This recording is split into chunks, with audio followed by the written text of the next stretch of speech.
esa mujer caminando por ahí, no me molestaría intentar irle a hablar, ¿a quién le importaría lo que puede pasar?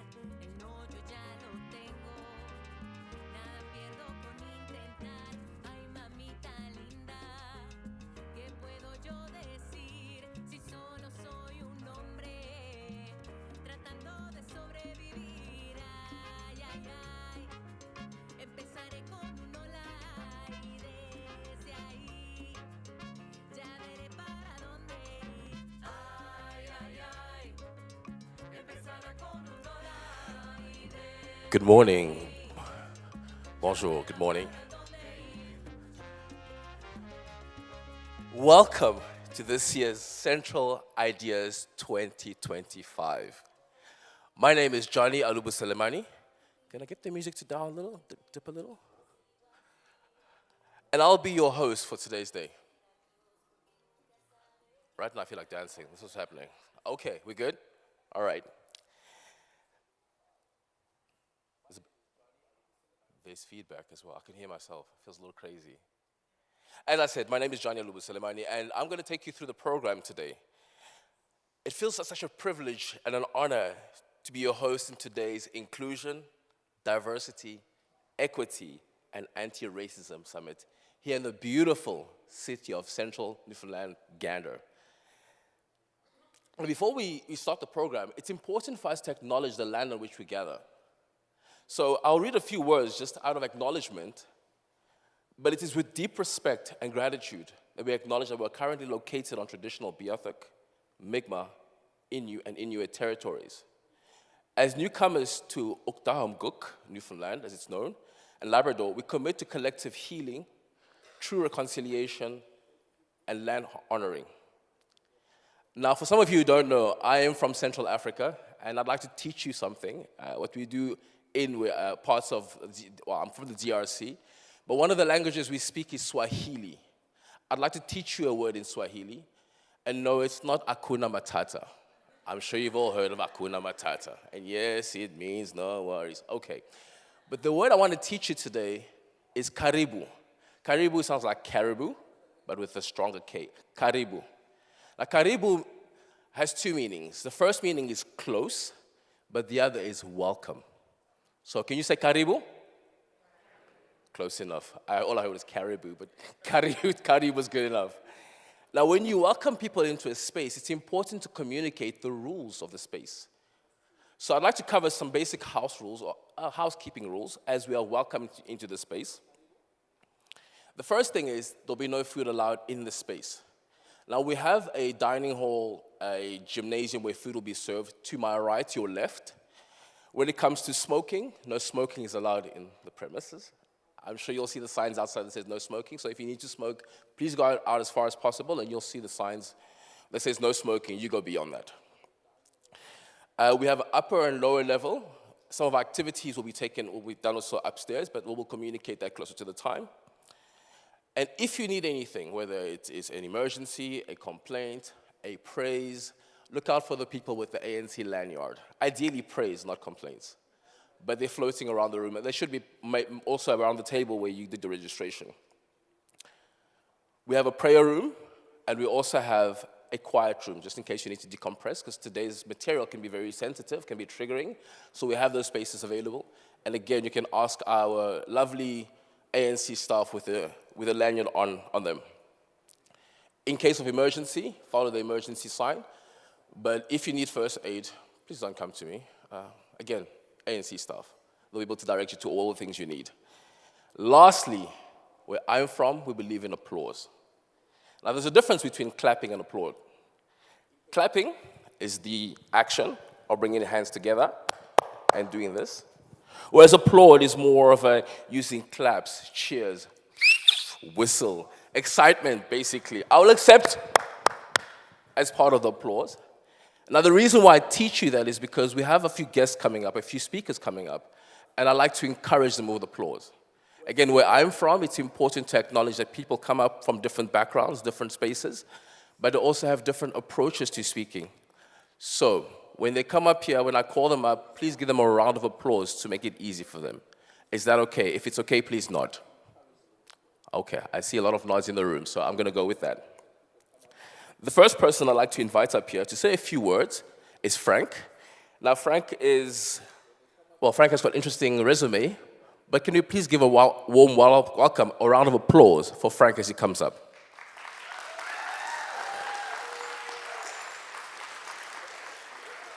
That's the cheer, that's the spirit. Thank you very much. Frank, I'm going to pass over the mic to you. You can't hear yourself. There's a bit of feedback. Anyway, good morning, everybody. Can you hear me fine? I don't usually use a mic, but in this room, I guess it's necessary. I think I'll move a little way. There's a bit of a feedback loop. Anyway, I guess as just Johnny mentioned, my name is Francis Scared. I'm a Mi'kmaq man. I've lived here in Gander for about over 30 years. And I guess born and raised in the Bay of Islands, just outside of Corner Brook, another Mi'kmaq community. And I guess I would just like to welcome everybody to the unceded traditional territory of the Mi'kmaq. To have this conference here, the title is here, it is refreshing. Because I think as Mi'kmaq people, as Indigenous people, we probably have more synergy with organizations like this organization. How can I put it? Like, a lot of times we feel like we're in the wilderness, but when you're in these environments, you feel like you're really not in the wilderness. You just haven't really found all your contacts. I'd like to highlight the fact of a couple little things. Gander is a very multicultural town, which no doubt the mayor will speak to.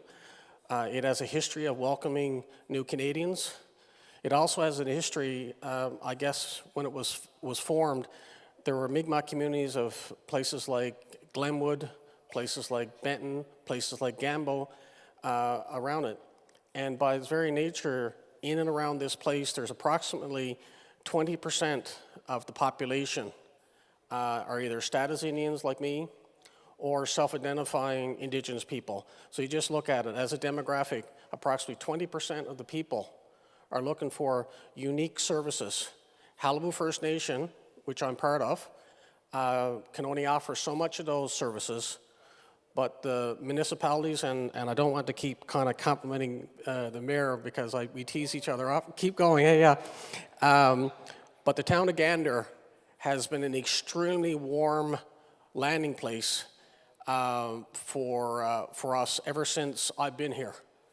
And you know, even to this day, if anything, they're kind of coming to us asking what can they do, what for us. You just think of it, a municipality coming to the Indigenous people asking what can they do.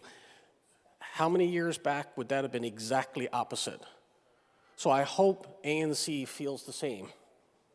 And if not, please reach out to people like Piercy, and I know some other people around the room, and some of the organizations. So we're here to help. We're here to offer services.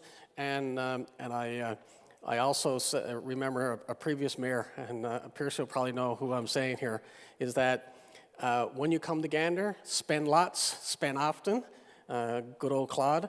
But really, to be fair, to have a provincial conference coming to Central Newfoundland, we like it when it comes every year. So, in short, thank you and welcome to Gander, the traditional unceded territory of the Mi'kmaq people. Thank you. Appreciate that, thank you. Thank you so much for those welcoming words. Karibu, karibu, Frank. Thank you so much. And it wouldn't be fair to have Frank up here without having the man who he compliments so frequently. So could we please give a warm welcome to our mayor, Percy Farwell, please. Thank you.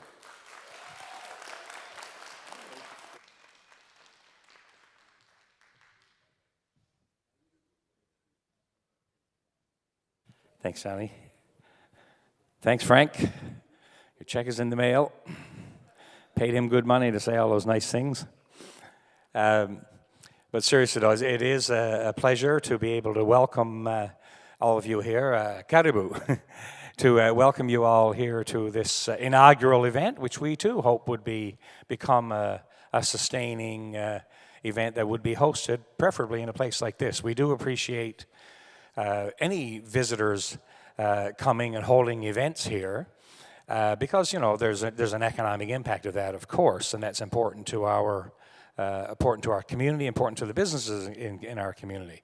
We do appreciate that from that perspective. But most importantly, I mean, this group is very near and dear to us. We work closely with the ANC here in Gander. As Frank said, we are a pretty diverse, increasingly diverse community, going right back to our origins. Gander was initially an airport that a town grew around. And we were an airport because an airport was placed here because we were on great circle routes that anybody transiting between North America and Europe would have to fly over our heads and ultimately stop here. And the early settlers in Gander were initially people building the airport, and then people who worked for airlines from around the world who were stationed here in Gander to support the aviation sector here. So we've always been a relatively diverse community in that sense. And in recent years, we're increasingly diverse. We are welcoming large populations from many different countries and cultures. And of course, we are, as Frank is testament to, we are sharing this space with the indigenous peoples who were here long before us as well. So we are a very diverse community, increasingly diverse. We see the value in that from so many perspectives. We certainly support the themes of this gathering, the promotion of diversity, equity, inclusion, and anti-racism. These are things that are very near and dear to our community as well. I like to say that the only thing we don't tolerate in Gander is intolerance. And we do feel strongly about that. We recognize the value of all peoples and the texture that having multiple cultures in our community adds to the cultural vibe in the community. We recognize the economic benefit of the workforce that is drawn from outside of this country that is absolutely essential to us continuing to be a growing community as we are. In the Newfoundland context. So we really appreciate that. We certainly welcome you all here. We appreciate those that provide services to newcomers like the ANC, and we support those efforts wherever we can. In that light, I do have a check here today too as a sponsorship of part of this event as well that I'd be happy to present to somebody. Anybody that'll come up and take it. It is signed. It's good. But I think it is. Oh, yes, this guy wants a check. There you go. Thanks very much. Appreciate it.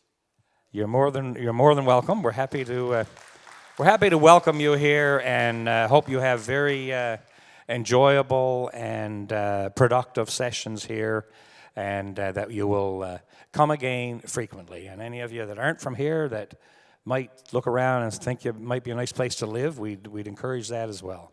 So thanks for being here, everybody, and enjoy the day.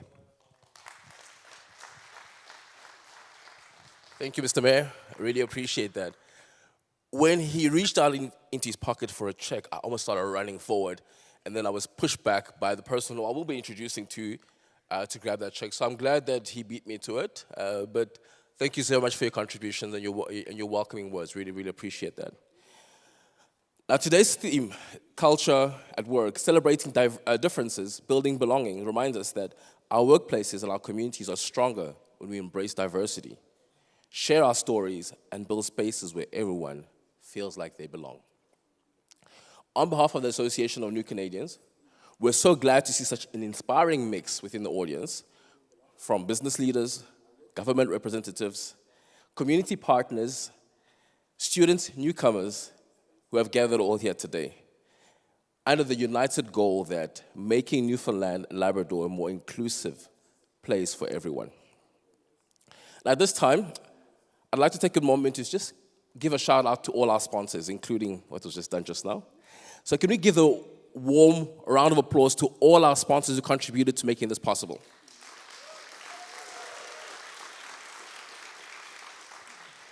It's a long list, but I think the organizers can speak more about that. But we really, really appreciate the sacrifice, the dedication, the commitment to making this possible. Now, our next speaker, you actually saw a quick glimpse of him, but last night he topped the charts, the karaoke charts, that is. Last night he serenaded us with his rendition of Sweet Carolina. And I can tell you, when he grabbed the mic, he bellowed out, everybody started dancing, enjoying Sweet Carolina. I was like, okay, this man is clearly able to do the things. So, to welcome the Senior Director of A&T's Programming, could you please give a warm round of applause to Jim Murphy?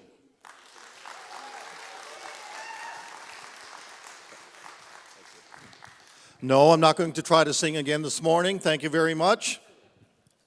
The first thing I would really like for you to do is to turn to somebody next to you and maybe say hello in your own language. And if you speak a different language, look around and say hello to somebody in your own language, just to get an idea with regards to, you know, the diversity even in this room. So, hello everyone, bonjour, buenos dias, buenas tardes, buenos dias, salam alaikum, dobre deng. Lots and lots of culture in the room, which is really exciting. So my name is Jim Murphy. I'm the Senior Director of Programs with the Association for New Canadians. Been with the organization about 8 years now. And we are a wonderful organization. I can't say enough about what we attempt to do for newcomers. And it's been interesting in terms of a professional journey. But I think what's most interesting is the impact that we've been able to have on the lives of newcomers in the province over the last, actually more than 45 years that we've been in existence, which is amazing. So we currently have about 8 satellite offices across the province, if you were unaware. So we have a great footprint across the entirety of the province. And our focus really is on settling newcomers, but also welcoming newcomers to communities and working with communities to ensure that they feel like they're part of something. And it's that sense of belonging that is so critical and so important for us. And that's why we are kind of here today, to celebrate that sense of belonging and the diversity that we are starting to see in many of our rural communities, central Newfoundland included, Gander certainly included, and beyond even, you know, the periphery of Gander. We see lots and lots of diversity. I'm sure you've all been witness to that when you walk around areas and you see newcomer faces contributing to our economy and to our culture. You know, this is a very, very critical part of our growth as a province. If we expect to continue to grow, we must look at how immigration contributes to this. It is actually a critical factor in our growth. Many people don't realize that our population here in this province is on a severe decline, and we are aging. Just look at me, for example. I'm end of career. I want to have other people come and do the work that I do, but we actually have a shortage of labor in all areas.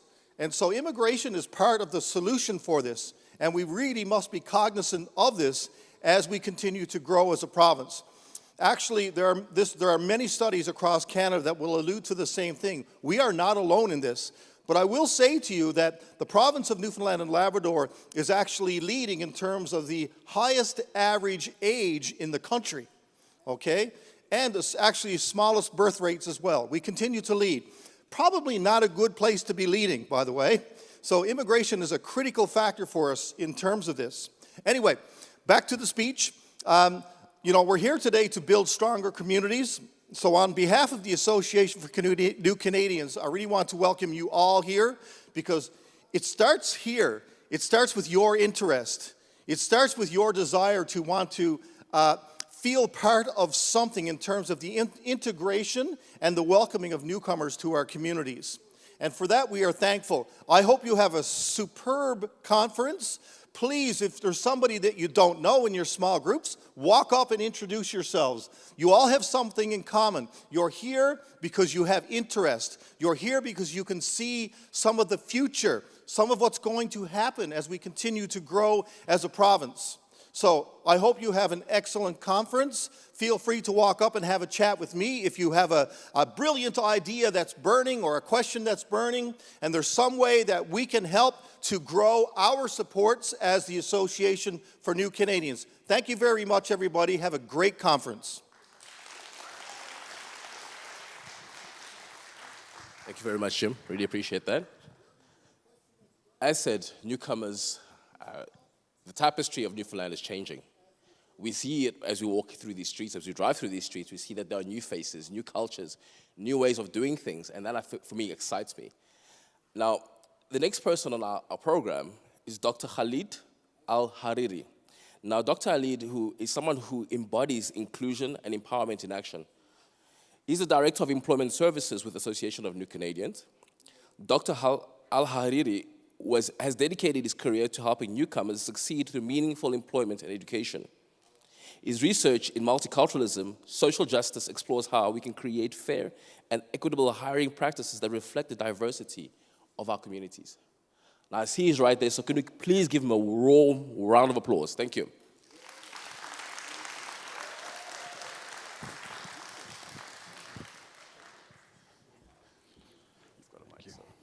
Thanks. Yeah. Well, good morning, everybody. Okay, now I understand what Frank was saying because I can hear the echo from the back. I think you didn't leave anything for me to say because we're all on the same page in what I'm going to talk about, and this is about building culture at work that welcomes newcomers and makes them part of the workplace. Now, this is a very big topic, and that's why I was thinking, like, what is the question that I'm getting most from the employers that I'm working with? And really, let me tell you something, and I was talking to the mayor in the morning about this, and I always say that you guys in Newfoundland and Labrador, you make our life easy here as newcomers because you already have the kindness that we need as newcomers. You already have the smiles, the hikes that we were talking about in the morning. And like when you see somebody and then says to you, "Good morning, my love." I'm like, "Me? Oh, okay. Good morning. I don't know. Okay, that's good." So that's what I'm going to talk about. And where I came from Syria. And back in Syria, we had so many tourists. And I brought this up because I speak English as a second language. It's not my first language. So, like, for you, you have to interpret my English first, and then you have to interpret to ASL language. So good luck with this. So back in Syria, we had some tourists, and we didn't speak English at all. English was a foreign language to us. So just a few people could speak English. And when we saw tourists, we used to shout in Arabic to them, thinking that maybe they don't understand, they don't get the point, so we have to shout, "Do this!" But in fact, it's not this, it's the fact that they don't speak Arabic and they don't understand what we're saying. So sometimes when I work with people who come from other places and don't speak English, I have to keep in mind that, yes, this is not a deficiency, it's just like the fact that they need time to understand English. And I said you make life easier for newcomers, but not in language, because you make life so harder when it comes to language. I'm sorry about this. So when I left Syria back in 2004, and I was 3 years old at that time, I wasn't too old, by the way, just saying. When I left Syria, what happened is that I've always been thinking about what makes me miss Syria. What makes me miss Damascus, for example, where I was born and raised? And it's the fact that I have stories. I have adventures back in Syria. I have friends. I have extended family. So when I reflect here in my work at the ANC, and I work with all the newcomers, I think of like, what can make these newcomers feel home and what can make them feel that they are welcome and that they are part of this community. And it's the memories that we build. Sometimes I hear people say, well, people come here to Newfoundland because of the nature. And yes, nature is beautiful, I can't say no, but what makes me, as a person who moved from place to place in my, over the past 20 years, is the fact that I love Newfoundland because I love the people that I met in Newfoundland. I made friends that feel like family to me. So I came here to study at Memorial University, and I remember all over these years, there have been people who would text me when I'm sick and check on me, or say to me, like, do you want some soup because you're not feeling well? So these connections are what made me feel like this is home for me. Maybe this is not, I don't know, a big city or not the ideal place, but no, it's the ideal place because of the people that surrounded me in my journey here in Newfoundland and Labrador. So after I built these connections, I started to feel that, okay, now I can enjoy the nature. Now I can enjoy the places. Now I can enjoy a walk in downtown St. John's, or I can enjoy a trip to Gander, or I can enjoy, when I went to Labrador, I still feel like, oh, I made some memories in Labrador because even the people I met there were really nice to me. And yesterday I was talking to Dr. Tony Fang, and he said, you know that in Newfoundland and Labrador, we have the highest rate of sense of belonging. And I was not surprised because that's who you are. That's who Newfoundlanders and Labradorians are. So after I came here, a few months, I started working with the Association for New Canadians, and with some background with employment in the United Arab Emirates. I was working with female high school graduates to find them, to train them and then find them employment. So I moved from the language school at the Association for New Canadians to employment services. So how I look at it is two ways. So there is a need for employers. There are businesses that are struggling to find staff. And then I have excellent newcomers who have the potential, they have the skills, they have the want to do something and to grow into something here in the province. So I feel that with what I started with today, the fact that Newfoundlanders and Labradorians are easy to build relationships with, and then I have newcomers who want to build those relationships, I feel that my job is easy and it's doable. Now, question for you.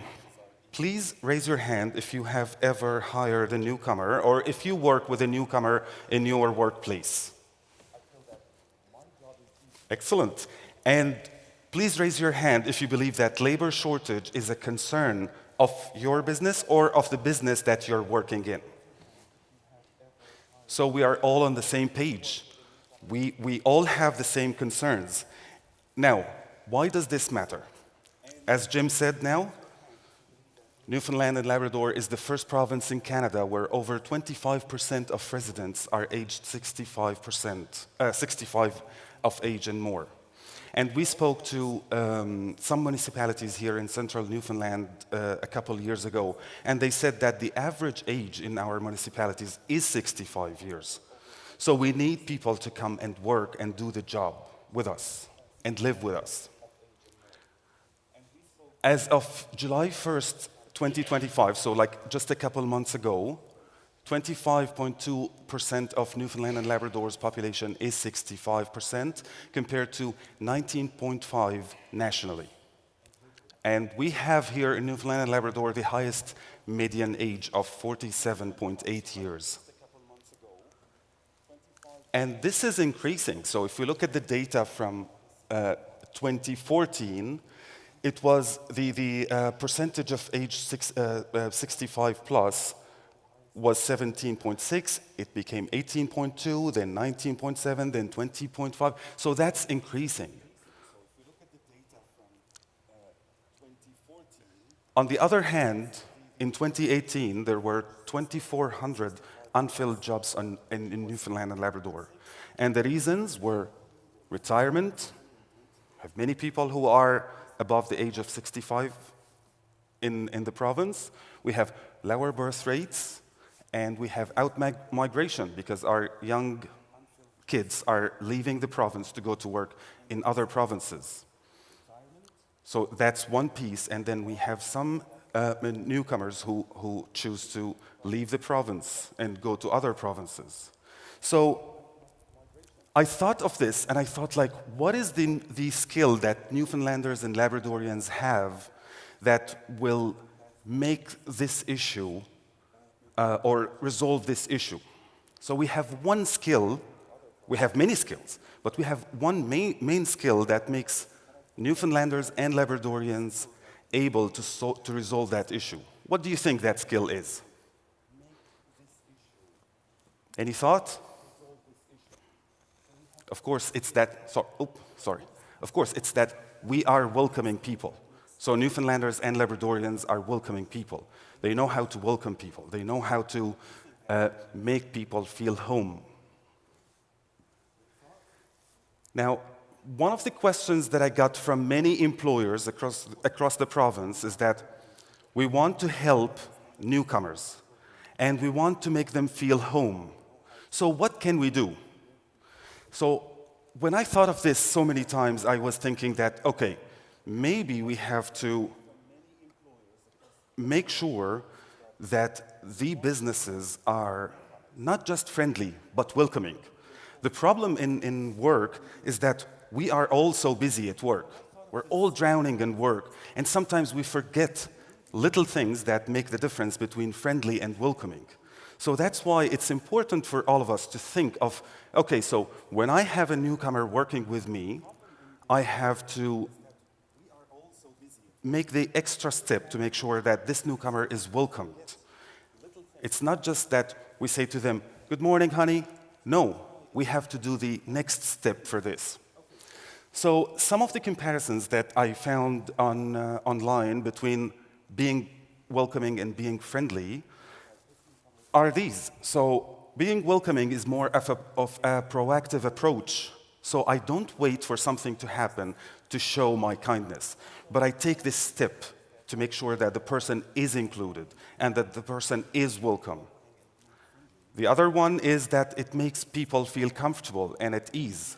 So in my workplace, for example, I feel welcoming and at ease, or I feel comfortable and at ease because I don't see, and this goes back to the idea of being in Newfoundland and Labrador, I don't feel that there is a distance between me and any person who is local. I feel that they are concerned about my health or about my well-being. So I'll go back to the idea that I came here to study, and I remember when I graduated from MUN, I had all these texts and messages from my colleagues at work, locals or newcomers, of course. And you know what? I'm thousands of kilometers away from my family, and it felt so good for me to see all these warm messages in my inbox. And I was so happy to say, well, I didn't expect X to text me and tell me congratulations, and it wasn't just congratulations, it was emails filled with so many warm words that made me so happy that night. I can't delete these messages because I always go back to them. So by doing a simple thing like these messages, I felt the sense of belonging in my workplace. The other thing is welcoming creates a sense of belonging, but friendly creates a sense of camaraderie. Of course, you know it, it's up there. I don't know if I said it right. But anyways, the idea is that I don't want to just feel that we're buddies at work and that's it, and then move on. The idea is that I want to feel that I am part of this community. It's not like we are the newcomers standing here and then the locals standing here. No. We're one team, we're one hand. in whatever we do. And then being welcoming is demonstrated through actions, such as greeting someone warmly and offering assistance. So asking, do you need any help? Because sometimes, and I remember I heard this from one of the employers here in Newfoundland and Labrador, and they said, we noticed that this person who comes from X country sits silent in these meetings. And yes, because that's the culture in that country. The culture is that if you are not asked the question, you don't talk. And that's not wrong, that's different. And we have to always think of what's wrong and what's different. So slowly they learned that, okay, so when we finish the meeting, and you know Newfoundlanders and Labradorians, they like to talk and they like to express and they like to take part in the conversations. So they learned that every time in a meeting, when we are about to finish the meeting, we go back to the person, or like not when we finish, but almost like in the middle of that, we go to the person and say, what do you think? Do you have any ideas that you'd like to share with us? So maybe a little bit of change in the way we deal with things can make a lot of difference. And then that person was happy to contribute to the conversations. While being friendly is just like smiling, engaging in small talk. How is the weather? The weather is fine. Okay, we know the weather is fine. But being welcoming is more about like, so how are things going? And I remember like many of the employees, like there's so many stories that I can tell you about employers in Newfoundland and Labrador who like took the extra steps to make sure that these newcomers are feeling home. So just a quick example. I remember a person who came here by himself, and the employer said to him, well, you don't have anywhere to stay now because you just arrived, so I'll give you my basement. And then the employer went on Facebook and looked for some, like beddings and some, like small items for the basement, and hosted the person for a couple of days in his own basement. Now, what happened is that this person will keep in his mind that I got this service from my employer, I'll keep it here. It's not going to go. So that's why even when he leaves that job, he will miss it. He will miss working with that person. Now, what does welcoming really mean? So communication is intentional. It's not accidental. So it's not just like I saw, so that's my colleague Bizou over here. She's our rock star, of course, in our division. So I don't just see Bizou and say, good morning, because I saw her. No, I sometimes check in with her because sometimes, like I said to you, maybe the culture is different. Maybe the culture is that if I am in a problem, I don't go to my boss or to my colleague to talk about the problem. So sometimes I have to make sure, I have to do these check-ins to make sure that Bizou is doing fine, she's doing well. I'm sorry, I'm picking on you now, Bizou. But taking that extra step is really important, so it's intentional. And acceptance and patience allow newcomers to learn the system because, when we come here, there are things that look different from the workplaces that we are used to. So, for example, back home, it was fine to be a few minutes late to meetings. But here, I can't be late to meetings, right? Like, that's not the norm. Back home, I have to call my boss and like some other people Mr. X. But here I call my boss by his name or her name or their name. So it takes time for us to learn the system and to understand that we don't have to be very formal in our emails, for example, because that might mean something to the local person. Clarity of expectation is the norm, not reading between the lines. So this means that, as a newcomer, maybe I don't understand what the message you're trying to give to me. So setting up clear expectations in the workplace is really important. And it's also nice to see newcomers in your businesses represented in like posters that you have, or maybe sitting on committees, or feeling that they are going to grow into something else. So I feel that I'm a good example of this, because when I entered the Association for New Canadians, I came in as a teacher, a language teacher for a small project. Then I was called to sub in the language school. And then I became a full-time ESL teacher. And then I moved to manager, and then senior manager, and then director. So I was thinking at some point when I applied for the first manager job, I was thinking like, if I don't get it, it means I don't have any opportunity for growth in this job, and it means that this job is going to be temporary for me, and I'm going to move to another place to find my growth opportunity.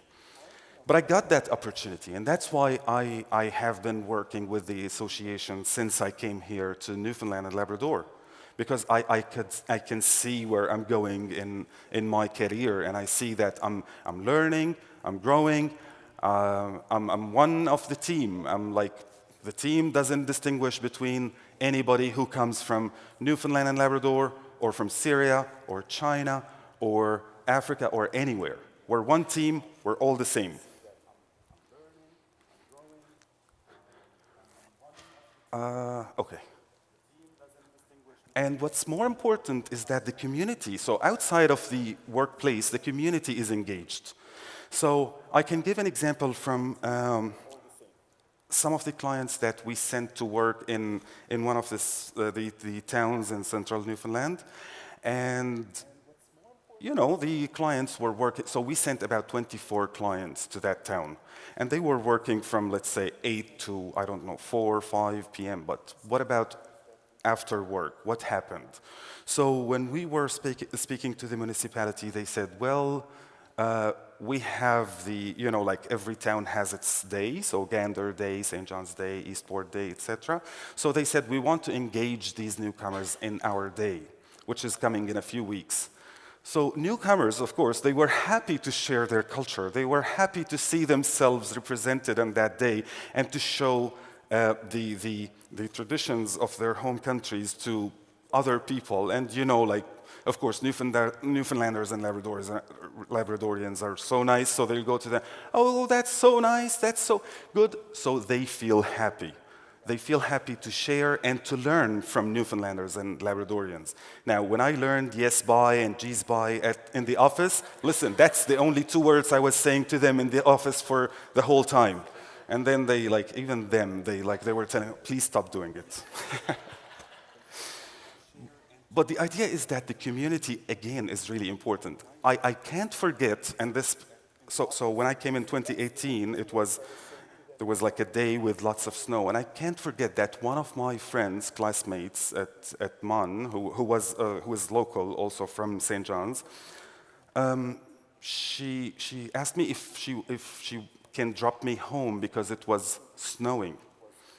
And I can't forget this, because this meant a lot to me, that somebody like who hasn't met me before, maybe like we knew each other for like just 2 weeks, is really thinking about my, you know, like my well-being in general. So the community is really important and takes an important part in making me feel that I am part of this whole group.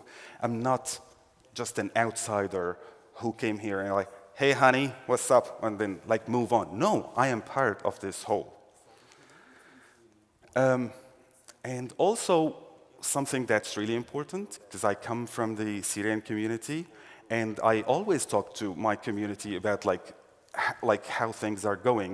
And I'm so proud of like the achievements of the Syrian community who started to come here in 2016.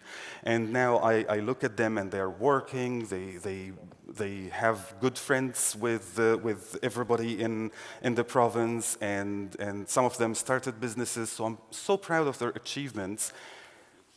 And one thing that we keep talking about is that we don't want to always receive services. We want to be part of contributing to the like overall show in the province. So that's why one of the Syrians who started a business, barbershop, was telling me, okay, so I think it will be a good idea to hire somebody from a local person here, because like for me, I'll learn what kind of haircuts the locals like to have.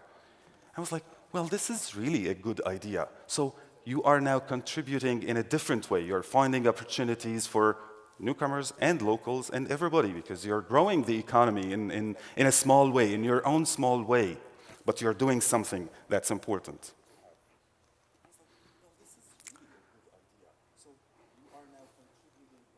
Okay, so the clicker is not, oh, it's working now. Oh, no, too much. Okay. So how do I know that this is working? How do I know that being welcoming is actually working? It's when I say I am part of this. I'm not just an addition to this. I am part of what's going on.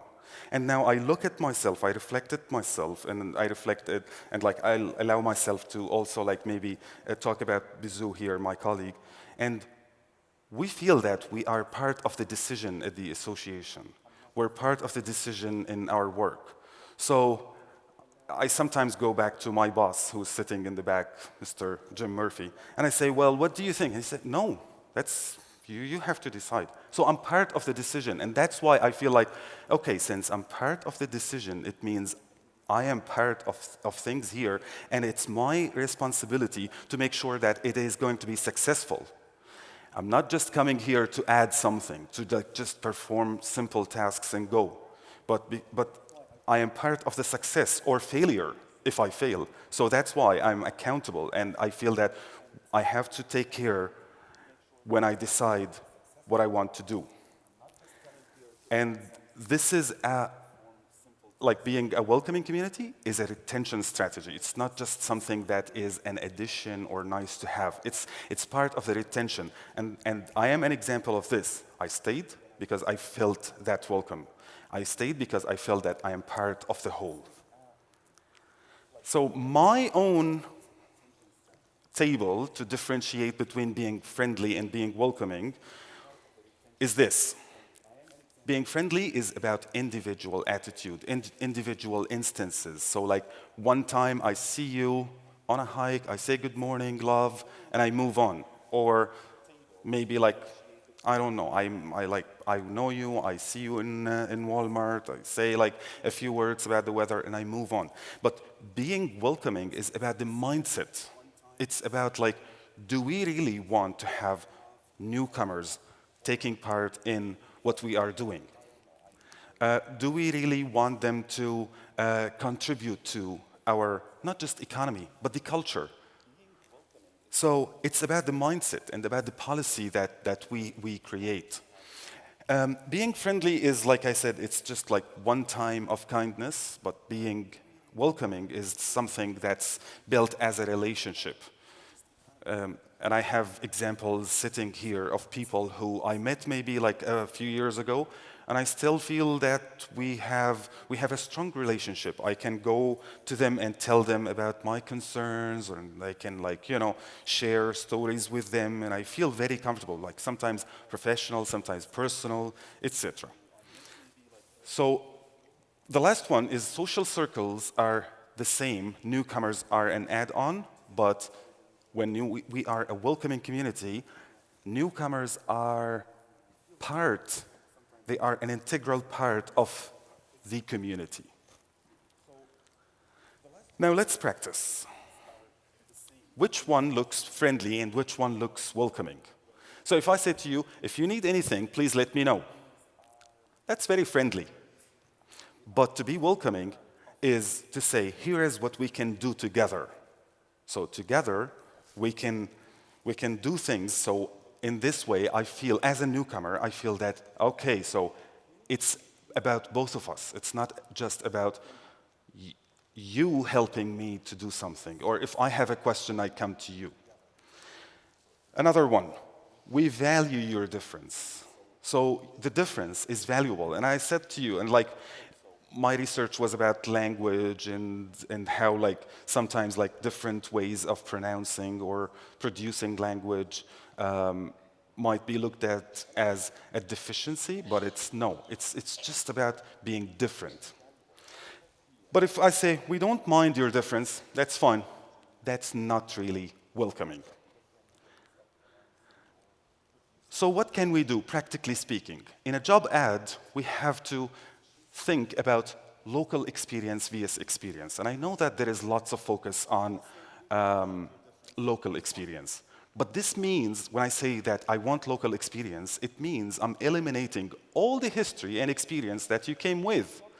So I'm thinking of, for example, carpenters that I know or plumbers that I know, and they have so many years of experience back in their homes, but when they came here, you know, they were asked about if they have local experience. And I understand that local experience is important because there is the code and there is like all these like little things, but you're getting somebody who has hands-on experience and teaching them the code would be like just a little tiny step, different from like, you know, if you hire somebody who doesn't have any background.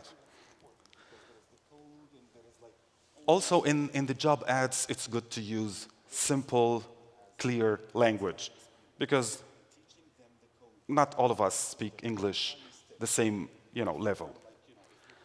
And also something else that I always see in job ads, it's the, you know, all the abbreviations and all the acronyms and all these that English likes.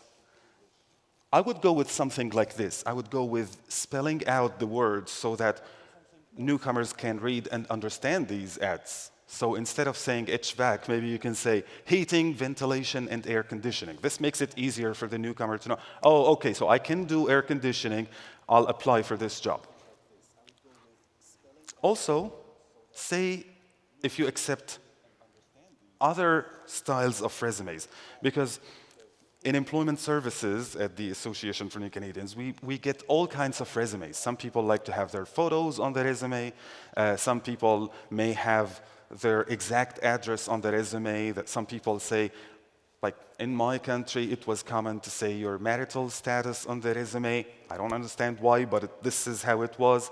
So what happens is that sometimes when employers look at these resumes and they don't look like the resumes that they are used to looking at, maybe they'll say, well, maybe not a good fit, let's skip.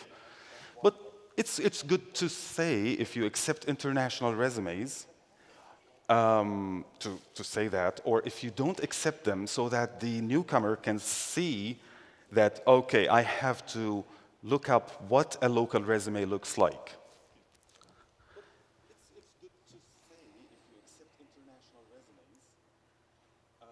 Okay. And then we come to the onboarding. And in onboarding, I think there are a few things that are really important to do. Pre-day one, it's nice to send clear instructions. So where is the location exactly? Is there a dress code? I remember in my first job, I was wearing a suit to the job, and we were moving compressors from like one store to the other one, and it wasn't actually what I was supposed to be wearing. But for us at that time, common practice is that if you have a degree and you go to work, that's what you should be wearing. And remind them to bring lunch, like small things. Because, you know, I've never had lunch at work until I came to Canada. Because it wasn't the practice, it wasn't the tradition to have lunch back at home, in the workplace. But here in Canada, I realized that, well, people take lunch time between 12 and 12:30. So good to remind these newcomers that, well, you should bring your lunch with you. And also a name, a phone number, contact information of the person who will meet the newcomer would be really helpful. We work with like construction companies, for example, and they always give us the contact information of, because like the employee will not go to the company headquarters or office, but they will go to the construction site sometimes. So we try to get all the information before we send the client to the workplace. So where is the location, who they are going to meet, what's the name of the person, any phone number that they can reach out to, etc. And also like simple things like safety boots, because we never wore safety boots. And I remember like when I started working at the ANC, I was teaching English for agricultural purposes, and there was a lesson about safety. And I asked the newcomer students, so tell me about safety. What kind of safety measures did you use back home?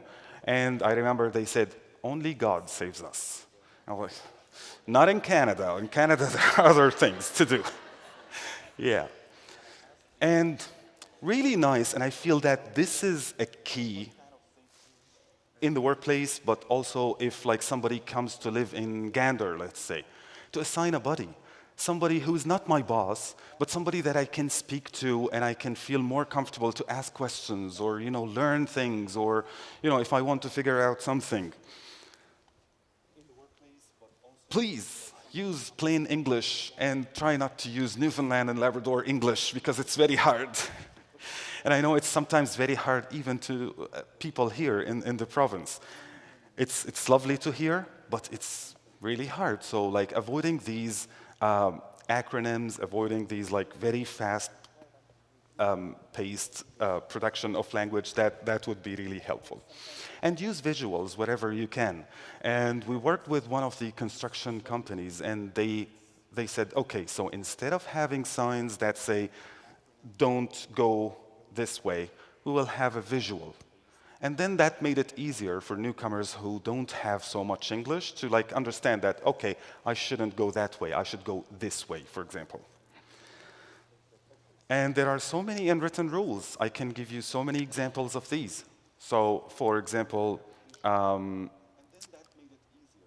in virtual meetings, nobody will write to you, like if there is a virtual meeting with so many people attending, we should all have our microphones muted.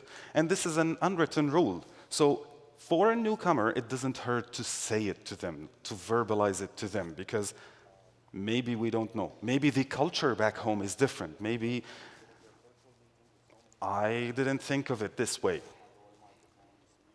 And last but not least is to check understanding. So after you finish talking and explaining what's expected, ask them, so are we good? Would you like to tell me again what was explained? Just to make sure that they understand. And we sometimes joke about like the fact that sometimes when I don't understand something, and like when I was like learning English in the early days, when I didn't understand something, the easiest thing to do is to say, yes, yes, yes, okay. Just to get rid of the person who's talking to me. But that didn't mean that I understood what was said.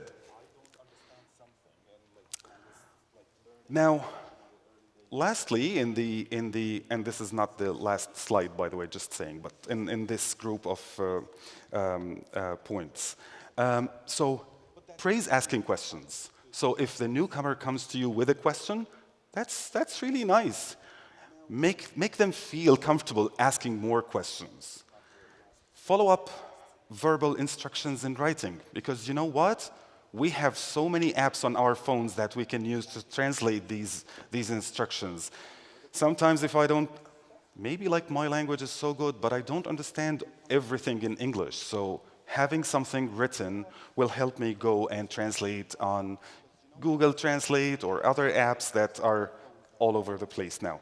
And respect the cultural and religious differences, because sometimes, maybe my food has a smell that maybe is not suitable for others to smell. So it doesn't hurt, in a respectful way to indicate that maybe maybe I can eat outside, or maybe just tell them, you know what, I think if you reduce the spice here, or just bring it up in a nice way.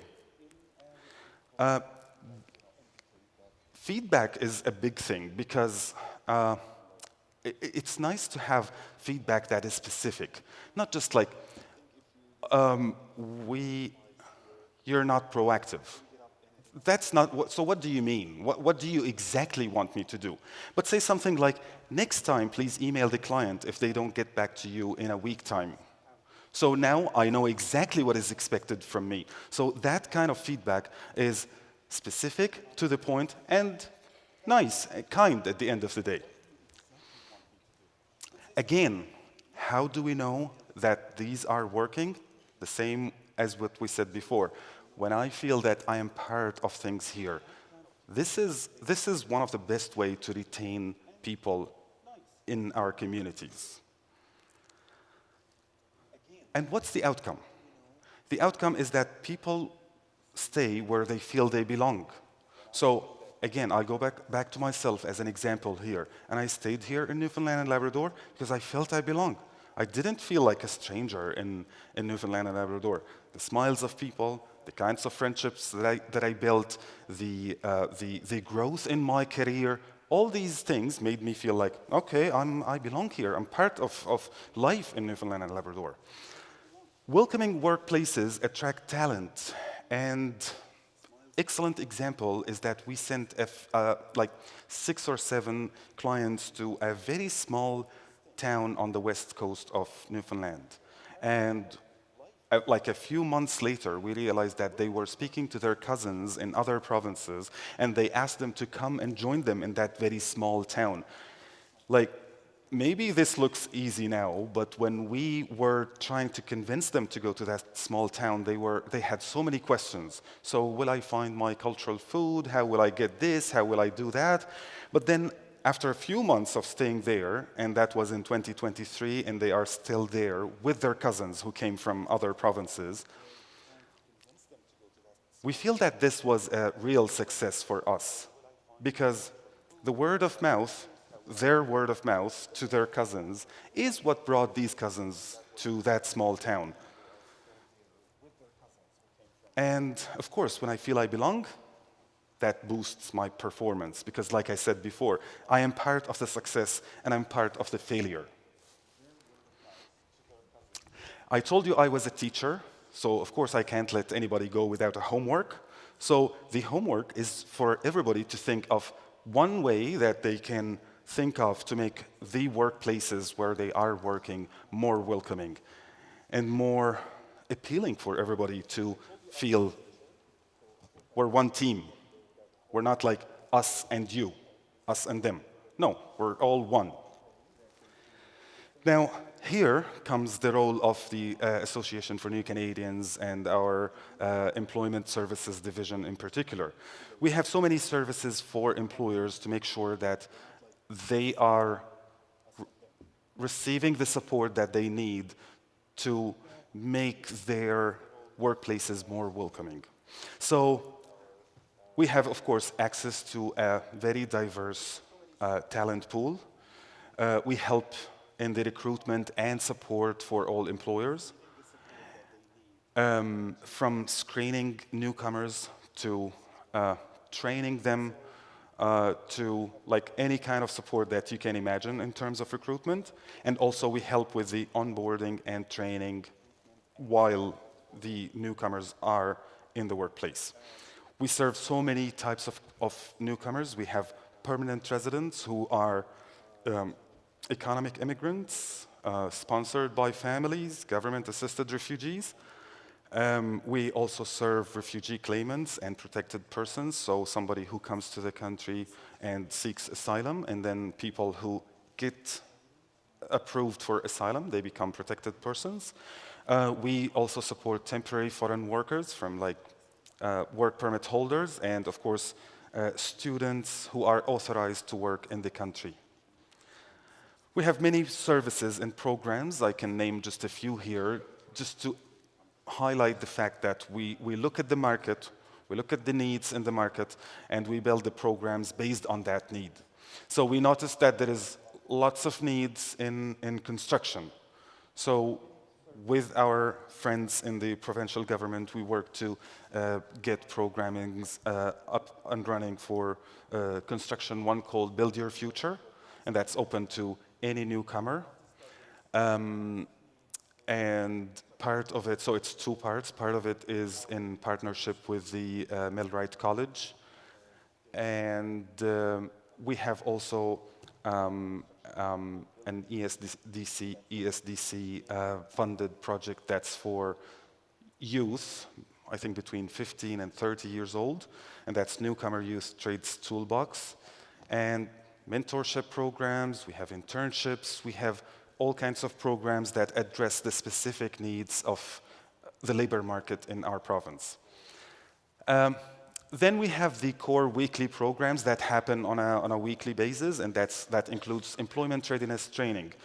So before we send somebody to you, we do some language coaching, so that's language for the workplace. It's not just general English, but it's specific to the workplace where they are going to work.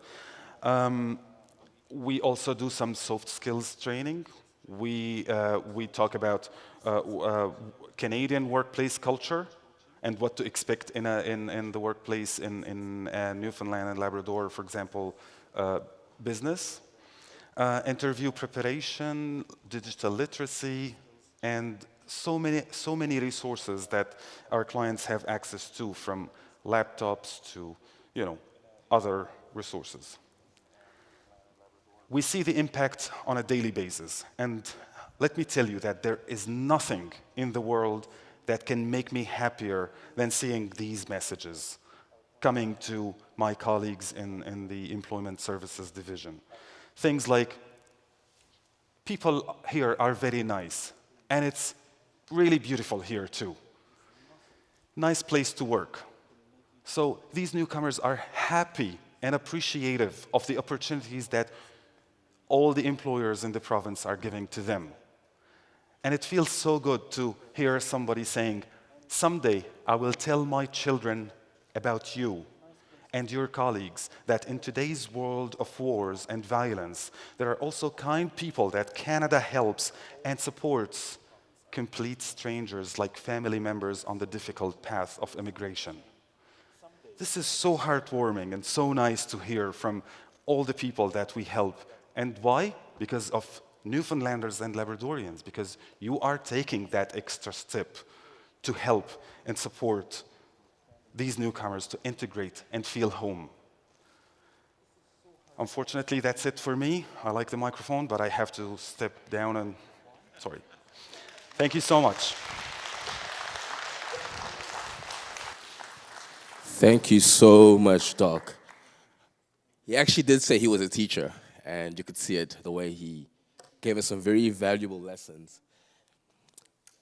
As a newcomer, listening to some of these things, sometimes it feels like it's common sense, but there's an expression where I'm from that says common sense isn't always very common. So making assumptions, they say when you assume who's the ass, I don't know, somewhere around about there, but you get the drift. So learning to be patient and listening. And when I was taking notes at the back, then I thought, you stay where you belong.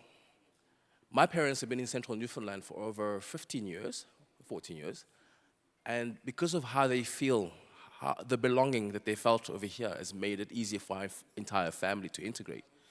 So as employers, as employees, it's always good to know that when you make an effort, when you're willing to ask questions, engage, it definitely provides a welcoming environment that makes it easy for people to feel like they're welcome.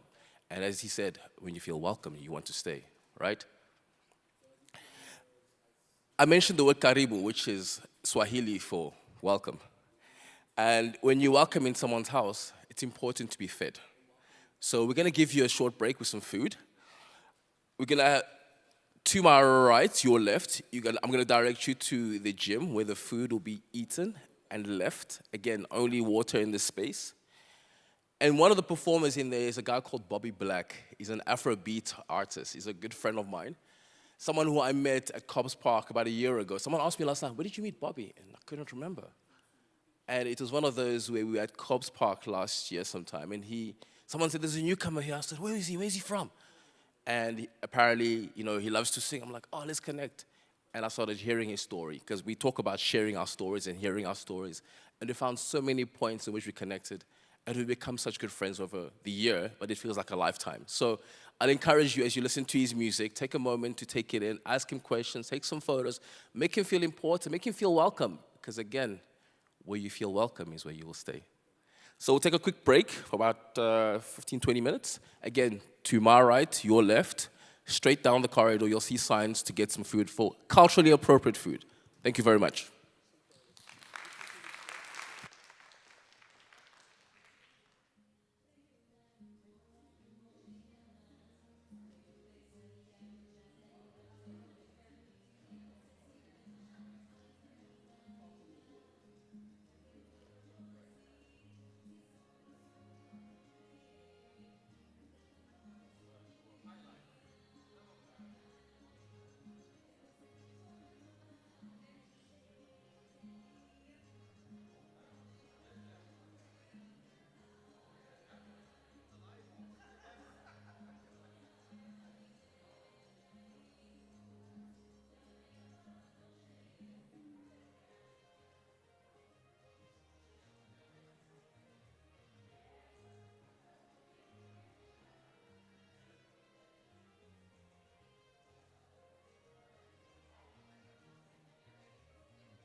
face the ASL interpreter.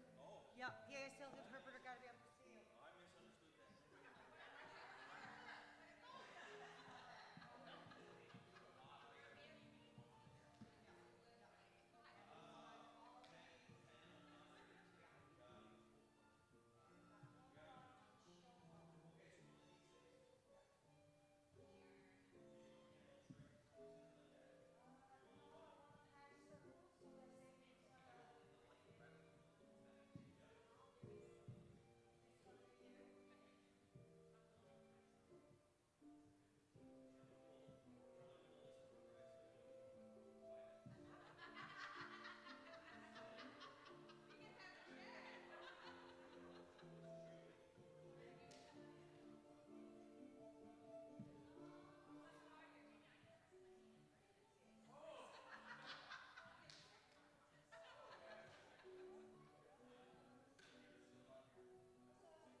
Just so you're cute. Yeah, I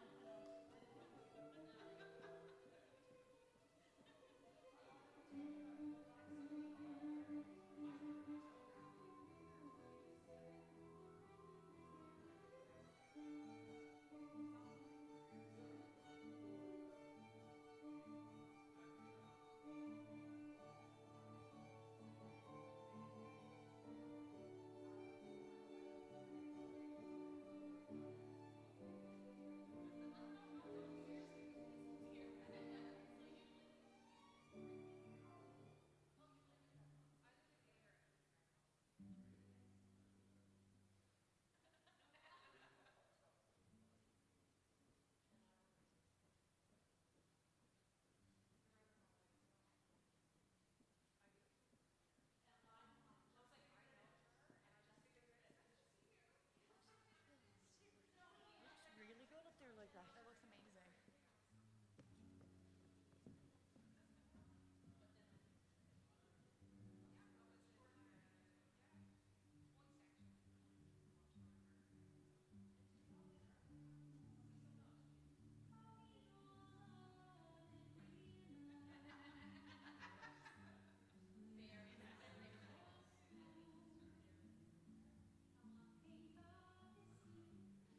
I'm lost inside my memory.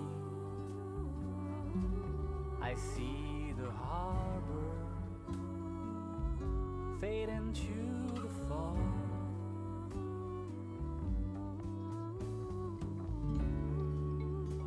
The city lights, they blind me as I look for my home and go door to door.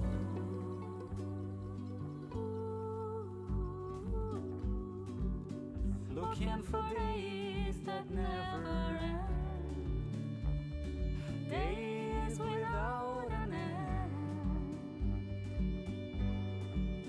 They're just a moment that lasts forever, a fleeting moment that lasts forever, just a moment that lasts forever, a fleeting moment that lasts forever.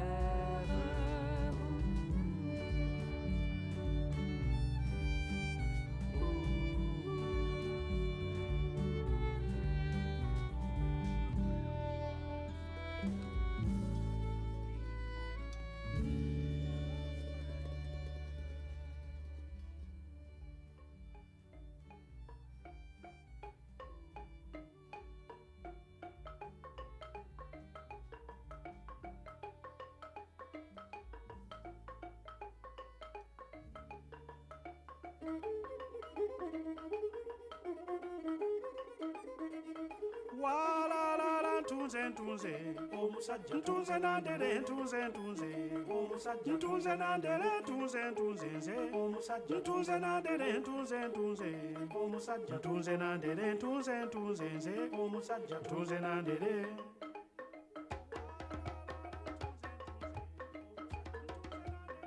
Kano kekemu omusajja tunze nandere, kano kekebiri omusajja tunze nandere, kano kekesatu omusajja tunze nandere, kano kekenya omusajja tunze nandere, kano keketaano omusajja tunze nandere, obulala bwadiba omusajja tunze nandere, obulala bwadiba omusajja tunze nandere, ntunze nze omusajja ntunze nandere, ntunze nze omusajja ntunze nandere, ntunze nze omusajja tunze nandere. Banange fumbye tunze nandere tunze nze omusajja tunze nandere tunze omusajja tunze nandere.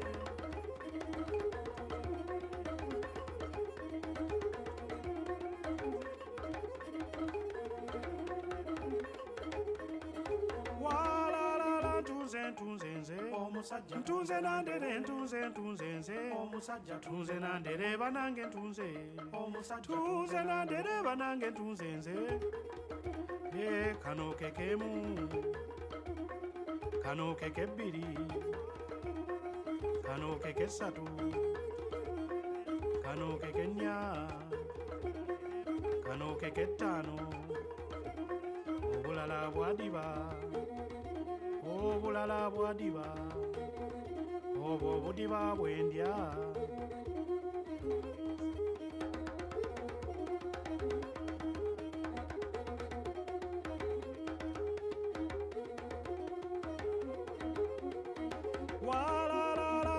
Afumbye oyo afumbye nandere bananga afumbye afumbye nandere mama afumbye oyo afumbye nandere mama afumbye mama afumbye oyo afumbye nandere mama afumbye oyo afumbye nandere mama afumbye nandere mama afumbye nandere afumbye akemu afumbye nandere afumbye akebiri afumbye nandere afumbye akesatu afumbye nandere afumbye akenya afumbye nandere afumbye aketaano afumbye nandere obulala bwadiba afumbye nandere obulala bwadiba afumbye nandere mama afumbye nandere mama afumbye oyo afumbye nandere mama afumbye nandere mama afumbye nandere mama afumbye oyo afumbye nandere mama afumbye oyo afumbye nandere mama afumbye nandere bananga afumbye nandere bananga afumbye oyo afumbye nandere.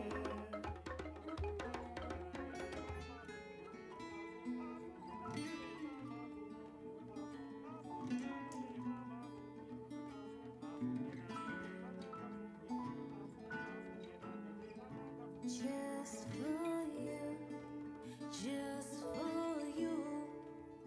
One time for my baby. Please call me, yeah. Mimi nataka nikueleze. The way you got me, yeah. One time for my baby. Please call me, yeah. Mimi nataka nikueleze. Wait for me, yeah. Oh baby, found a future in your eyes. Since you're my lighter, to show me the way. Moyo wangu umeutwa, in your love just let me fly. I'll be there for you, I'll be there for you. Anytime, anywhere, just for you, just for you.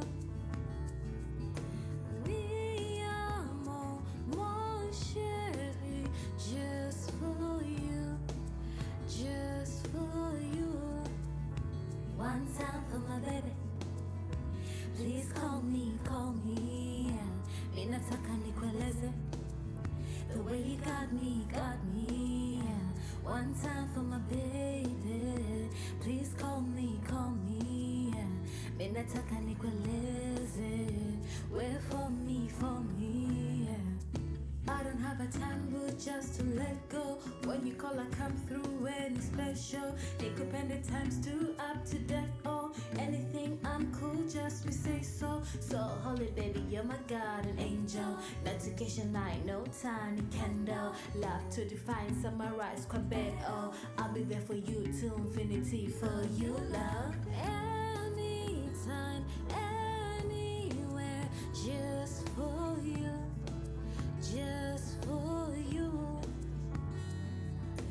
Mi amor, mon chéri, just for you, just for you. One time for my baby, one time for my baby. Please call me, yeah. Mimi nataka nikueleze, the way you got me, yeah. One time for my baby. Please call me, yeah. Mimi nataka nikueleze. Wait for me, yeah. Forever young, me and you, my baby. Forever young, me and you, my baby. Forever young, me and you, my baby. Forever young, me and you, Forever young, me and you, my baby. Forever young, me and you, my baby. Forever young, me and you, my baby. Forever young, me and you. Forever young, me and you, my baby. Forever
to ease us.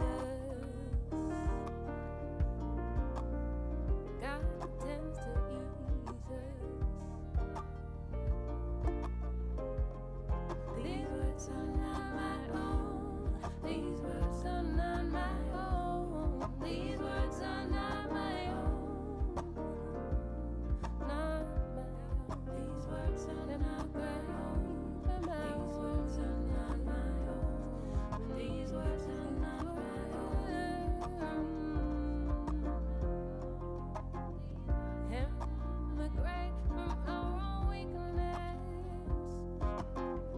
to a place where God intends to ease us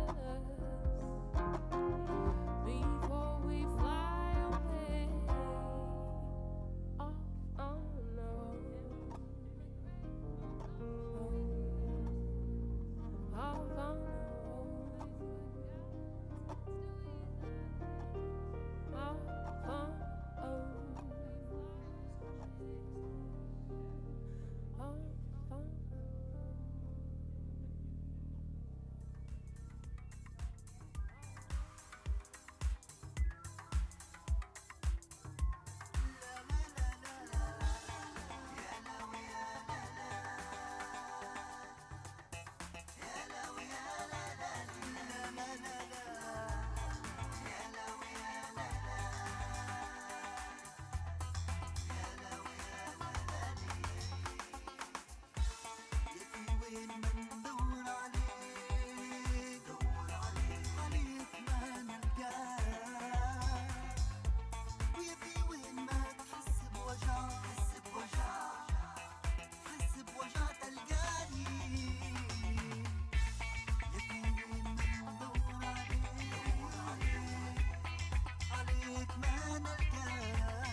Passe-moi dans une brasserie, c'est comme ça que j'aimerais être aimé. Prends ma main si t'es un homme, parlant français, t'es francophone. C'est comme ça que j'aimerais être aimé. Et si tu me dis que t'aimerais mieux que je me rase le corps un peu, vas-y, trouve-toi quelqu'un de dépoilé. Aime-moi juste comme je suis et il n'y aura pas d'ennui, car c'est comme ça que j'aimerais être aimé. Fais-moi rire de tes imitations de Mitsu et Céline Dion. C'est comme ça que j'aimerais être aimé. Dis que je suis ton petit chat, chatouille-moi, mais pas juste là. C'est comme ça que j'aimerais être aimé. Mais si tu es méprisant quand je danse avec tes enfants, et quand je m'habille en clown, tu arraches mon nez, je trouverai quelqu'un qui ne veut pas que je me change, même pas un peu, car c'est comme ça que j'aimerais être aimé. On pourrait ramer en bateau, habillé en ciré, ou pêcher des morues dans l'océan. On pourrait même juste ne rien faire et ne rien dire, mais par contre ça serait assez ennuyant. Dansant dehors sans parapluie, dans un orage en pleine nuit, c'est comme ça que j'aimerais être aimé. Lutte avec moi comme des sumos, ce n'est pas grave si t'es pas gros, c'est comme ça que j'aimerais être aimé. Mais si tu ne fais que me raconter tous tes triomphes et tes succès, je tournerai la tête et te laisserai tomber.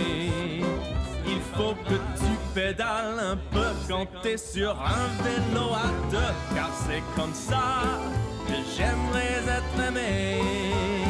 Oui, c'est comme ça que j'aimerais être aimé. Ça roule bien mieux pour s'aimer à jamais. Hello, hello, hello. We're about to resume. Please make your way back to your seats. I hope the food was delicious. I hope the performance was absolutely amazing, because I had a blast. I didn't plan on dancing, but I was like, ooh, that beat got me. So I was doing a lot more shaking than I thought. We're about to move on to the next part of our program. And that'll be the panel discussion. Now, the panel discussion is entitled, The Business and Human Value of Cultural Inclusion. The person who's going to moderate that space is our very own Hannah. Now, Hannah is the diversity officer for an intercultural training for the ANC. She's based out of Corner Brook. Hannah is passionate about building bridges across cultures and fostering inclusion in the workplace across Newfoundland and Labrador. Now, part of the panel will include the following people: Dr. Tony Fang, who is Stephen Joslowski Chair in Economic and Cultural Transformation at Memorial University. We have Bizu Mouche, who is the Employment and Engagement Manager at ANC, who's in the front here. Andrea Reed, the Branch Manager at RBC Gander. Juanita Ford, Chief Project Officer of Hospitality NL. I think you're sitting there. And we have Wanda Cuff Young, Vice President of Work Global Canada. Can we please give them a round of applause for everybody as they come up here?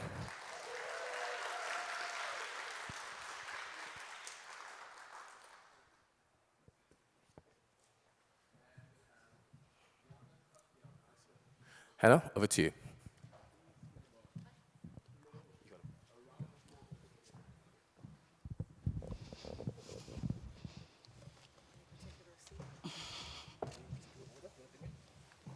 Pardon? No.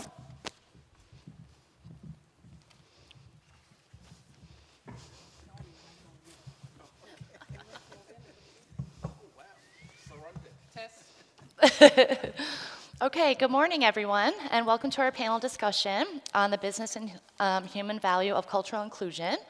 So today we'll explore how inclusion drives innovation, strengthens organizations, and builds belonging. And not just as a moral or social goal, but as a key driver of economic and human success. So each of you come from different backgrounds, education, business, employment, and community development. So to begin, could you share what you guys think cultural inclusion means to you in your workplace? I can start. Andrea, you want to start? So for me, cultural inclusion means creating a banking environment where every client and every team member feels seen, respected, and understood. In my role at RBC, it shows up in the small day-to-day actions, taking the time to understand someone's unique background, adapting how we communicate, and making sure our advice truly. I gotta pick it up. Do you want me to start again? Probably a good idea. I don't think many people heard you. Pick it up. Just pick up the microphone and speak. Yep. So for me, cultural inclusion means creating a banking environment where every client and every team member feels seen, respected, and understood. In my role at RBC, it shows up in the small everyday actions, taking the time to understand someone's unique background, adapting how we communicate, and making sure our advice truly fits their story. Thank you, Andrea. Bisu? All right, thank you so much for inviting me for this discussion. So for me, maybe I would start from defining culture. So when I think of culture, I think about the values, the norms, and the beliefs, traditions, and language that shape how we live in our society, in our community. So that's what makes us unique, different. So that's diversity. So when it comes to inclusion, especially cultural inclusion, for me, it's more than diversity. It's more than having different people. It's more than hiring diverse people, having them in our payroll. So for me, it means building a space, an environment, a community, and also a country where everyone, it doesn't matter our background, our language, our gender, our color, whatever differences we have, that everyone feels, as Khalid said, welcomed. So you know what welcome means. I think we had a very good presentation from Khalid. So that's number one thing, feel welcomed. And of course, valued. That means their knowledge, their experience, their skill is accepted and valued wherever they are. It might be in the workplace. And also supported, as Khalid said, when we come here new, there are so many things that we don't know. So we need some support until we get acquainted with the environment. And it also means trusted. So I saw that in my workplace, that there is a lot of trust on me. Sometimes it scares me, but it really empowers me. It helps me to go and beyond and above. It also helps me to think, to innovate, and to bring my own solution to the workplace. And finally, it also means treated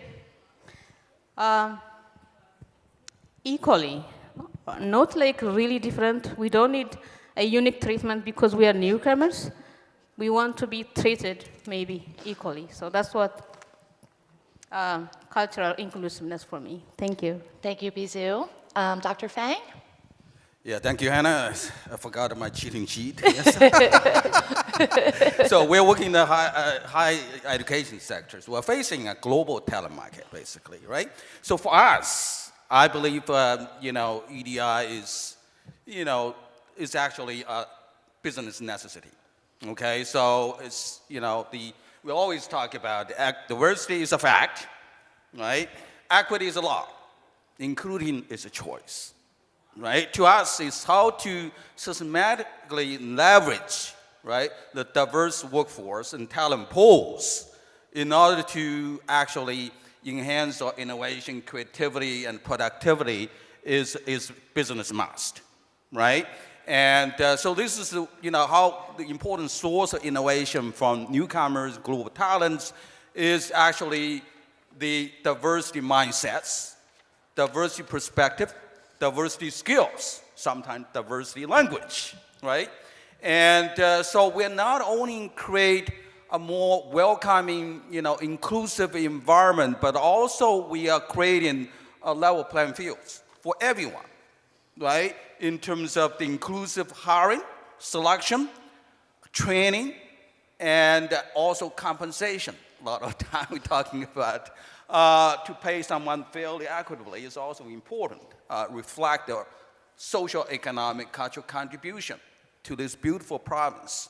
And so yeah, I think it's definitely something we have been practicing over the last 10 years since I actually joined Memorial. From far away, actually, coming from away, from the farthest away possible, that's Melbourne, Australia. I've taught at different places, York University in Toronto, Monash University in Melbourne, Australia, and Philadelphia Wharton School of Business, University of Manitoba, name it. What's the moral message? Newfoundland is best. Right? I have moved around quite a bit in my early career. Every 2 years, I moved to another university, other province, another country. And since I joined Memorial in 2015, I haven't moved. So you must have done something right, ANC. So yeah, basically, I think I really kind of celebrate the diversity of our workforce, our population. I think it's really a key to our future economic growth and prosperity. So that's my message. Thank you, Dr. Fang. Juanita? You go ahead, Juanita. I'll go next, I guess. Okay. Thank you for the question. I work in the private sector. I guess I started a business doing this work in 2012, and we started hiring international staff in our office. And today we speak 26 languages.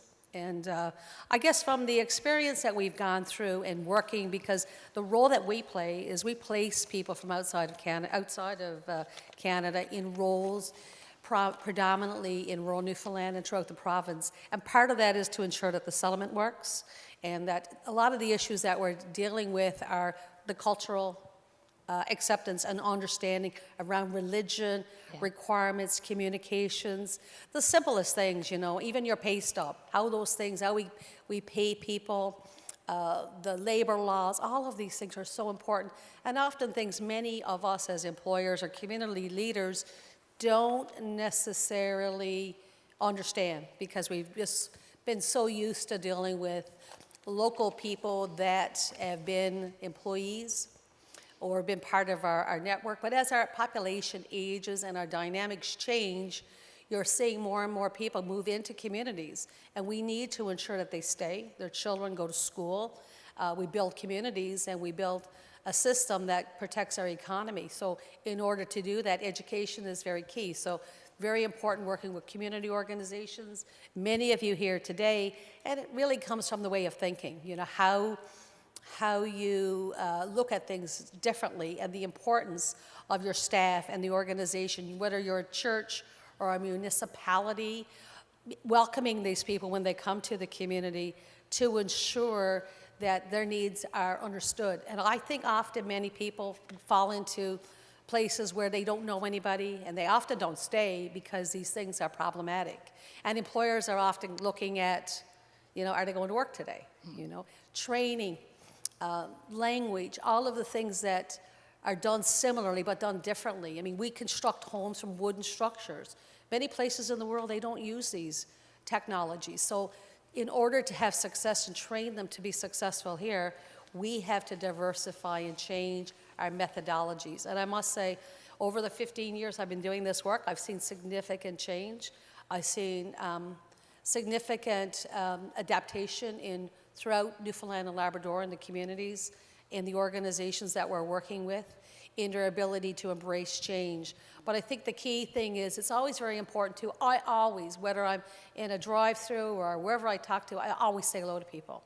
Because, even I'm in the grocery store, it's one of these things, welcome people to Newfoundland and Labrador. How did you come here? How do you like it? And people love it here because they love the people and because we are welcoming. And I think we have to continue that.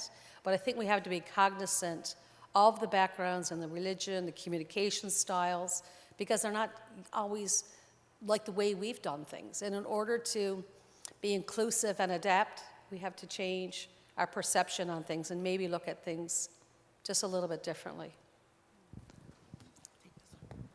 Hi. I think regards to cultural inclusion, the organization that I represent today, Hospitality Newfoundland and Labrador, so in our title, in our brand, being friendly, being welcome, and belonging is kind of core to the organization. We're the Tourism Industry Association, so we're helping businesses who are every day opening their doors to visitors to Newfoundland and Labrador that are coming here to experience the cultural and the people of our province. So it's a day-to-day thing for me to do that, and many of those 30-odd years has been working with tourism businesses and organizations to expand their workforce. We're dealing with labor shortages, so we know that immigration and inclusion is where we need to go to expand those workplaces.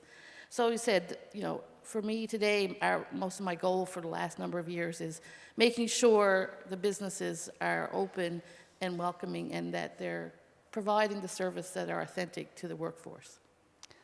Thank you, everyone. Okay, so due to time constraints, we're going to try to keep the answers to about a minute and a half each, if that's okay.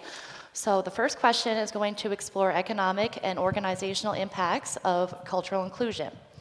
So Dr. Fang, from your research on economic transformation, what evidence have you found that cultural inclusion directly benefits productivity or innovation?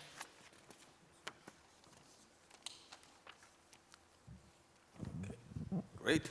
That's really important question, and that's what we do on a daily basis, providing you know, the data and analysis to support evidence-based decision-making and policy-making. And from that perspective, the data is actually quite compelling. Okay, so we first start with McKinsey study, you know, 2023, that shows that you know, the corporations with fair representation of women and minorities on their senior management team, and they constantly actually perform better, more like to be in the fourth quarter, meaning it's a superior performance, compared with the fourth quarter, which is bottom. Okay, and actually that trend is increasing over time. Okay, it's from about 9 to 13% to 35% as of 2024. So meaning that if an organization embracing this kind of inclusive management practices, they're actually doing better in terms of bottom line of business. We also collect our own data, about 800 organizations across Atlantic Canada. This is a fairly representative survey data. We ask them whether you have actually a CEO or owner who are immigrants, or you know, refugees, international students, and we ask them their subjective you know, evaluation of performance. And it turns out if you have a CEO owner who have the immigrant status, they are, you know, consistently, you know, reporting you know, superior performance in terms of the revenue growth, year-over-year revenue growth, in terms of the hiring in the last 2 years and future hiring, and also their projected provincial economic growth. They are all more optimistic. We know immigrants are more risk-taking. They are also more optimistic, just like myself. I'm sometimes overly optimistic, okay? And less because community support I receive fantastically from this province, from the community organizations, you know, ANC and Wanda and many other organizations in the province. And we do have this kind of shared optimism because the peer support, the mutual support, and also because many immigrants take advantage of the unique structure of regional economy in Atlantic Canada, you know, because we have certain kind of unique characteristic. We're also talking about aging population, aging workforce, resource-based economy, and you know, we have much less competition, I would say, compared with the major urban centers, right? That, you know, probably the reason why immigrant entrepreneurs are also doing quite well, along with we're talking about skilled immigrants in this province. And the early perception, I mean, this 30, 40 years ago, if you met an immigrant, right, you would ask that, oh, are you a doctor? Are you an engineer? Are you a professor, right? That's kind of perception, right? They get actually this kind of quite a bit of respect, right, of the immigrant professionals. This become, I said, going back to the old days, where Gander is a getaway for welcoming communities for European immigrants to North America, right? We have the largest military airport, the mayor talking about, right?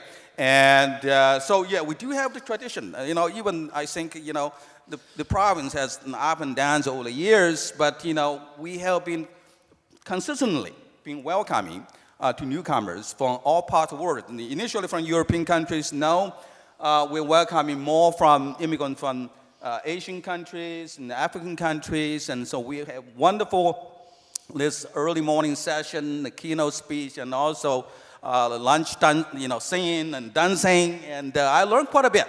I feel enjoyable in those working with this community. And so that's probably make a lot of sense that the immigrants not only make meaningful economic contribution, but also social, cultural contribution. And we have done a lot of study on this, right?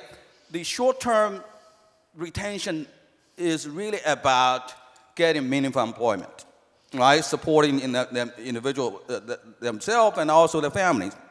But longer-term retention is really about social and cultural retention integration. That's what Newfoundland has this very unique advantage, right? Being a welcoming community and have a high sense of belonging and a high sense of happiness. I mean, I just recently come across a very interesting statistic from StatsCan about the province of Newfoundland, why people are so happy here. Even we have experienced this up and down the economy, They show that, first of all, they are the population that drink most of the beers, right? For that being Iceberg or Black Horse, locally. I tried the Black Horse yesterday. It's quite nice, tasty. And it's also the population make most of the laugh. So, but whether that translates in population growth is something maybe would merit some policy attention, right? How to grow our own population, same time welcome immigrants to this province. Dr. Fang, I'm going to have to interrupt just because we've got to keep things on schedule. Sorry. Thank you very much for the answer. So a question for Andrea from the corporate perspective. So RBC is known for its focus on diversity and belonging. Can you share a tangible example of how inclusion has strengthened your team's performance or customer relationship? Sure. Thank you for the question. RBC and Association for New Canadians has a strong partnership, a strong communication across the province. Gander locally, we have a strong connection with Susan Watkins at the ANC here. And the past 2 years, our branch has gathered together with the Association for New Canadians for the Winter Coat Drive. We gathered winter coats and accessories to help them welcome newcomers to Gander in the winter months.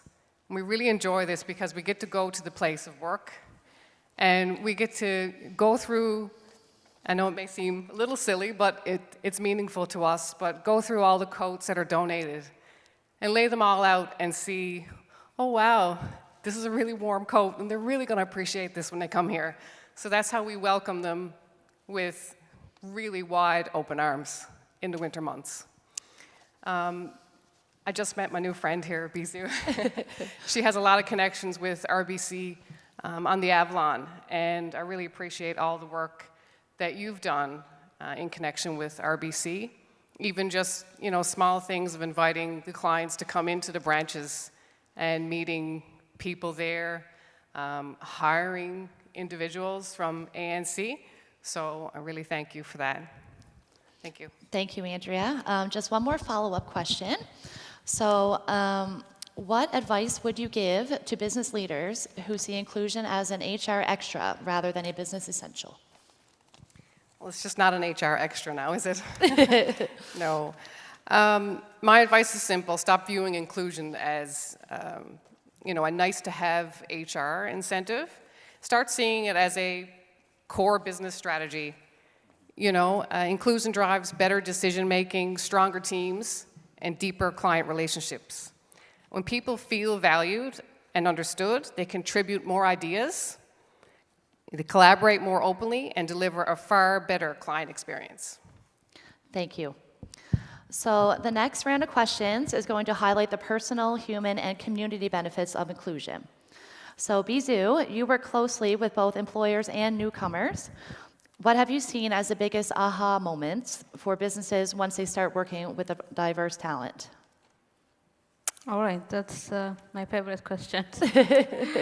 Well, so I think one of the biggest aha moment, especially from employers, is when they start to realize that hiring newcomers or diverse talent is not only about filling jobs, it's actually a smart business move. So they will start to realize that it's helping them to grow. So initially when we reach out to employers, or sometimes they reach out to us, that we are happy about that. So mostly that's mainly to feel like urgent hiring needs. But once they hire newcomers to their businesses and stay like few weeks or months, we start to hear so many positive feedbacks. So they start to realize that their newcomers are extremely committed workers. They're hard workers. They're known for that. So they have amazing work ethic, and they're very reliable, and they take ownership of that business. So we have heard so many positive feedbacks like that. So that's an aha moment for us. Maybe I'll give you some examples that will help us to understand what this means.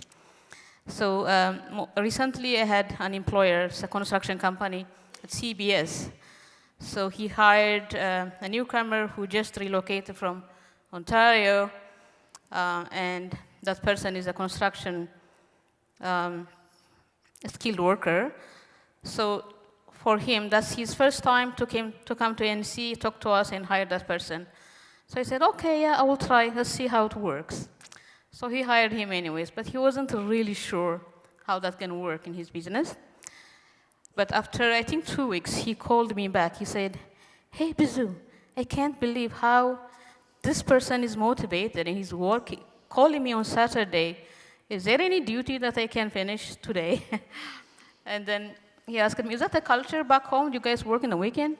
I said, no, not really, but maybe this is just how motivated our newcomers are. So this is just one example. Maybe I will give you one more example that's also kind of surprising us. So another employer from the rural Newfoundland, from, I think that's Herbert Britain.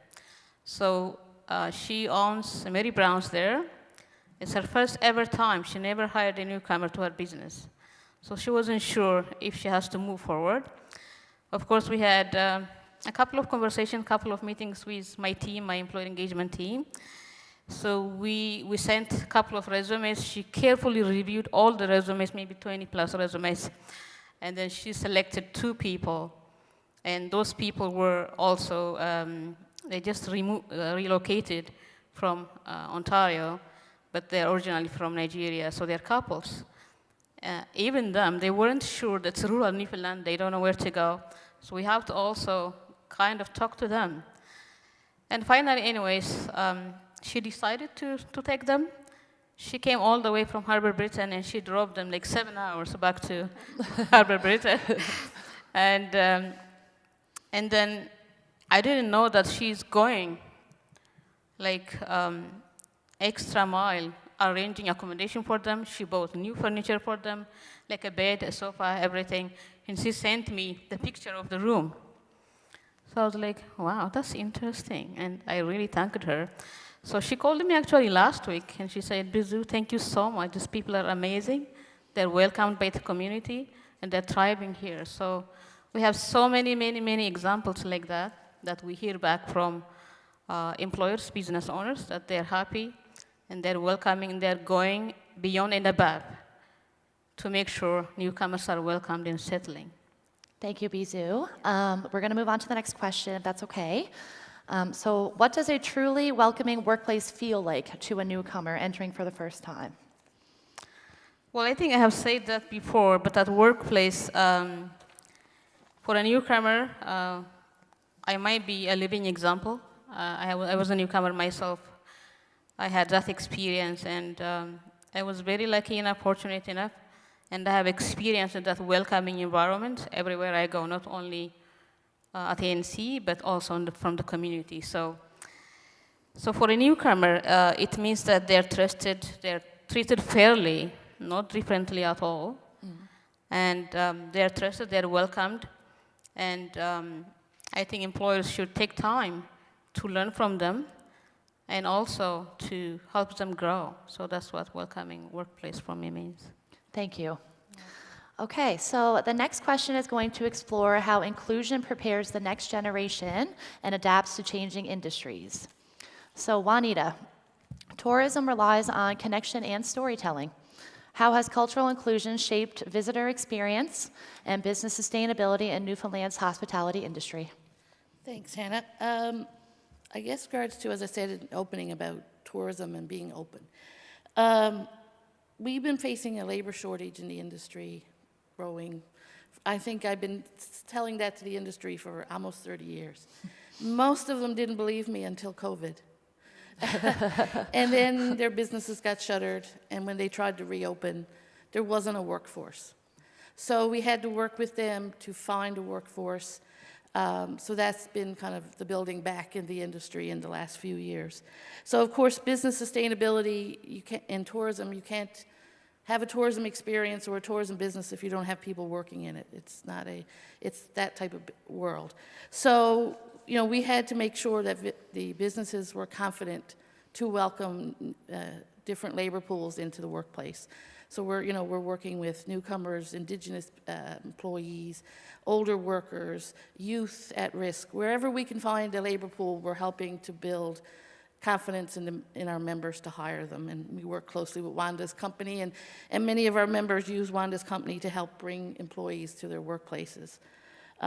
So as I said, it's making sure most of them are small businesses. They don't have HR managers. They don't have a team of experts.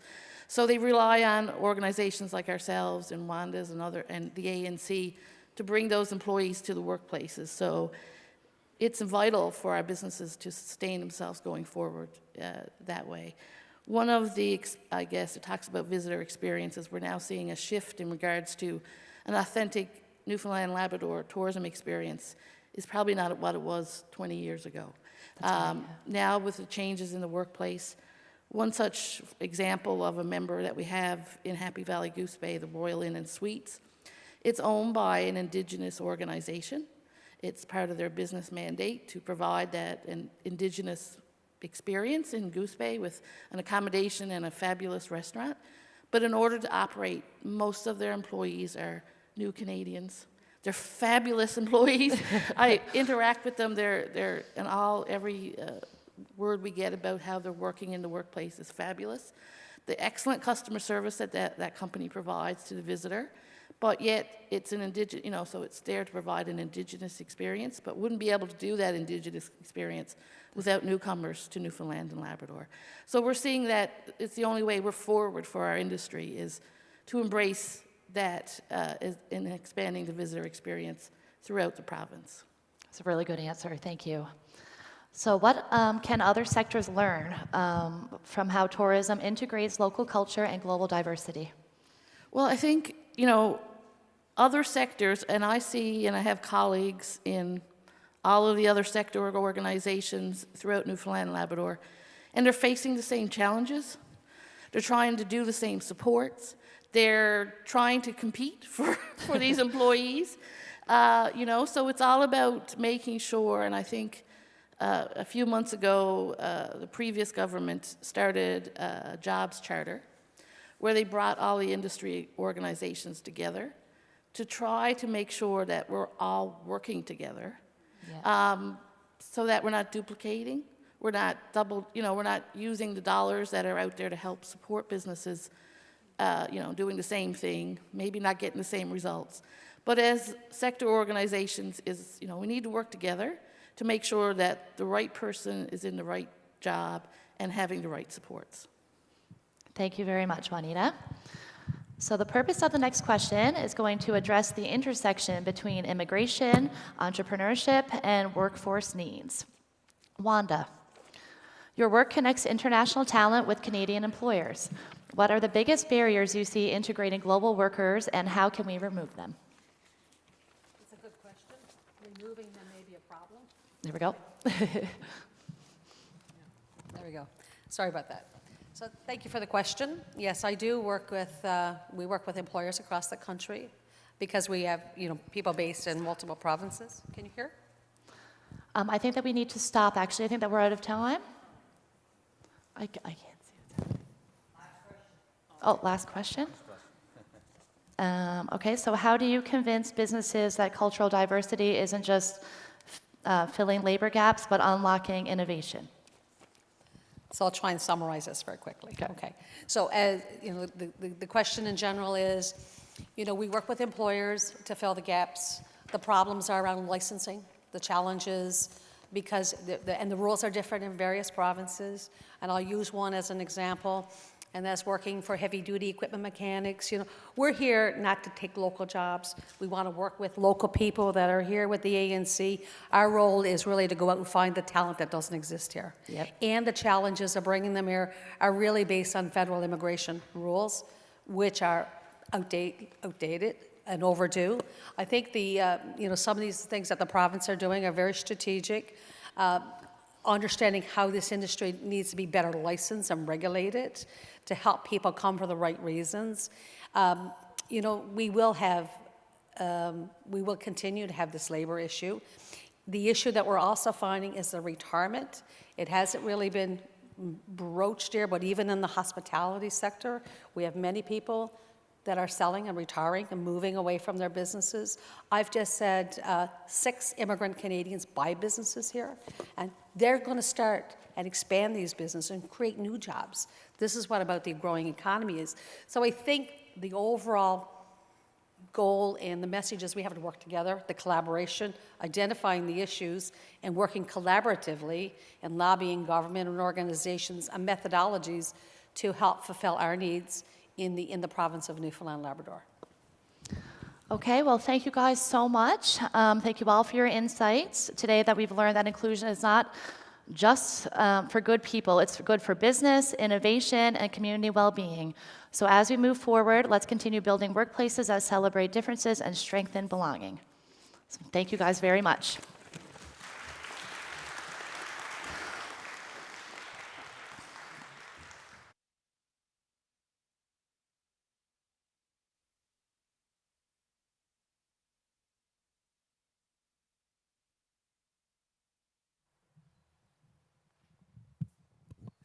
That was absolutely amazing, very informative. When they first got up here, I was thinking, it's quite a wide panel, but it also speaks of the depth of the experience and the exposure within the fields. And listening to some of the conversations that were had, I think to myself, as a newcomer, as a person integrating in various workspaces, it's good to feel that there's a lot of effort being made to create that space of integration, but also to be able to allow my level of skill or my level of exposure to be retained and be used within that context of employment. So that was really, really amazing. And thank you so much, Hannah, for your amazing job up here. No one tells you, but it's a little, can we give a round of applause, please? No one tells you how nerve-wracking it can be sitting up here. It can be quite a lot, and when the lights are flashing in your direction, in the screens and the feedback, it can be quite a lot. Now, the next person who I have the pleasure of calling up, he's currently getting his mic done. Now, this person needs very little, if not no introduction in Newfoundland and Labrador. He's an award-winning actor, comedian, writer, producer known across Canada and beyond for his wit, big heart, dedication, and storytelling with impact. Now, Sean is the kind of person who, within a short period of time, you can call him a friend. Now, I know I said Bobby's my friend, and very recently, Sean became my friend too. Oh, yeah, he became a friend. And the last time I saw him perform was in Grand Falls about a month and a half ago. And Sean comes up with this big plastic bag, and he starts banging on it, like he uses it as a drum. And I thought, what's this man getting up to? And he starts smacking away at this thing. And he had a chance to tell us his story. Now, as an immigrant coming from parents who are from outside and living in Newfoundland and growing up in Newfoundland, he has an amazing story to tell. He conveys his story with passion, with humor, but also with sincerity. And that's one of the things I really love about Sean. I really appreciate that about him.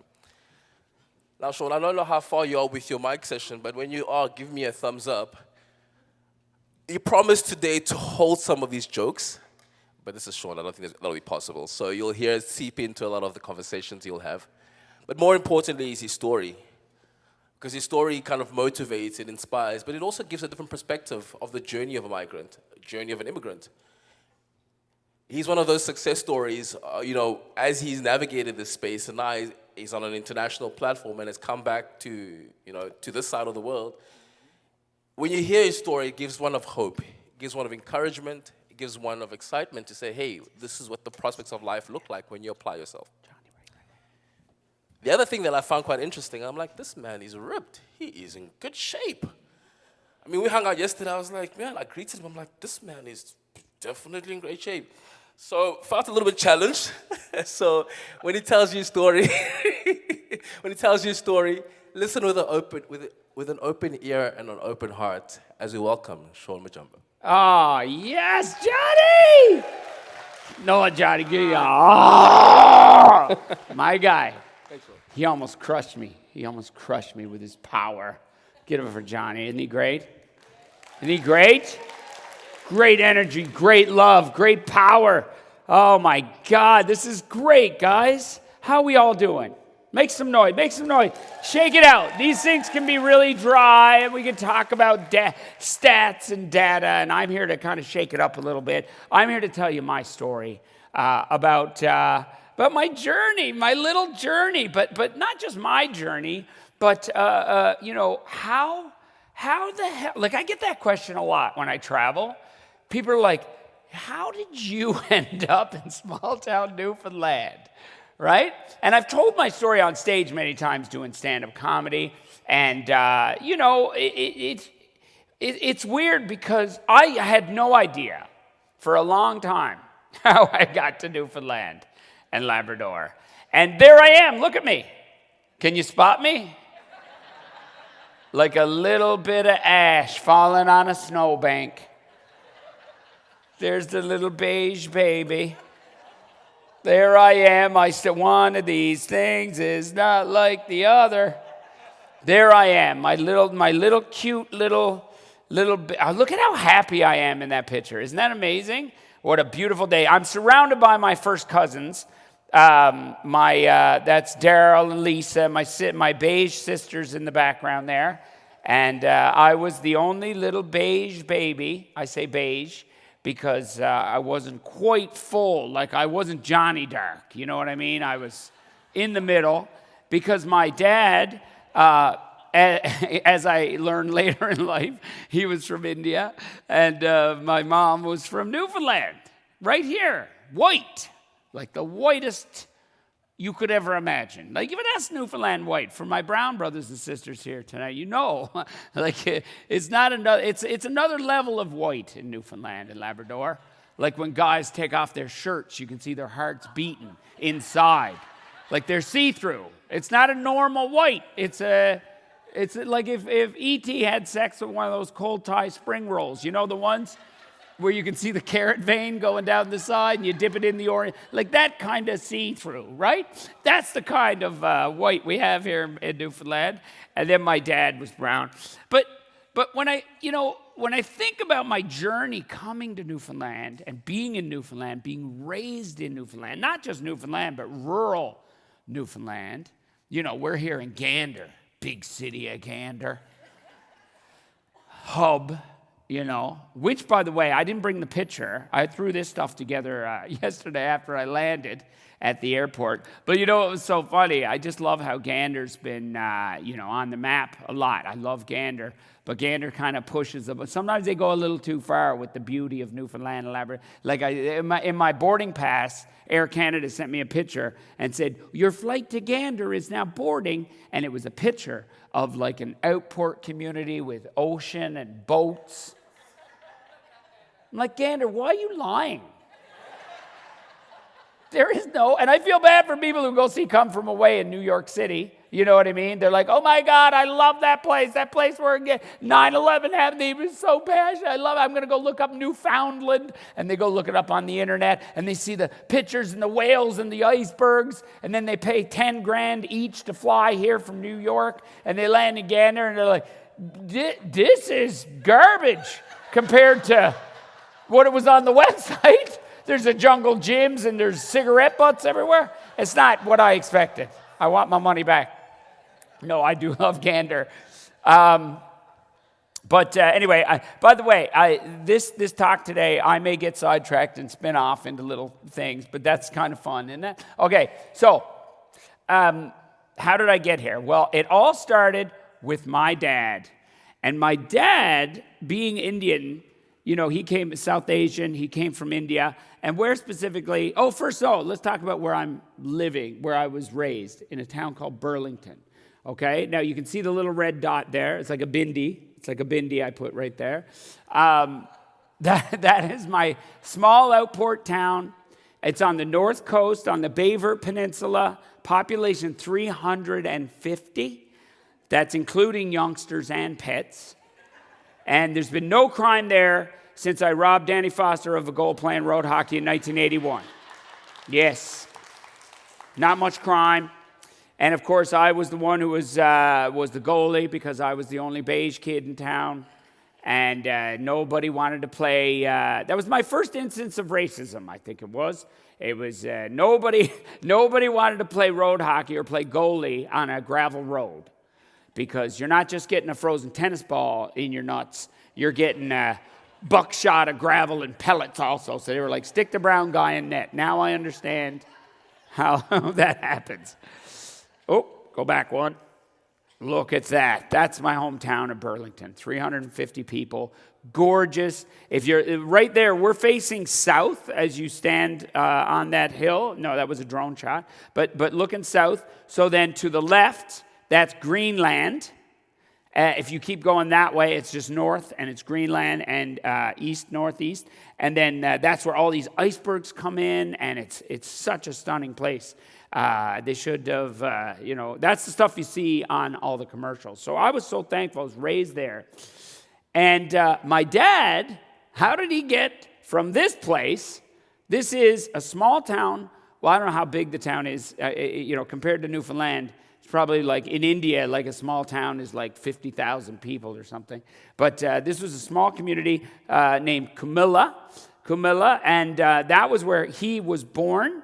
And then he went from Kumilla, he went to Calcutta after partition, because as some of you may or may not know, the journey at that time during partition was incredibly hairy. And he was not around during that time, but his family actually rescued all of the girls from that place.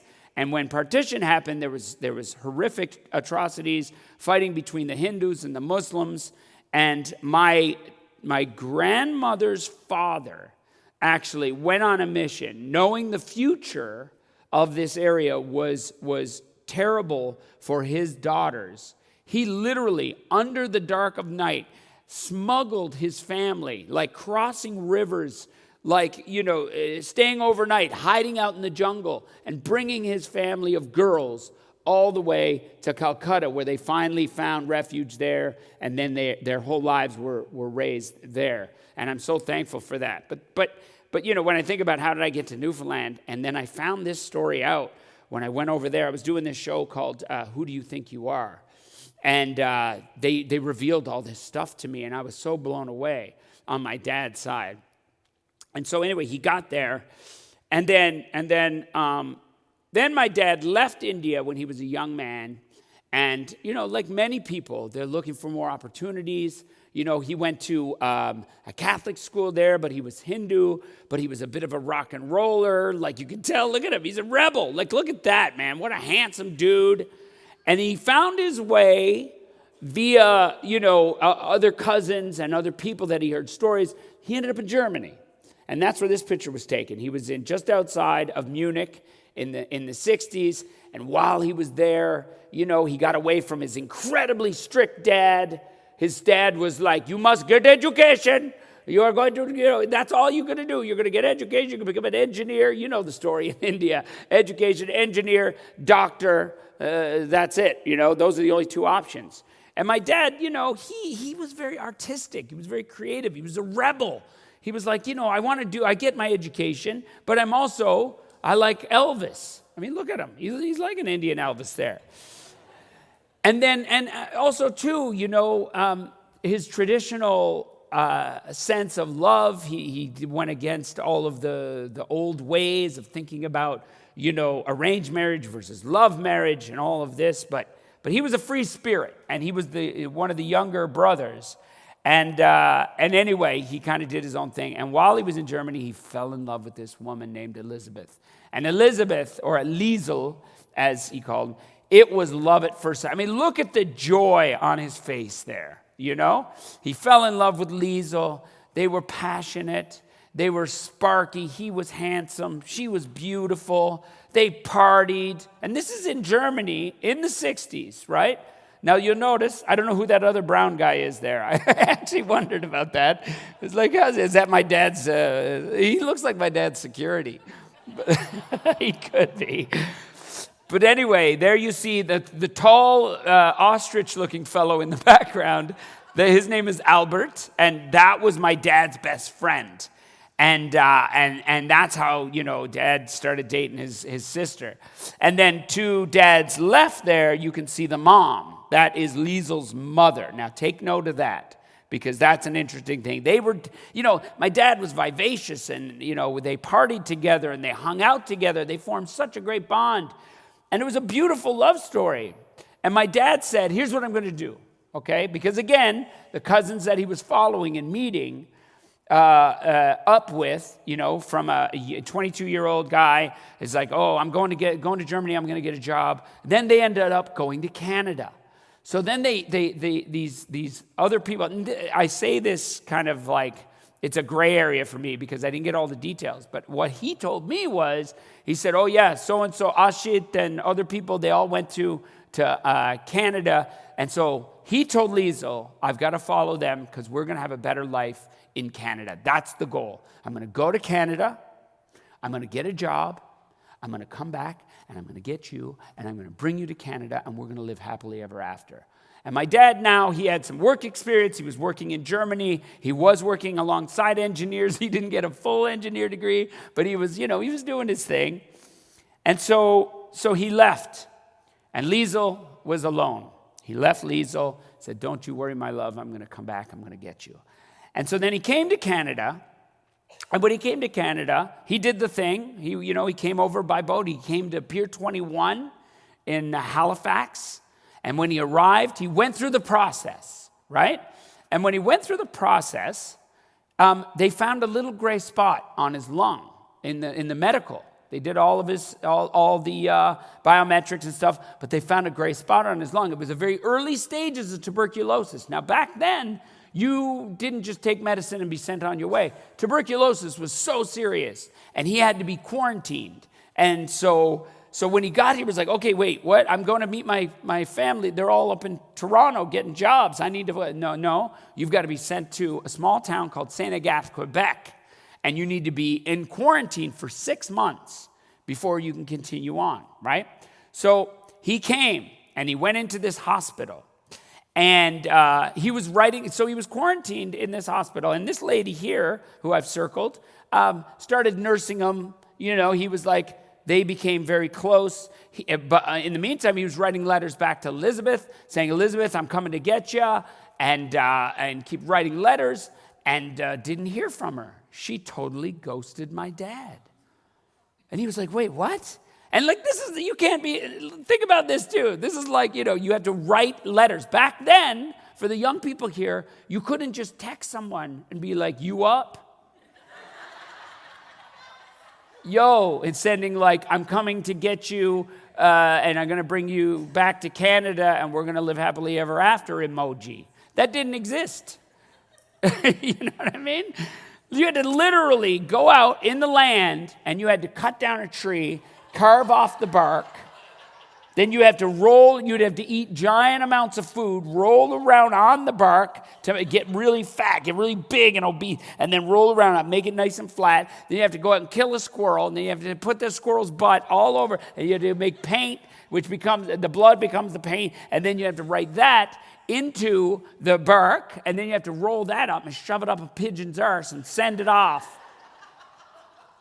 And that's how he had to send letters back to Liesel, back in Germany. And, but anyway,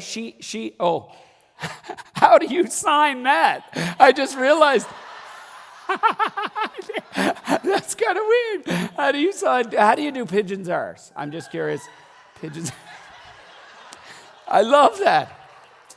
So anyway, but this woman, she was from Newfoundland. She would go on to later become my mother. And, but she was from Newfoundland. She did the typical Newfoundland experience, She started out she was born in Rattling Brook, which is just outside of Kings Point, Newfoundland, which is just outside of Burlington. And so she was born in Rattling Brook. Her mom was born in Rattling Brook. And, she did the thing. She's like, I get a nursing degree, go to Career Canada College or whatever it was. And off she went to Montreal, and she worked up in St. Agathe, Quebec. She got a job up there working as a nurse. And then this dark, chocolate, handsome fella, some exotic fella comes into I'm going to nurse him back to health. I never had dark meat before. Like that kind of, Newfoundland. She was hungry, and it was exotic and exciting for her. And my dad, after got ghosted by this German woman, he just said, okay, well, I guess I'm going to, she seems nice. Okay, very good. I like her very much. And he was very nice and very sweet. And so there was my mom. And my mom and him, they started like hooking up. And look at that exotic. She was into it. Look at the sari. She's wearing this beautiful sari. And that's my dad. This is at the hospital. And then she was like, okay, buddy, that's it. Hop in the truck. We're going back to Newfoundland.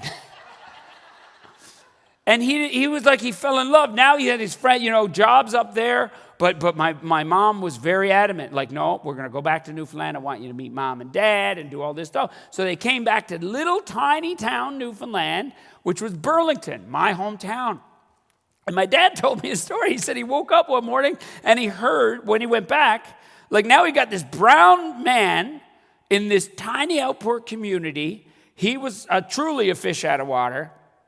He shows up there, and her parents were like, what's this now? But we're welcoming, because that was the way it was, And the plan was they were going to get married, according to mom. Like, Dad didn't ask. Dad never proposed. It was almost like, he got a grant. But he wasn't marrying her to get his like papers. It was just like she forced it. And he woke up one morning and heard his mom talking about wedding invitations, and heard my mom talking about wedding invitations. And he was like, okay, I guess, like I said, she's very nice. So I really. And so boom, that church, they got married in this church. It was amazing, right? This was unheard of, like in this small place, Indian man marrying this white woman in small town. But everybody loved it because he was so sexy, and exotic, and it was wild. But early on, you could see it. Look at that.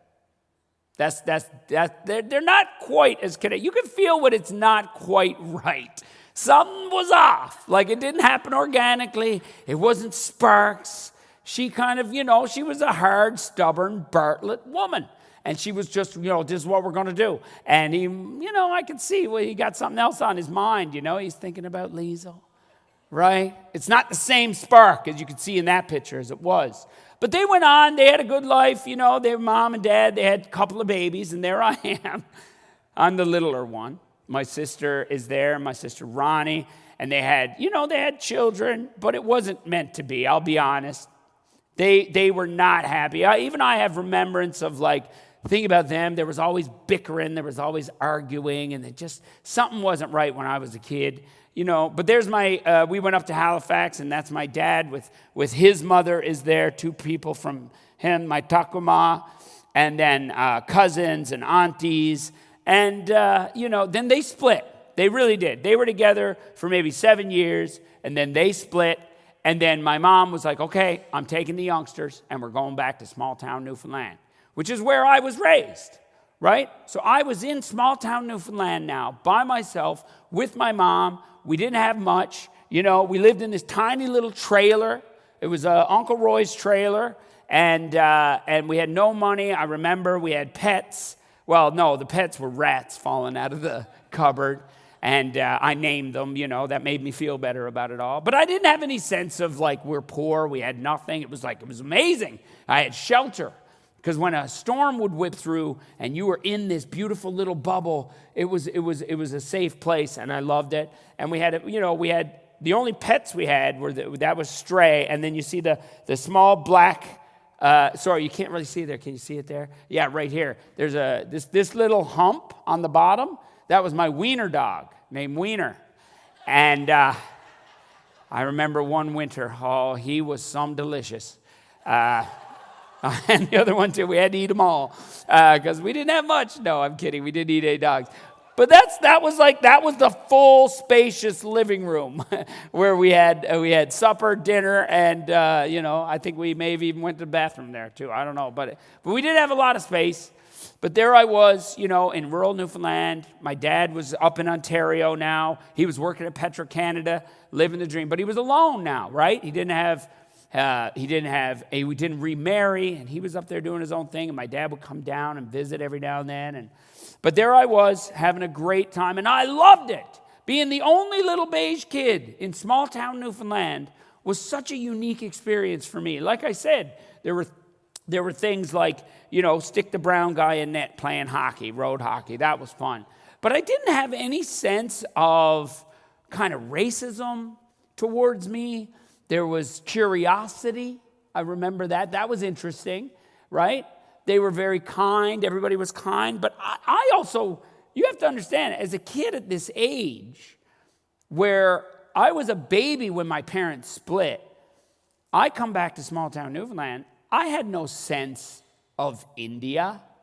Like I had no sense of what my culture, on my dad's side, I had no sense of that. I was this white kid growing up in small town Newfoundland. I thought I was white like every other little kid. But I heard rumors, like my mom and dad, I remember hearing that my dad was Indian, but I was like, is he real? I didn't know. I remember I was in grade 1, and I went to show and tell, and I literally brought feathers into show and tell, and I told the class that my dad was a chief. And I remember Mrs. Roberts. This is a true story. I was like, yeah, my dad was a chief. He's Indian. And I remember Mrs. Roberts, she looked at me and she's like, is he? Really? Yes. Because I didn't know. The first case of cultural appropriation. Terrible. But I didn't know any better. I didn't know anything about my Indian culture. I didn't get any sense of what racism was. In fact, what is the racist term against Indian people? Packy, right? People say packy, right? Now, depending on how you use it, right, it can be very hurtful. But for some reason in my hometown, it was weird. It's even my best friends were like, "Come on, Packy, we're going," right? And it was kind of sweet. But I didn't know any better, right?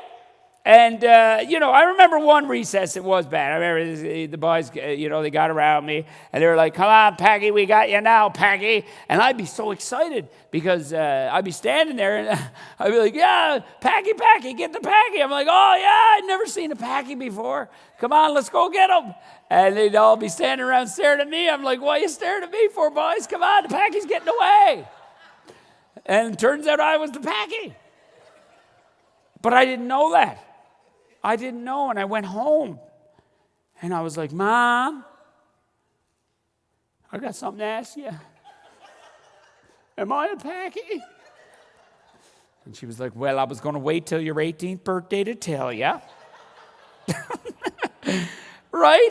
I said, so wait, what is a Paki? I said, is my dad a Paki? And she said, no, Dad, your dad was born in India. I go, wait, he was born in India? Yeah, not Pakistan? Oh, so it turns out I'm not a Paki. And it's not my bullies' fault. They just need to be educated, right? So the next recess, they got me, and they were giving me a wedge. They were like, we got you now, Pakistan. I'm like, no, you don't understand. India seceded from Pakistan under the Indian Independence Act on August 15th, 1949. They're like, whatever, Pakistan. I go, no, you can't just lump us both into the same because they're very distinct cultures, and they're very different. Like, India has spicy food, but Pakistan's food's way hotter. And, the Indian music is like, hi-ya-ya. Pakistan is like, hi-ya-ya. It's very different. And you can't just lump us both into the same racial stereotype or you lose all credibility as an ignorant, racist, terrible person. So it wasn't their fault, I forgave them, But Newfoundland has a different way. Like, even when people say racist stuff here, I don't know if for my brown brothers and sisters, did you ever experience it? Where it's like racism in Newfoundland, even racist things are being said, they're still coming from a place of love, right? Which is hard to wrap your head around because you don't want to say ignorance is okay, but you also have to understand where they're coming from. Like my experience, I remember, like after I've gone off and I've done television stuff and I've worked, I come home to Newfoundland, and in the Deer Lake Airport, I had this woman. She was probably 60, 70 years old. She had legs like a goat. She was strong, one of those hard Newfoundland girls. She was old, and she came over, Sean Majunder, oh my God. She grabbed her talons into my arm. She wouldn't let me go. She pulled me in close. She's like, oh my God, Sean, we loves you. You know that we loves you here so much. My son, you're a hero, and we loves everything you do. And honestly, you do the best Paki, she said. And I was like, thank you. She goes, you do the best Paki. When you do that Paki, oh my God, we laugh some lot. We loves you. So what are you going to do with that? Like, how you're going to take offense to her? You're going to push her and say, hey, don't you dare. I'm like, no, she loves me. She loves me. And that's a good thing, right? She just didn't, I'm not going to take the time to talk to her about the education on using that word or not. But I remember, too, there was a show we did called Majunder Manor, and it was a TV show about doing tourism in my hometown. And they were interviewing people in my hometown about me growing up there. And there was this one woman, she came on, and she was like, yes, we loved Sean and Ronnie. They were so sweet. They were the sweetest kids. And we remember being in the back of the bus, and they would be there, sitting there like two little burnt babies. Oh, my God, we loved them.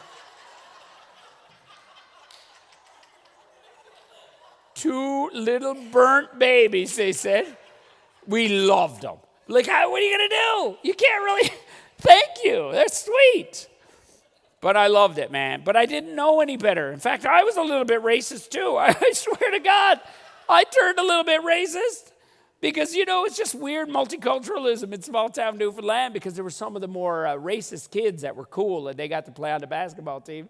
And I remember there was like one Chinese family nearby. He was my best friend. His name was Jason. And we were best friends, man. But we were like the only minorities in this whole peninsula, I think, at the time. And I remember I was going to do some work with his dad. He was like the head of the squid mafia, I swear to God. He would catch squid, and he would our job as young grunts, we had to go out and we had to put the squids on the flake. That was the thing. And I remember as we were driving up there, these two Chinese guys were talking about, like the uncle and the dad, they were talking about how Pakis wipe their ass with their hand. And I was like this little kid, and I was like, yeah, it's true. I'm like, wait, what? You can't, what?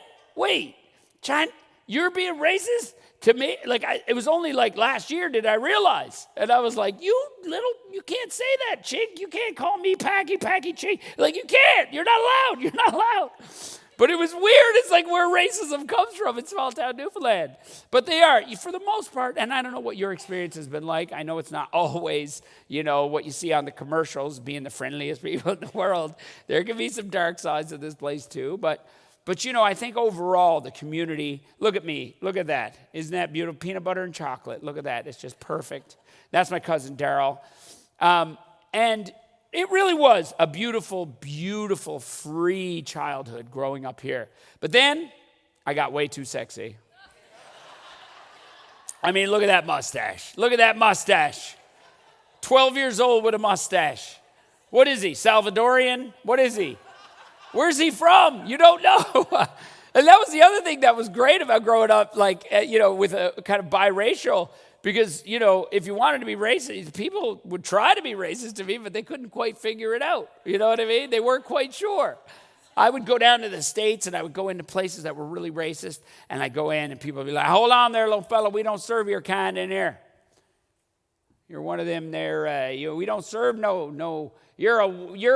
You see that sign? Look at the list. You're on that list. I know you're not welcome just by looking at you. Now, give me a second here. Maybe I should ask you some questions. Okay, how bad are you good at basketball? You're probably good at basketball. No? Okay. You terrible driver? No? Okay. Okay. On a scale of 1 to 10, how attracted are you to sheep? What? I loved it. Nobody could really be racist to me. It was awesome. But I went away. And, I moved up to Ontario. My mom and dad, they decided in a weird way, they were like, we should get you two back together, the family back together, even though they did not like each other. I think mom just wanted to get out of small town Newfoundland. She was a social worker here, and she just wanted bigger and brighter things, And so we moved back to Mississauga, of all places. It was terrible. And I went up there. Oh, wait. Oh, I got to go back. Yes. And I started working in television. But the first time I was ever on TV was actually in Bayvert, Newfoundland. Crank the volume on this. You got to hear the volume on this, Robert. So this was actually a Here and Now, which was our local news. They came to do a piece about Bayvert and the mine shutting down. And it was asbestos, by the way, that they were digging out of the ground, which is not the healthiest thing in the world. I don't know if you've watched science news, but apparently asbestos is bad for your lungs. And I remember being a kid walking around Bayvert, I'd go out and my mom had a blue Reliant K car, and I would wake up in the morning and I'd wipe the frost off the, and then I realized, oh no, it's July and it's 28 degrees out. That's asbestos fibers falling from the sky covering my mom's car. But anyway, this was a piece about that, and this is my first time on TV, you guys. I found this the other. Can you see me? Glory, glory, sing glory to God. Celebrate His wonderful birth. Glory, glory, sing glory to God. God of love, glory to God. Sing His praises, glory to God. Glory, glory, sing glory Aww. to God.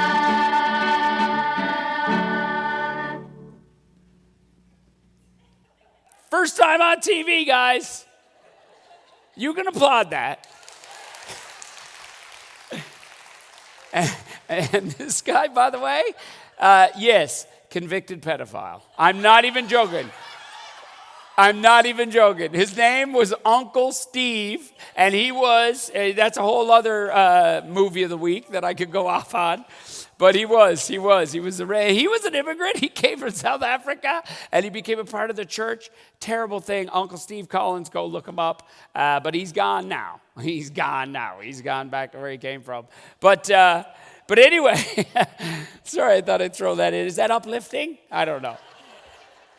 But anyway, I went on to start working in TV, and I loved it, I started being an actor because I grew up in small-town Newfoundland. We're on stage. You're always on stage. You're always performing. There's a famous comedian in Canada. His name is Brent Butt, and he had a TV show called Corner Gas. And I remember talking to him, and he always told me, he said, when I go to Newfoundland and perform there, he goes, I'm always about the 6th funniest person in the room. Because everybody here is a storyteller. Everybody loves telling stories. Everybody loves performing. And that was what I was raised at. So I always wanted to perform. So I went off. I did different TV shows. Just take you through a few of these. I was also on a kid show called Uh-Oh, that's me dressed up like a mouse there. Yeah. This was a big cop drama in the United States called Detroit 187. I got to play a detective. But I'll tell you a bit of this one. Thinking about not feeling fully connected to who I was as a, as a biracial person, I'd always get these auditions for because my last name was Majumdar, and they knew I had an Indian connection, I'd always get the role. They were like, oh, well, he's got to be the Indian guy. But I was never quite Indian enough. And I always struggled with that. In my mind, I was like, I don't look, like I said, I'd rather go out for the Salvadorian guy. But they would keep sending me on these auditions for the brown Indian guy. And I remember when I got this audition, it came along and his name was Vikram Mahajan. And I was like, nope, I don't even want to look at it. I didn't want to look at it because I'm like, I'm not going to be stereotyped. I'm not that guy. Do they want me to do an accent? And I always fought with that as a brown guy because I was like, I just want to be me. I just want to be who I am. Let me be that guy. And when I went in to audition for it, they were like, no, that's his name. He has a background, but you're an American guy, and that's all you're going to do. So I was like, okay, cool. So I went in. I also played a lawyer on a show called Firm. So I was a cop. I was a lawyer. Now I'm playing a priest on a show called From, which is great. And actually his character, his name is Father Khatri. I auditioned for this in Burlington, in my hometown during COVID. I left LA, I came here, and I was in I have a small house there, and I set it up, and I remember getting the audition. This was a reverse. I auditioned for the part of Father O'Donnelly, right? So now I got to fight against that stereotype. I got to make it my own. I ended up booking it, and now his name is Father Khatri, which is an Indian South Asian name. And it's actually quite beautiful. That story is pretty amazing how they did that. Let's see what's next. Oh, and this was a show with the Farrelly brothers when I went away. I do this sweaty East India character. I did him on 22 Minutes for years. His name is Raj Binder, and he's just this silly guy that I did for many years. But the Farrelly brothers, they saw my tape of this guy, and they were like, oh my God, we want that guy in the show. And I was like, I'm not going to do this silly accent on a show that I could be on this show now for a long, long time doing this. Oh my goodness, what is happening? And I didn't want to play stereotypes. But it was the Farrelly brothers, and I did it. I went into that audition. I did it a bunch of different ways. They said they wanted it like the Canadian guy. They wanted the Indian guy. They wanted just a straight guy. And I ended up, they loved the Indian guy. And I said, okay, well, it's the Farrelly brothers. It's a TV show. It's on Fox. I'm going to do it, but I'm going to do it as best I can. And I actually have a scene here from the show. Did anybody ever see this show? It's like I'm going to show you a couple things now that you would have never have seen. But this was really cool. Why? Take a look at this clip. If it's any consolation. Hey. Oh, wait, Matt, no. If it's any consolation, I had something similar happen to me on my wedding night. You didn't give Dorit the big O? Oh, no, I did. It's just, this is so embarrassing. It lasted for merely 1 hour. An hour? Yeah, come on, don't rub it in, okay? I was really nervous, it was our first time together. What exactly is disappointing about an orgasm that lasts longer than a bus ride to Maine? Well, when you're accustomed to one that lasts as long as a bus ride to Canada. What the hell is going on here? Seriously. Lengthy orgasms are very common when you practice tantric sex. Oh, come on. Tantric sex? That's just something that Sting made up. Sting? Yeah, he wishes.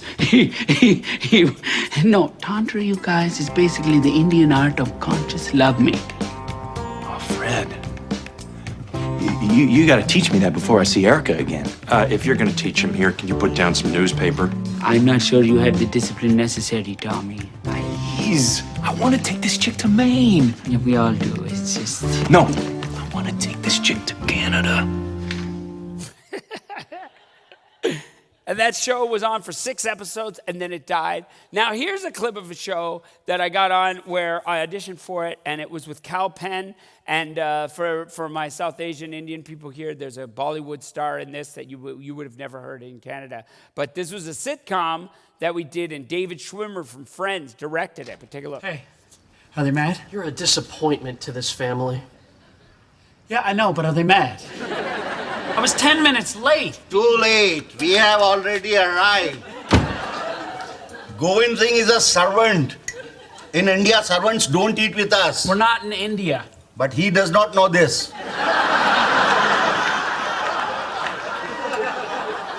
Govind already ate. He's setting up for your graduation party. It's not their graduation party. It's 100 Indian people nobody knows. If they are Indian, we know them. So who's sitting there? The chair is for Raju's wife, to remind us that he is yet unmarried. Do we have to talk about this? Mom has necklaces and saris for this hypothetical wife as well. Yeah, my hypothetical wife lost 100 pounds. Yeah. Looking good, honey. Eat. And you know, Elizabeth, there used to be 2 empty seats.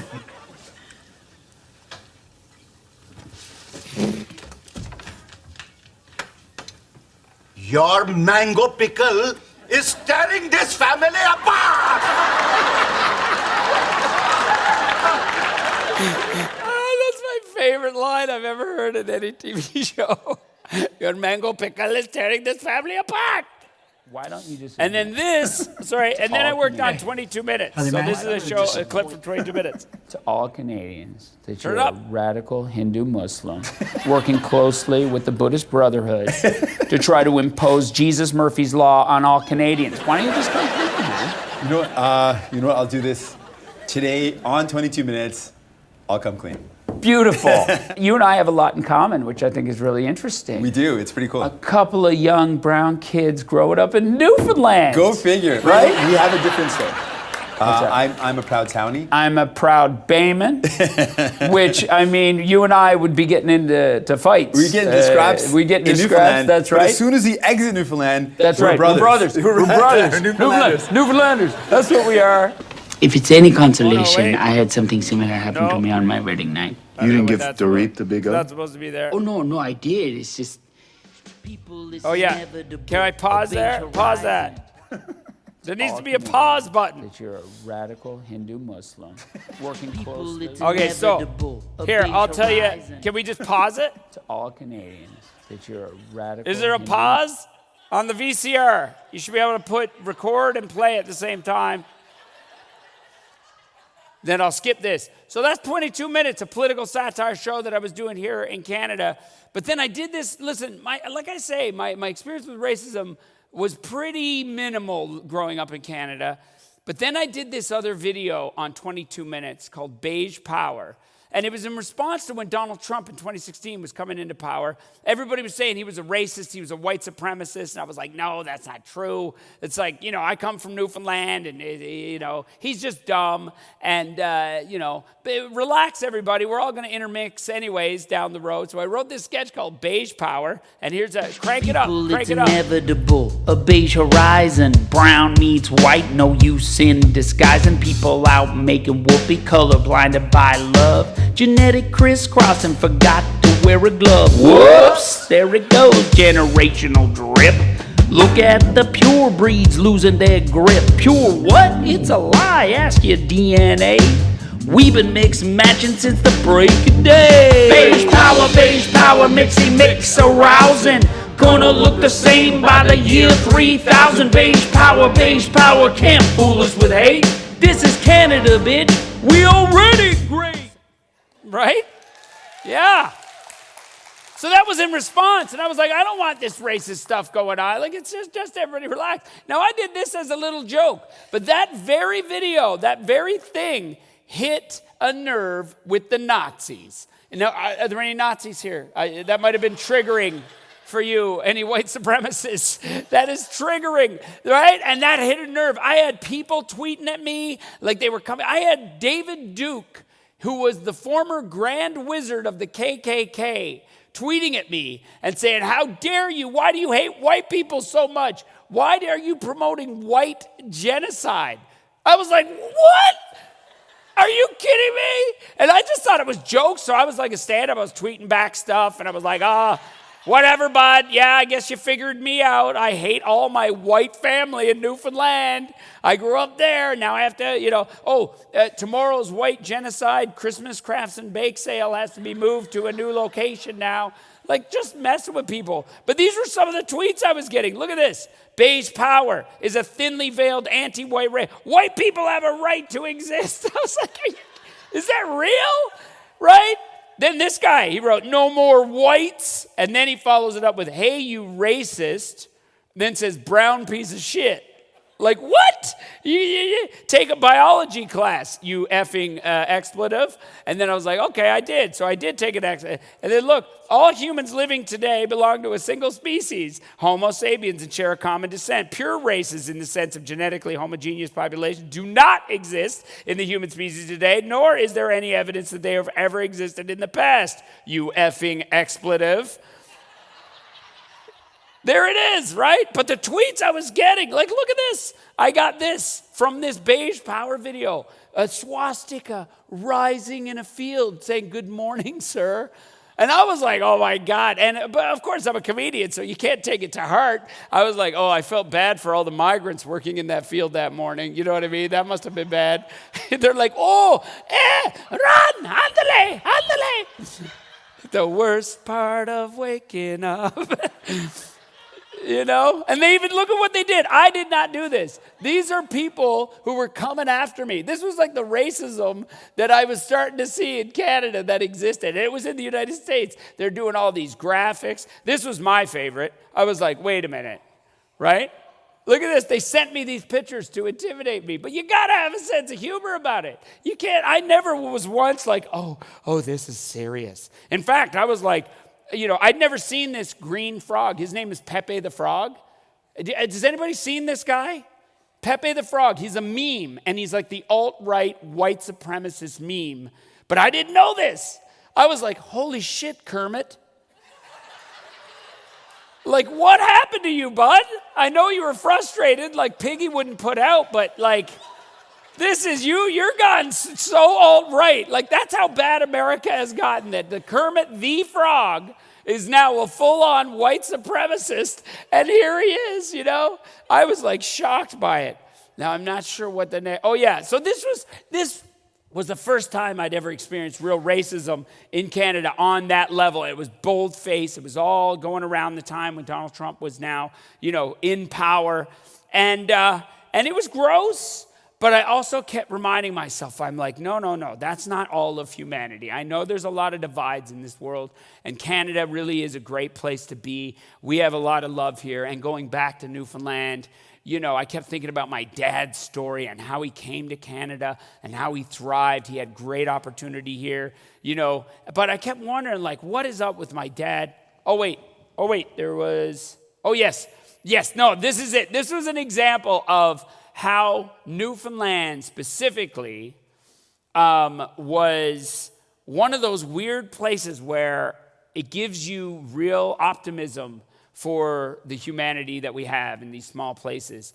And I remember it was one Christmas, and you know, even though my parents split, my dad was in Ontario, you know. Oh, by the way, yeah, that when we were up in Ontario together, we're living as a family. We were there in the same house for maybe 5 months, and we were like, no, let's get the hell out of here. Like, my dad and mom hated each other. I hated my sister. We were always fighting all the time. I had a dog, and dad had a dog. They were fighting all the time. So we went our separate ways, but we stayed up there. But I would always come home to Newfoundland, especially for Christmas, and there's a tradition here called mummering.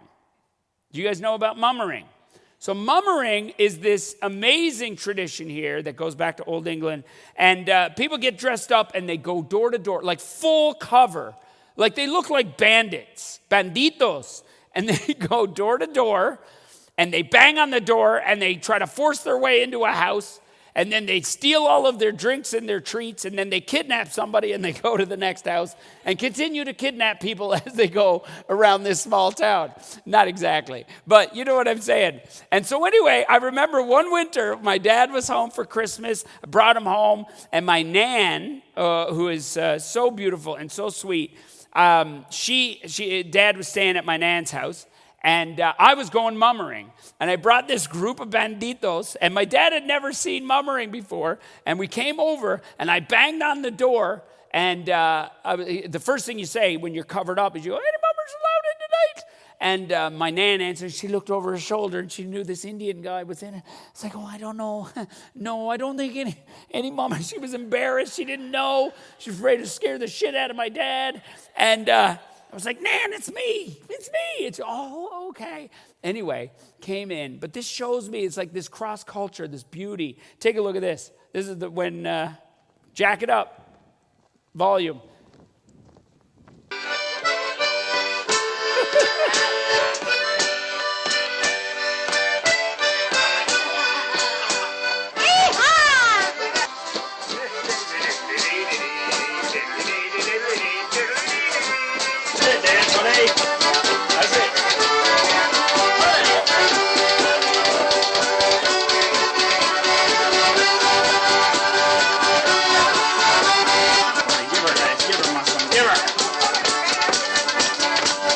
That's it right there. That's the story there. Indian dad, Newfoundland nanny.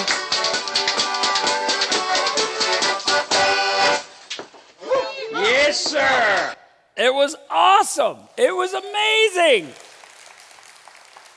And my dad really did fall in love with this place. And so when he retired, you know, he was working up in Petro-Canada, and he got to a point where he never remarried. Mom died, you know, back in 2003. That really hit him hard. And, you know, when she passed away and my dad was retiring, he was like, where am I going to go to spend the rest of my days? And he thought, well, you know, if I'm going to be alone, whatever, I can go back to small-town Newfoundland. So I bought him a house in small-town Newfoundland and in Burlington, and he was getting ready to move back. And he tells me this story. He said it was probably 3 or 4 in the morning, probably a month before he was ready to move. And he gets a call from a somewhat inebriated German woman. And this is like, you know, 40 years later. And he gets a call from Liesl. And she had had a lot to drink. And she was on the phone. And she was like, Imani, what happened? You were supposed to come and get me. What happened? Anyway, I'm not going to tell you the story. I had the beauty of being able to get them to tell their own story. But take a look at this. This is, and I'll leave you with this. When you First met him, what did you think? I fell in love with him like nobody can believe it.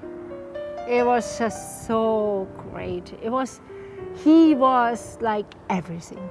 Like to me, it was. So he was like an Indian Elvis riding around on his moped. That's my dad, I say. Yeah, that's my dad. To me, he was the most beautiful man in the world. The plan was for me to come in Canada, find a job, settle down, and then go back and get married with her and bring her back. Right. And in the meantime, I wrote her back, but she never used to get my letter. I didn't know nothing about it. I didn't got the letters anymore. I thought he maybe found somebody more beautiful than I. Yeah. So I thought, I have to write him a letter. Oh, I almost cried. It's okay, it's okay. If you found another girl, you are free. Just do. Oh my God. It's okay. It's okay. Throughout the 30 years or whatever you were apart, you said you had a special place in your heart for him still. Always. I was drinking one night too much wine. And I thought about him so bad. And I thought, if I'm not going to call him tonight, I don't have the courage next day to do it. She asked me, how come you never wrote me back? I said said, to I Manny, kept writing to you. I never got any answer from you. Yeah. And then she found out from her And then I sister-in-law found out. that somebody used to And then take somebody this took letter the away. letters away. So And who was I taking the letters away? I think it was Still- my mom, and it was his best friend, my brother Alberto. And then he came. It was a Wednesday. It was like that song, Today I'm Gonna Fall in Love with You Again. It was so great. We cannot do anything without each other. We are so happy. We go together to the dentist, to the doctors, to the shopping. Yeah. Oh, we are together. Oh, yeah. Just to be together. I wake up in the morning and I wake up and I say, oh my God, I'm so happy that you are beside me. Kiss, just as friends. She does that all the time. Kiss, just as friends. Kiss. I love you so much. Bells are chiming for my father, Manny Majumdar, returning to Germany to be with his first love, Liesl.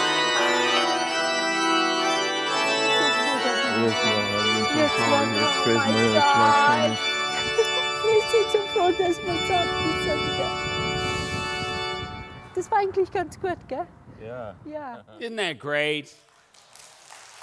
Oh, that was part of Love Tour. And what a great way to end the talk, you know, talking about how it all came together, because they moved back to small town Newfoundland, and they were there in that little house down by the water for many, many years. And then my dad, sadly, he got sick. They had to go to they had to do cancer treatment in London, Ontario. But still, isn't that amazing how it all comes around, and how do people get here and what their lives are like? Everybody has a story. I know you guys all have stories to tell too. But please support. You know, if they're brown, don't stick them in net. Allow them to play out. But anyway, you guys have been great. Thanks so much for having me. I hope my story gives you some thoughts, some ideas. I love you guys. Keep fighting the good fight of diversity in this province. And don't let Facebook get you down. Don't let Facebook get you down. Thank you so much. Yes, Johnny. Bro, that was amazing. Thank you, brother. So Thank you so much. Can I bother you for that? You 2 can. more minutes? Absolutely. Normally, whenever I hear Sean's story, it's so multifaceted. It's so complex, but it's such a joyous story. Yeah. And we have about 5 minutes before we move over to the next part of our program. But I'm going to do something a little unconventional. Sure. I'm going to ask for one question in the audience, because sometimes people have got burning questions that Oh, they like yes. to pose. I am an open book. Can I take one question from the audience now? If it's not said loud enough, I'll try and repeat it with the mic. If anybody has Anybody got any questions about any of that craziness. Okay. Yes? I'll bring the microphone to you, sir. Introduction? Yeah, I guess I feel compelled to ask a question because I'm one of the prime people in the crowd. Sure. So given your I think is very intriguous, life stories, and also your stories of your dads, right? Mm-hmm. And I saw you actually kind of sometimes struggle, kind of in between two cultures. I mean, you don't have the exposure of India, but That's right. But you do get the reaction from the community, right? Yeah. The small town and so on. And later on, you went on, stays in Hollywood. You got another kind of multicultural society. How do you actually struggle? How you compare, contrast with your experiences? Say that last little bit. How do I struggle? Struggle, compare, and contrast with different experiences. Oh, yeah. Well, it's all a part of the tapestry. And I think if I attach myself to what I think I'm supposed to be, then I close off avenues of opportunity in many ways.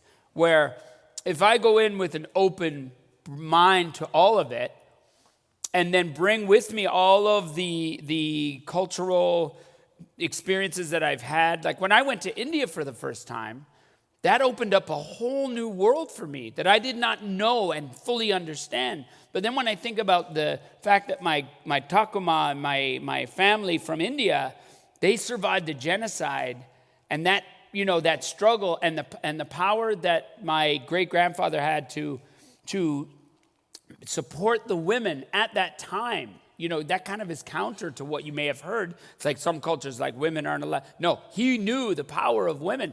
That informed me as a person. And then I grew up in small town Newfoundland, surrounded by women and strong women. So internally, I become more, connected to the maternal instincts as well. So it's weird. It's like they all tie. And I think that being open to all of it is what's interesting. I don't put myself like I'm not a Newfoundlander and that's all I am, or I need to be more Indian in order to feel secure with who I am. It's like, no, I'm Sean, and I feel great about being Sean. That brings all of these experiences together. And I think that's just the reality of a human life. I don't think anybody one thing. I mean, I am a Toronto Maple Leaf fan, and I'll never be not, despite the terrors and the horrors that come along with it. But yeah, I hope that. I think so, yeah. Last one, be my personal question. Yes. Okay. Now, navigating, again, I think piggybacking off that question of duality, you're the first, this, as newcomers come through, we'll have a new melange of culture. We'll have new brown babies. So we'll have a variety of mixes, For parents, perhaps non-parents, perhaps people within the education spaces, how would you advise that they approach this new nuance that's developing, these new faces that are developing, these new cultural mixes that are approaching. With someone with your kind of experience, how would you advise a parent, a teacher? How do you engage with that? Well, it's interesting. It's like the more time you put, like I have 2 young children now. So as a new dad, newish dad, as a new old dad, because I'm an old dad.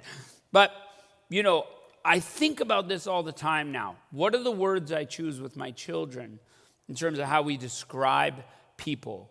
You know, we were in LA, surrounded by a lot of multicultural, which is great. We moved, we're now living in Halifax, Nova Scotia.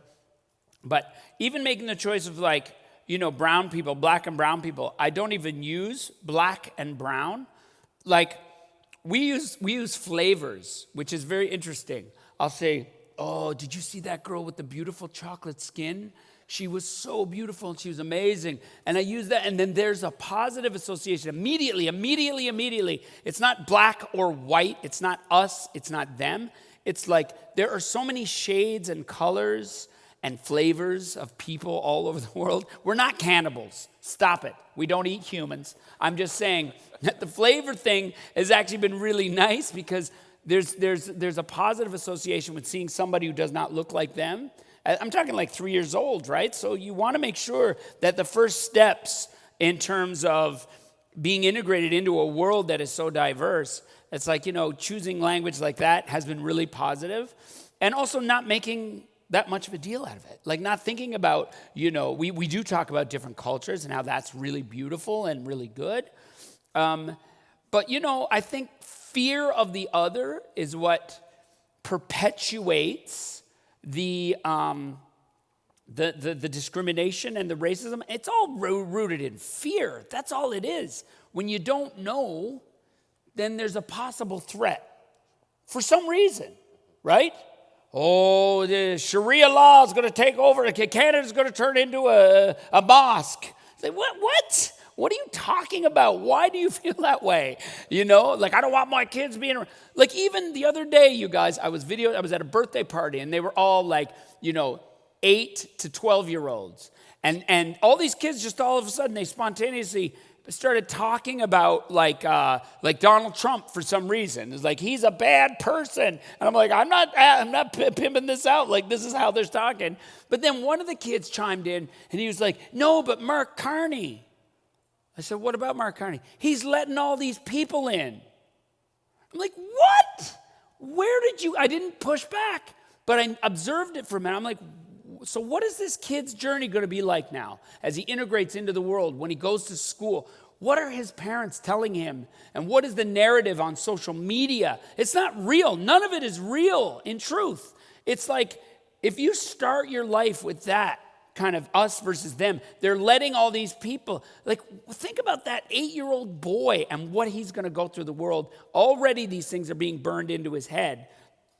I said, what? He's letting people in? He's like, yeah. But already, he doesn't even know what he's talking about, right?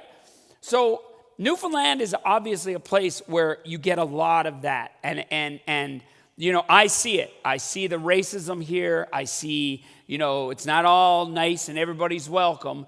People here are fearful of changing their way of life, especially in small places. But as soon as they meet, as soon as they spend time, as soon as they learn, then it's, it unleashes, it undoes the fear knots inside of me now that I know it's like, you are awesome. And we both love the Toronto Maple Leafs. So let's get together on that and find commonality. So it's a challenge, man. It's a challenge. It really is. But one worth staying hard and unapologetically leaning into it, okay? And don't let fear creep in. You all know that. I'm preaching to the choir, but we need to, how do we plant those seeds in other people, regular citizens, people who are fearful, those, you know, at all levels. Thanks for allowing me to embrace my chocolate skin. Thank you, brother. Yeah, chocolate. Thank you, Johnny. Thank you so much. Thank you, guys. Thank you so much, I'll be around if you want to chat. Yep. Thank you, Johnny. Thank you so much. Cheers. That was amazing. That was amazing. Now, Sanjita, before we move over, we're about to move over to get food in a second. But Sanjita, can you come up here so that we can have a few words before we direct you again out these doors to the right to get some food. Sanjita? Sean just left. I just want to do, thank you, Johnny. I just want to make a quick comment. Sean just brought me to so many memory lanes. When I first moved to Newfoundland, I have a very exact same background Sean has. Bengali origin. My mother is here, but I do have another mother and father in Buren. They're like my kind of, they love me so much. When I first came, they made me feel this is home, away from home. Anyway, I just wanted to say that two things when I first arrived in Newfoundland, two things I was always getting questions from everywhere I was going or hanging out with or people I was mixing or university I was going to. Everywhere, two things. They're like, especially in Buren where I used to go every Christmas, the shopkeeper, they're like, are you the new doctor in town? You know? And I told my mom, my mother is here actually, Anjulika, and my good cousin, friend, and everybody, they're going to dance for you guys. Anyway, the first question was, are you the new doctor in town? And the second was, did you say you're Bengali? Do you know Sean Majumdar? So finally I can say, yes, I know Sean Majumdar. And I'm so proud of him. Thank you. Thank you for listening to me. Thanks, Johnny. All the way for Sean Majumdar. Once again, let's hear it. Woo-hoo.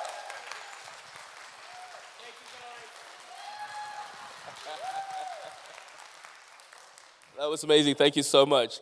We're about to move on to the next part. In the gym, we'll have Zainova and the Bollywood Jig who are going to be entertaining us. So I think we're ready for food. I think we're hungry enough. Through those doors, to the right, back to the same gym where they'll be entertaining us. Thank you very much.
Walala ntunze ntunze omusajja ntunze nandere ntunze ntunze omusajja ntunze nandere ntunze ntunze nze omusajja ntunze nandere ntunze ntunze omusajja ntunze nandere ntunze ntunze nze omusajja ntunze nandere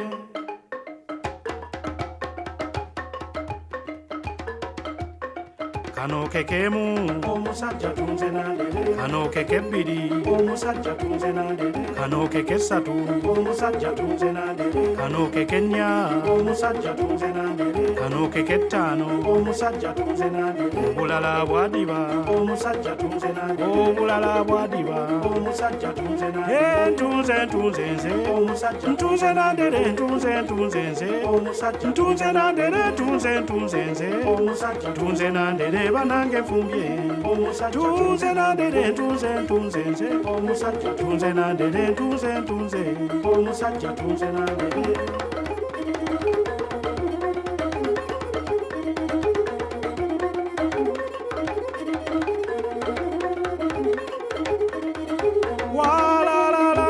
ntunze nze omusajja ntunze nandere ntunze ntunze nze omusajja tunze nandere banange ntunze omusajja tunze nandere banange ntunze nze kano kekemu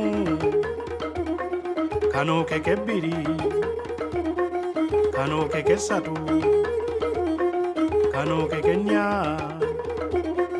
kano keke ttaano obulala bwadiba obulala bwadiba obwo obudiba bwendya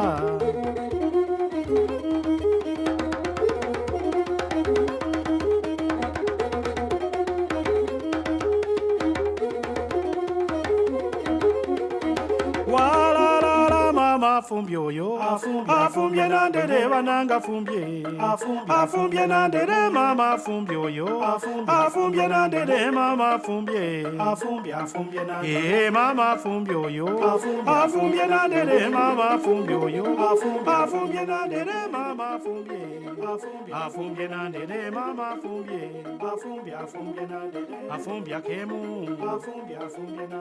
afumbye akebbiri afumbye akessatu afumbye akennya afumbye akettaano obulala bwadiba obulala bwadiba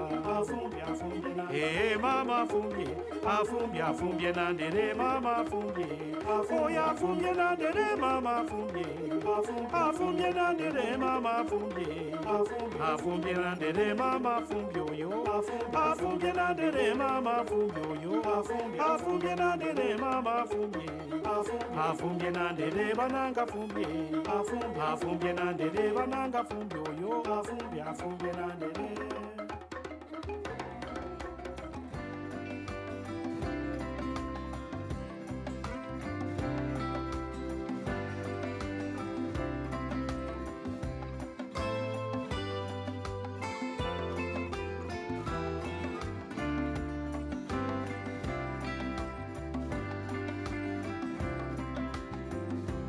In this world, there's one heaven. In this world, there's one heaven. It's like a dream. It's like a dream. In this world, there's one heaven.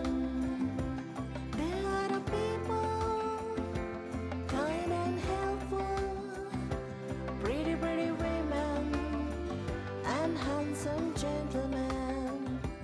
There are people, kind and helpful, pretty, pretty women and handsome gentlemen. In this world, there's one heaven. In this world, there's one heaven. It's like a dream, it's like a dream. In this world, there's one heaven.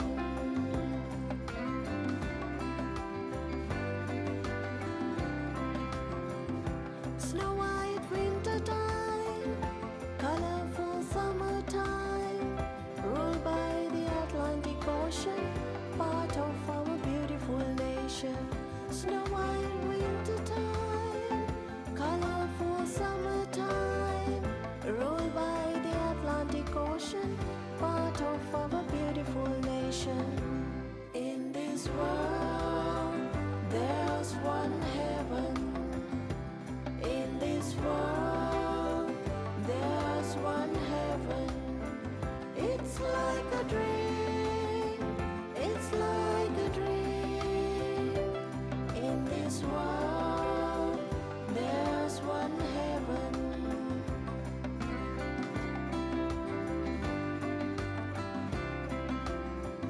Come from all over the world, all living here peacefully, to share your freedom only, turning over heaven. Come from all over the world, all living here peacefully, to share your freedom only, turning over heaven.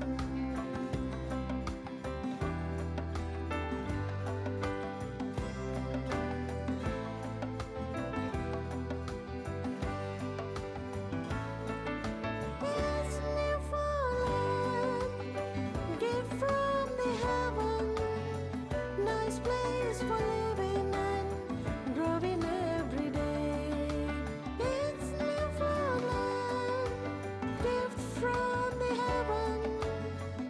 best place for living and growing every day. In this world, there's one heaven.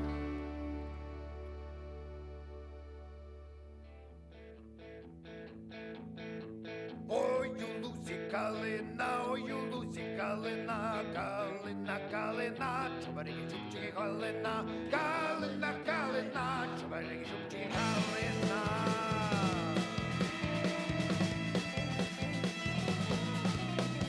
Там дівчина ходила, ходила, Chubarigi Chupchi ходила, Chubarigi Chupchi ходила.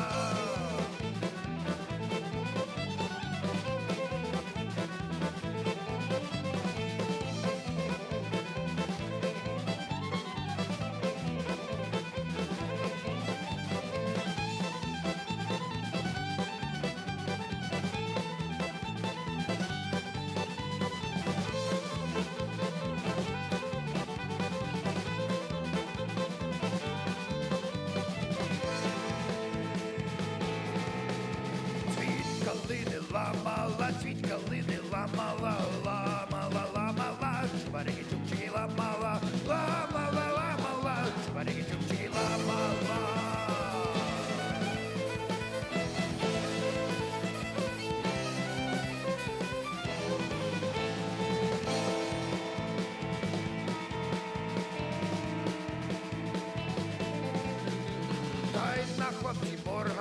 Тайна хлопці моргала, моргала, моргала, Чубарики чубчики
осколки дождя на крыше и шепот седых ветров. От них будто снова дышит теплом позабытых слов. В них голос, когда-то знакомый, зовет меня нежно опять. В них путь до родного дома я могу без труда отыскать. В этом ропоте пыль переулков и гордый туман над Невой, благовест колоколен гулкий и прохожего взгляд неживой. Снова ночь, вот по стенам играют тени опыта прожитых лет, и неуверенно все мигает электрический бледный свет. Ему, как и мне, тревожно, в эту ночь никому не до сна. Через лед на душе осторожно пробивается вновь весна. Дождем облака растают, и полночь сгорит зарей. Новый день, как обычно, настанет, а с ним может быть и покой.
Walked away, instead I stayed. I should've known my worth and never stayed. You know what you did, so don't need to talk. No. I would've gone the extra mile, though you didn't ask.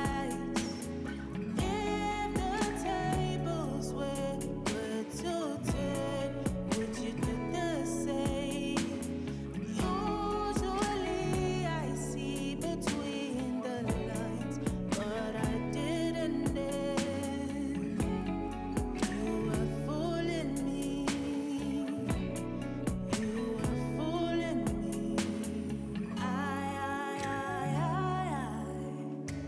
should've seen your face when I saw you.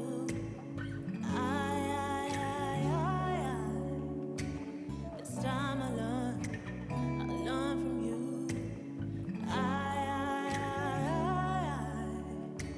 You don't know about me, you keep talking about me. No. I would've gone the extra mile, though you didn't ask. If the tables were to turn, would you do the same? Usually I see between the lines, but I didn't then. You were fooling me. You were fooling me. I should've seen through all the lies you told. You were fooling me. You lied to my face and got your way with me. You were fooling me.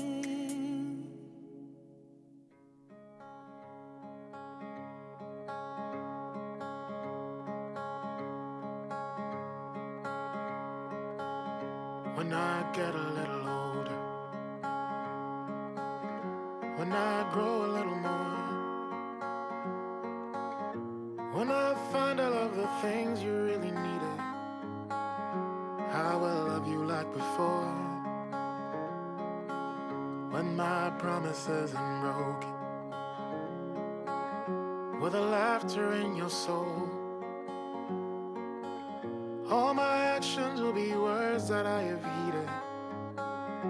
I will love you like before. So I will learn every little thing, and I will win every battle I am in. You will have me as your champion, every dragon at my feet. I will conquer every land. I will be a better man for you, my island queen. When I've gone a little further and I've given it my all,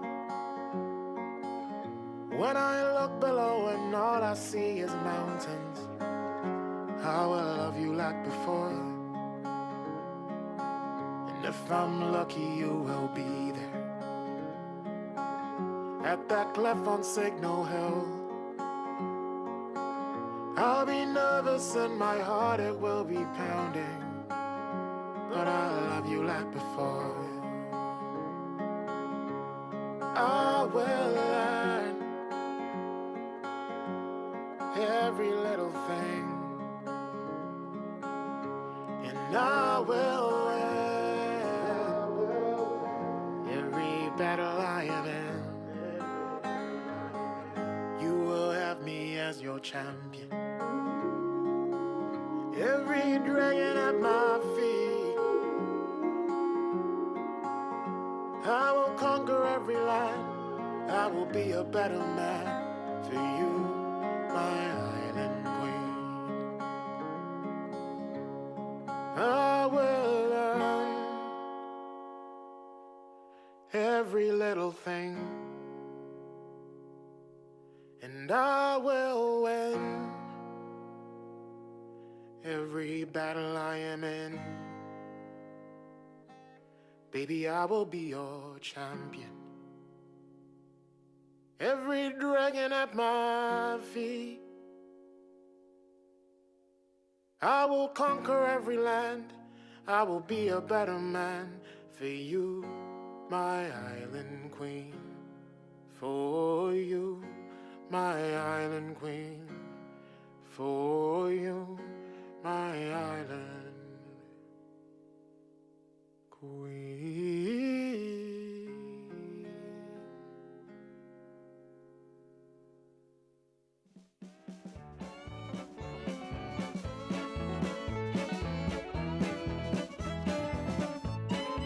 I was born in Bangkok in 1980. My mom and dad loved me, it's alright by me. I was very Muslim, didn't have a choice. Had a lot to say, didn't have a voice.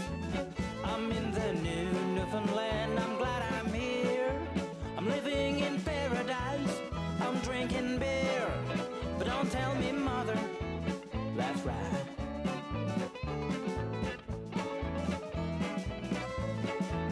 My mother wanted me to be an imam. 5 years in college, studying the Quran.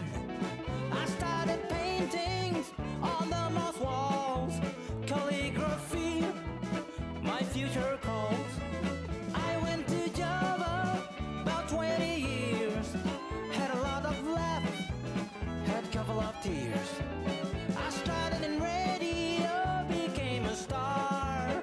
Everyone loved me, I worked really hard. I'm in the new Newfoundland, I'm glad I'm here. I'm living in paradise, I'm drinking beer. But don't tell me, mother, no, no, no, don't tell me, mother, no, no, no, don't tell me, mother, no, no, no, don't tell me, mother. It's a love at the first sight, it's time to decide. Separated by the whole world wide,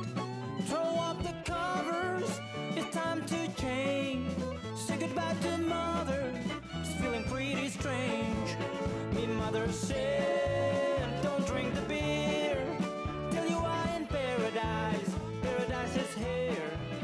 Me mother said, don't drink the beer till you are in paradise. Paradise is here. I'm in the new Newfoundland. I'm glad I'm here. I'm living in paradise. I'm drinking beer. I'm in the new Newfoundland. I'm glad I'm here. Living in paradise. I'm drinking beer. But don't tell me mother, no, no, no. Don't tell me mother, no, no, no. Don't tell me mother, no, no, no. Don't tell me mother.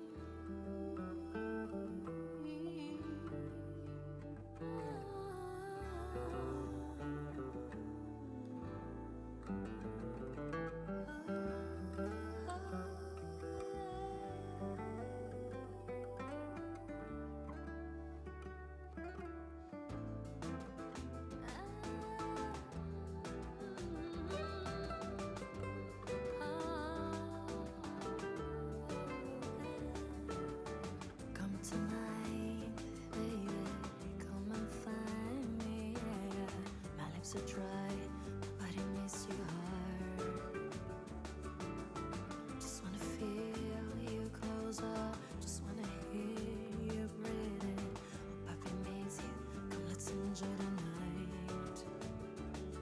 Baby, your love is far, haven't missed you right. Keep on holding my phone, just wish you to hug me hard. My phone is ringing out, it's on the other side. This is sad, I have to see you now. To see you now. See you now. To see you now.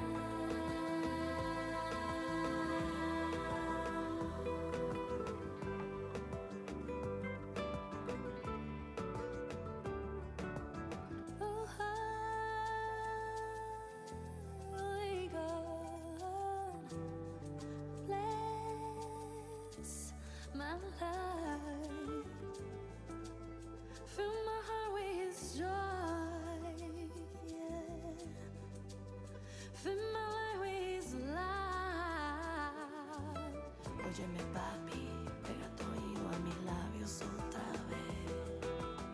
Deja decirte que por ti yo me muero y vuelvo a renacer.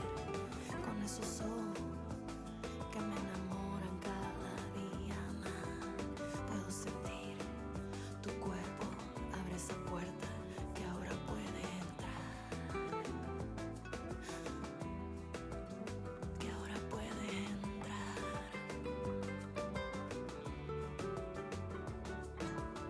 Come tonight, baby, come and find me, yeah, yeah. My lips are dry, my body miss you hard.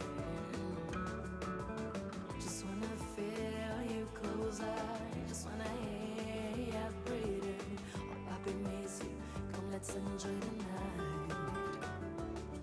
Baby, your love is fine, haven't met you right.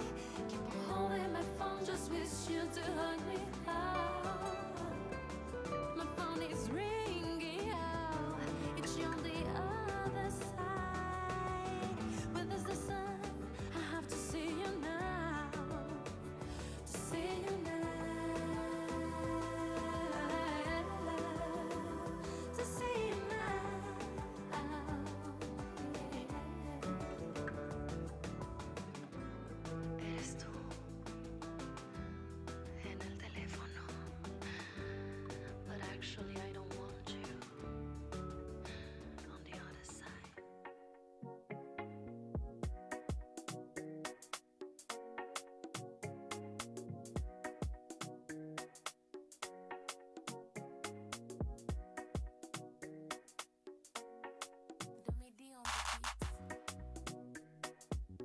First time you passed by, my car crashed. Ooh, yeah. The way you move made my car rush. Baby, I wanna make up to you. I should just run with you. I'm crazy, lonely, lonely. I'm crazy, lonely, lonely, girl. I'm crazy, so lonely, girl. So lonely, you are like magnet. So lonely, girl. So lonely, your body like magnet. So lonely, girl. So lonely, you are like magnet. So lonely, girl. So lonely, your body like magnet. Yeah, is it juju wala mula one day? Ooh yeah, me and my willy nariga, we no way, baby. I'm into you like a bus in my homie. Yeah, yeah. I don't care who sees what I go do with my body. Clear my head surface and say no. I be trying to clear my head surface, it's no true. I be trying to clear my head surface and say no. I be trying to clear my head surface, it's not true now. So lonely, girl, so lonely, you are like magnet. So lonely, girl, so lonely, your body like magnet. So lonely, girl, so lonely, you are like magnet. So lonely, girl, so lonely, your body like magnet. I'm into you like your money. You come like a ghost and disappear, sana. I'm into you like your money. Make you wine, make you shine. Let me bounce with you, don't be shy. I wanna be rubber side every day. I like your swag, let's get it to one. Dogdy, dogdy, dogdy na. Dogdy, dogdy, dogdy na. When I think about our love, dogdy na. I think about our kiss, dogdy na. I think about our touch. So lonely, girl, so lonely, you are like magnet. So lonely, girl, so lonely, your body like magnet. So lonely, girl, so lonely, you are like magnet. So lonely, girl, so lonely, your body like magnet. Yeah, is it juju wala mula one day, baby? Me and my willy nariga, we no way. Tell me, I'm into you like a bus in my homie. Yeah, yeah. I don't care who sees what I go do with my body. Clear my head surface and say no. I be trying to clear my head surface, it's no true. I be trying to clear my head surface and say no. I be trying to clear my head surface, it's not true now. So lonely, girl, so lonely, you are like magnet. So lonely, girl, so lonely, your body like magnet. So lonely, girl, so lonely, you are like magnet. So lonely, girl, so lonely, your body like magnet.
smoke.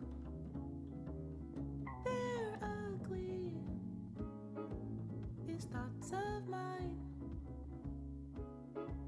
Another round of uncomfortable. These are not the first of their kind. How many times could it go? The same but then different, and secrets for weak reasons, making a home where I always would keep them consistent company. They know where to find me, yo. They know where to find me, yo. They know where to find me, yo. They know where to find me, yo. They know where to find me, yo.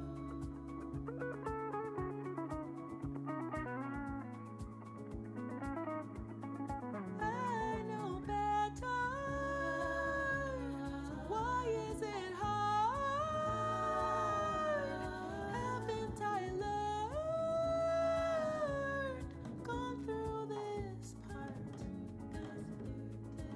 It's a gift, you see. Another epiphany. Head at the bathroom sink, wanting the best for me.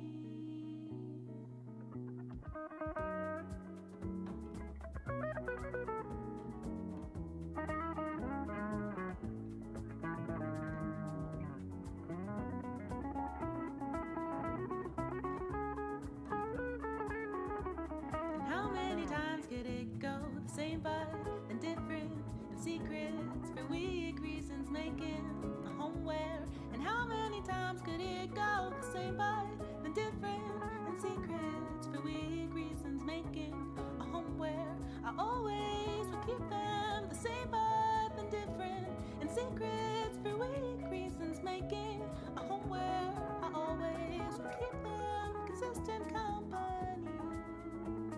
They know where to find me.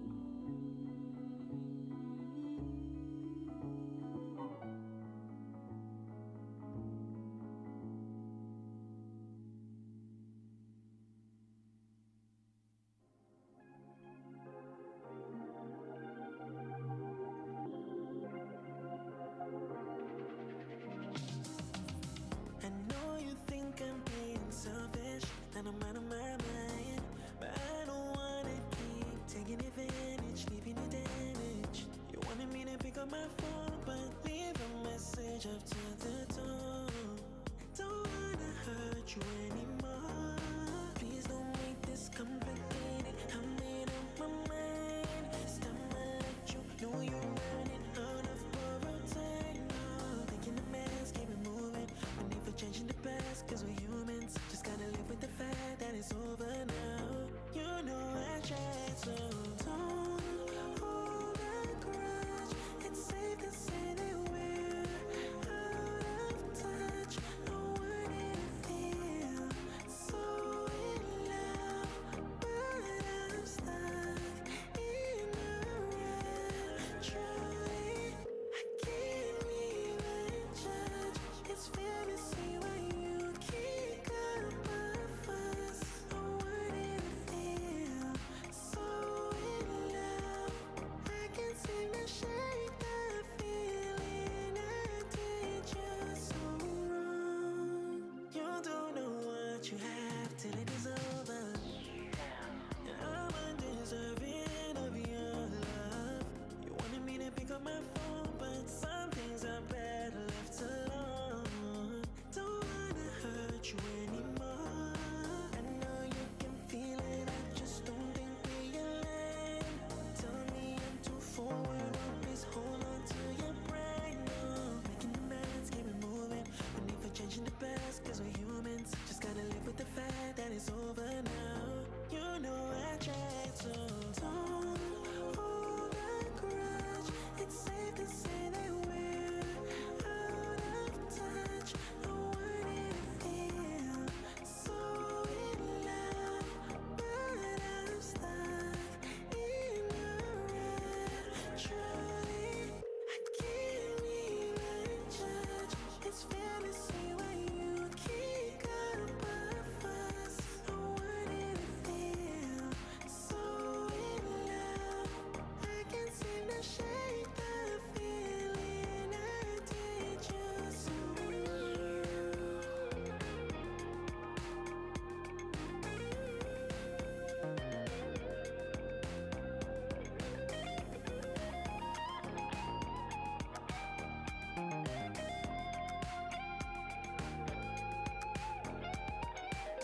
been trying to reach you, but you haven't returned any of my calls.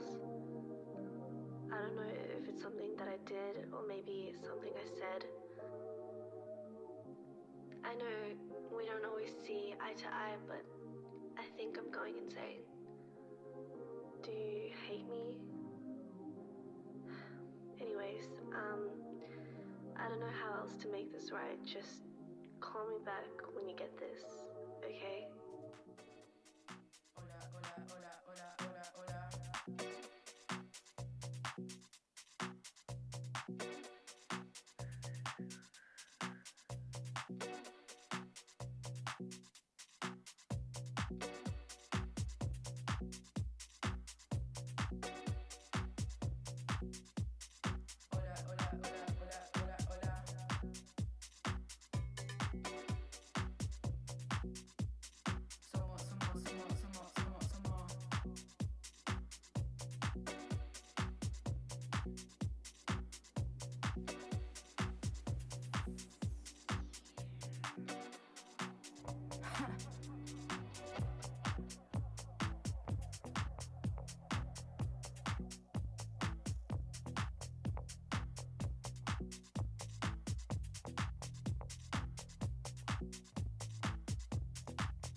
Bailando por las calles,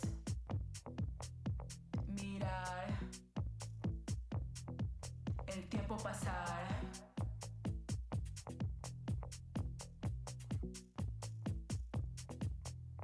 La bulla enloquece si no sabes cantar. La novedad.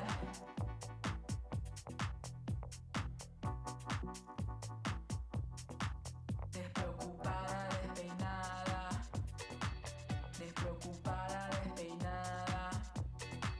Despreocupada.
Despreocupada, despeinada. Despreocupada, despeinada. Despreocupada, despeinada. Nada, ya no hay nada. Despreocupada, despeinada. Despreocupada, despeinada. Despreocupada, despeinada. Nada, ya no hay nada.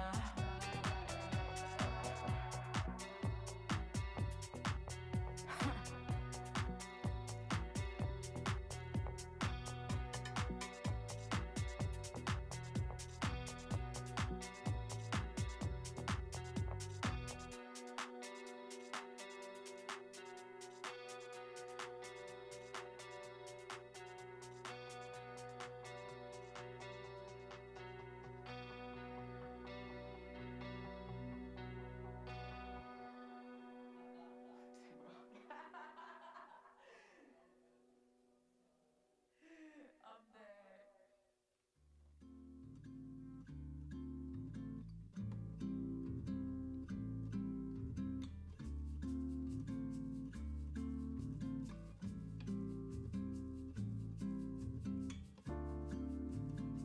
I could touch the clouds while holding your hat with my hand,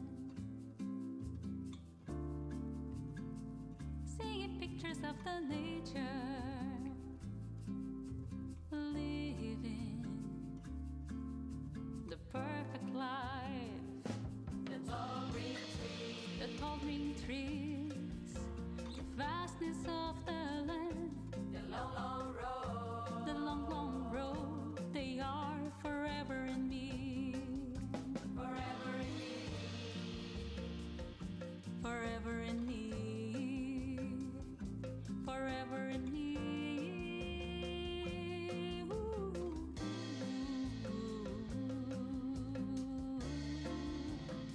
I could cry, I could sleep, but I would only contemplate the beauty. I would only try to save and savor this moment as long as I could, as long as I could, and I did, and I did. 35, here I go. I want to do it all. I intend to do it all. I have to do it all.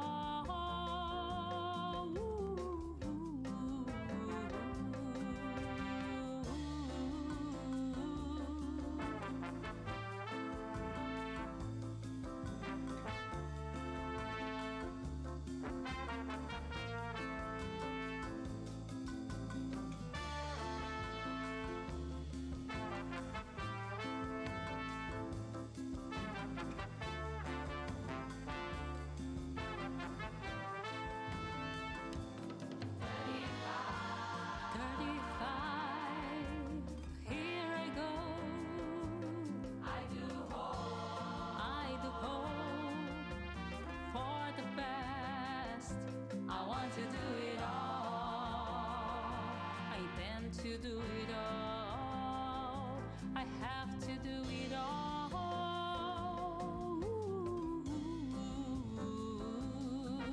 and I do.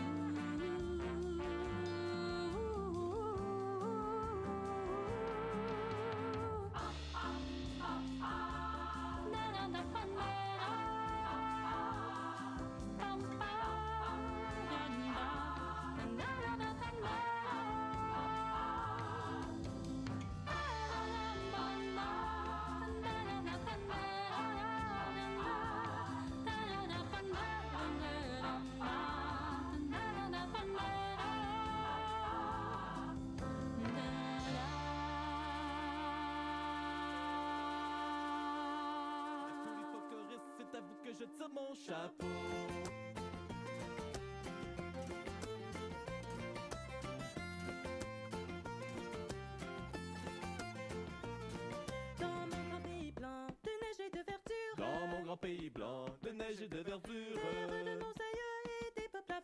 terre de nos aïeux et des peuples avant eux. Mon arrière-arrière-grand-mère était professeur du comté. Mon arrière-arrière-grand-père était bûcheur au chantier. Et où mes arrière-grands-parents étaient vaillants pêcheurs en mer. Et où mes grands-parents ont tant travaillé la terre. Mais dans nos vieilles maisons, c'est la tradition. D'un océan à l'autre à travers les générations. Quand arrive la fin de semaine, on sort le vieux violon. Et à tous les folkloristes, c'est à vous que je tire mon chapeau. Aux musiciens qui enflamment nos veillées, chapeau. À nos gigots qui errent de plancher, chapeau. Aux turluteux et joueurs d'accordéon, chapeau. Aux ricodons pour lesquels je tire mon chapeau. Aux violonneux qui savent taper du pied, chapeau. À nos colons qui animent les soirées, chapeau. À nos contents qui gardent les traditions, chapeau. Aux parties cuisines auxquelles je tire mon chapeau.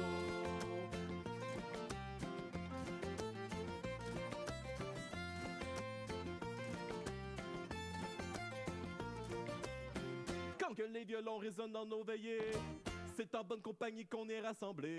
De Cap-au-Molac, Gravelbourg jusqu'à Madawaska. De Maillard-Village du Préville jusqu'à Saint-Paul-d'Alberta. On chante de Tignish de Saint-Boniface et même jusqu'à Ferland. De Plamondon à Nipissing et jusqu'au lac Saint-Jean. De la péninsule de Port-au-Port jusqu'au fond de Saint-Isidore. Tout autour de la baie Sainte-Marie jusqu'au fin fond de la Gaspésie. En passant par Saint-Andéchen jusque dans les terres acadiennes. C'est Cotomas à Bonnyville, à Chétican et Pocketville. Et même à Hearst, Kapuskasing et dans région évangéline. S'agit-il clenché de Shediac, Naguakel jusqu'à Zénon. Par des Franco, des pays d'en haut et ceux qui habitent par en bas, c'est le temps, c'est l'heure que l'on s'exprime à travers tout le Canada. Et donc à tous ceux qui célèbrent nos musiques et traditions. Et à tous les folkloristes, c'est à vous que je tire mon chapeau. Aux musiciens qui enflamment nos veillées, chapeau. À nos gigots qui érodent le plancher, chapeau. Aux turluteux et joueurs d'accordéon, chapeau. Aux ricodons pour lesquels je tire mon chapeau. Aux violonneux qui savent taper du pied, chapeau. À nos colons qui animent les soirées, chapeau. À nos contents qui gardent les traditions, chapeau. Aux parties de cuisine auxquelles je tire mon chapeau.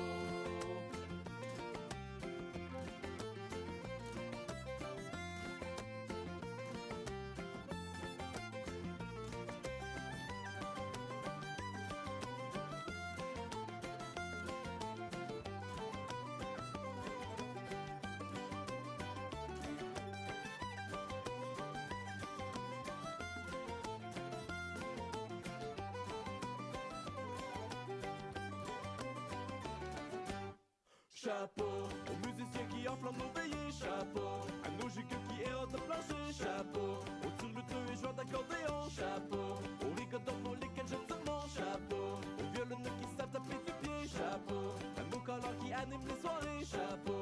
À nos contents qui gardent les traditions, chapeau. Aux parties de cuisine auxquelles je tire mon chapeau.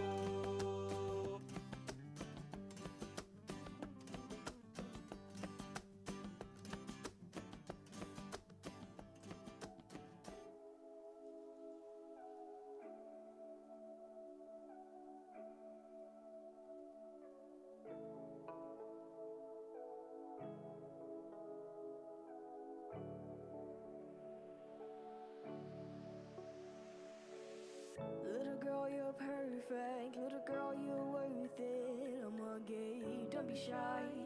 I'm a done, dim your light. Baby girl, you're wonder. Strike the haters, your thunder. I'm a gay, run your race.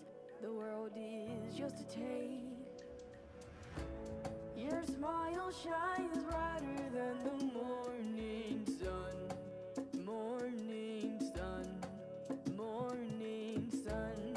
I promise you your story has just begun. Just begun. Just begun. You're enough, you're enough, you're enough. You're enough, you're enough, you're enough. I'm a tootsie gaga, tootsie baby, tootsie gaga, yeah. You're enough, you're enough, you're enough. You're enough, you're enough, you're enough. I'm a tootsie gaga, tootsie baby, tootsie gaga, yeah. Oh, I'm a tootsie gaga, tootsie baby, tootsie gaga, yeah. Oh, I'm a tootsie gaga, tootsie baby, tootsie gaga, yeah. Sweet Nubian queen, a goddess in your own right, sun-kissed with the ebony skin. I see the future in your eyes. Whoa, take the melanin gold. Whoa, make sure everyone knows that you're perfect, you're worth it, shining for the world to see. Your smile shines brighter than the morning sun. Morning sun. Morning sun. I promise you your story has just begun. Just begun. Just begun. You're enough, you're enough, you're enough. You're enough, you're enough, you're enough, you're enough. You're enough. Toti gaga toshi bebe toti gaga yeah. You're enough, you're enough, you're enough. You're enough, you're enough, you're enough, you're enough. You're enough. From what toti gaga toshi bebe toti gaga yeah. Kumole, jackacho, kumole, oh jackacho, oh my toti gaga toshi bebe toti gaga yeah. Kumole, jackacho, kumole, oh jackacho, oh my toti gaga toshi bebe toti gaga yeah. You're enough, you're enough, you're enough. You're enough, you're enough, you're enough, you're enough. You're enough. From my toti gaga toshi bebe toti gaga yeah. You're enough, you're enough, you're enough. You're enough, you're enough, you're enough, you're enough. You're enough. From my toti gaga toshi bebe toti gaga yeah.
I saw you. Thought I couldn't take it, but I see I did some growing. I can go on. Thought I had to wait for you to get me. Now I'd rather jump through fire than to wait.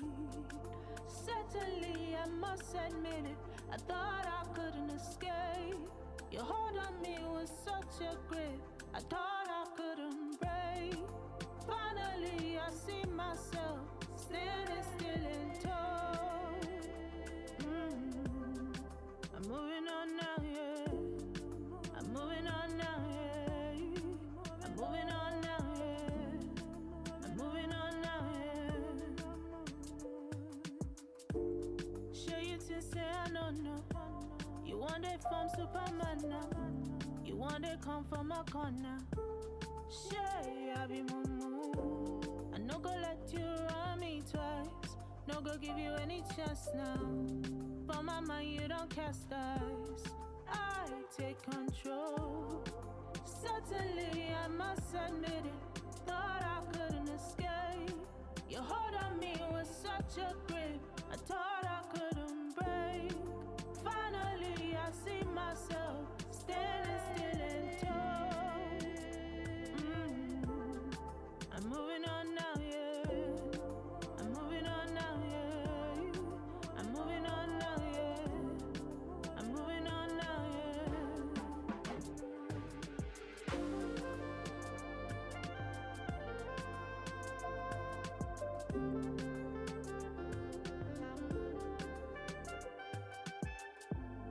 Moving on, yeah. Moving on, yeah. Moving on, yeah. I'm moving on, yeah. Moving on, yeah. Moving on, yeah. Moving on, yeah.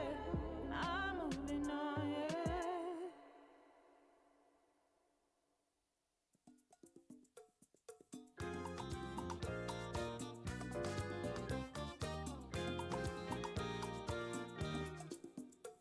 All thanks be to you, dear Lord. All praise be to you, dear Lord. All honor be to you, dear Lord. I cannot count what you've done for me. All thanks be to you, dear Lord. All praise be to you, dear Lord. All honor be to you, dear Lord. I cannot count what you've done for me. Oh, oh, oh, oh, what you've done for me. Oh, oh, oh, oh, what you've done for me. Oh, oh, oh, oh, what you've done for me. I cannot count what you've done for me. Oh, oh, oh, oh, what you've done for me. Oh, oh, oh, oh, what you've done for me. Oh, oh, oh, oh, what you've done for me. I cannot count what you've done for me.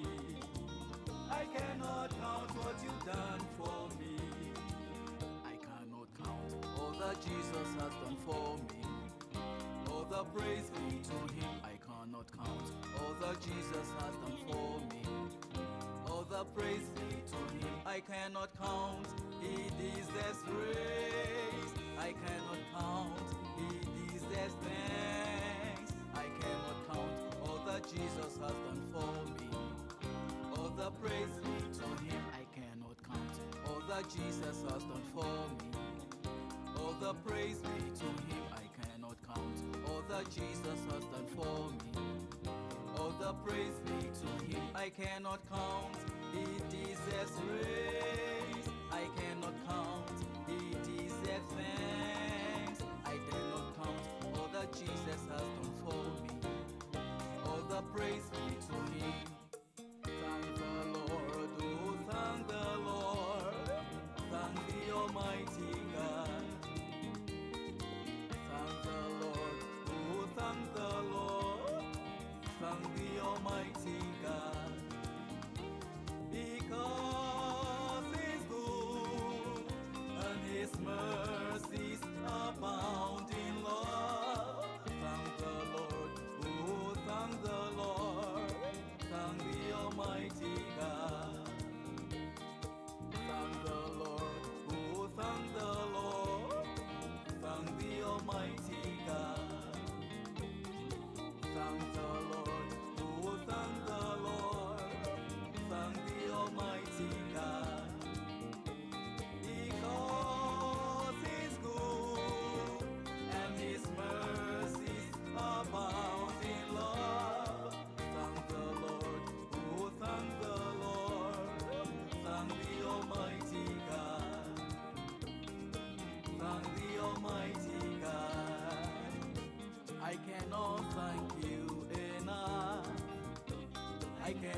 thank you enough.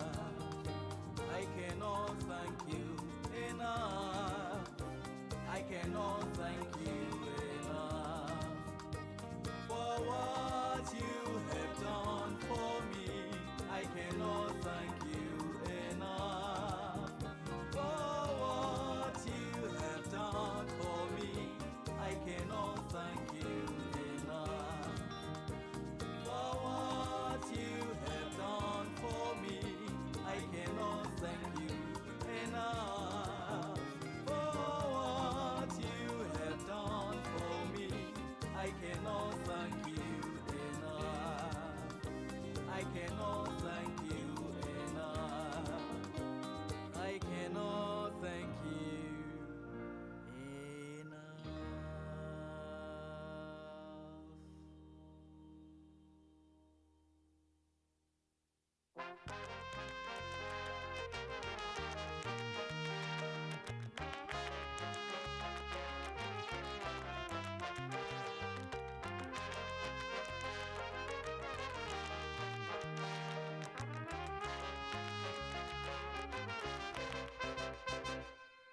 Miren esa mujer caminando por ahí, no me molestaría intentar irle a hablar. ¿A quién le importaría lo que puede pasar? El no yo ya lo tengo, nada pierdo con intentar. Ay, mamita linda, ¿qué puedo yo decir si solo soy un hombre tratando de sobrevivir? Ay, ay, ay, empezaré con un hola y desde ahí ya veré para dónde ir. Ay, ay, ay, empezaré con un hola y desde ahí ya verá para dónde ir.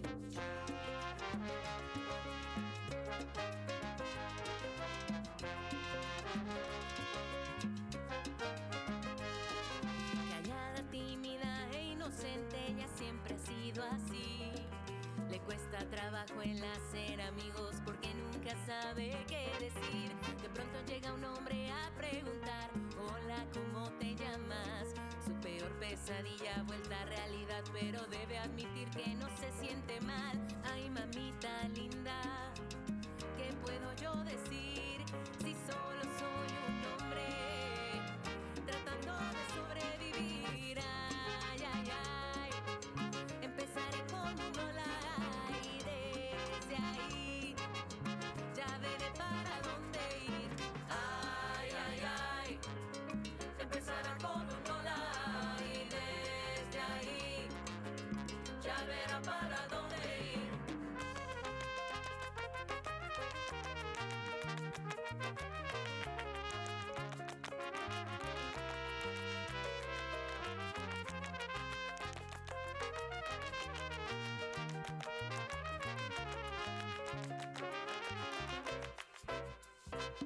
Pero ¿qué puedo ofrecerte o qué te puedo dar? Pues solo soy un hombre que le gusta soñar, perdido en las mentiras de nuestra sociedad, con una mala racha y un empleo fatal.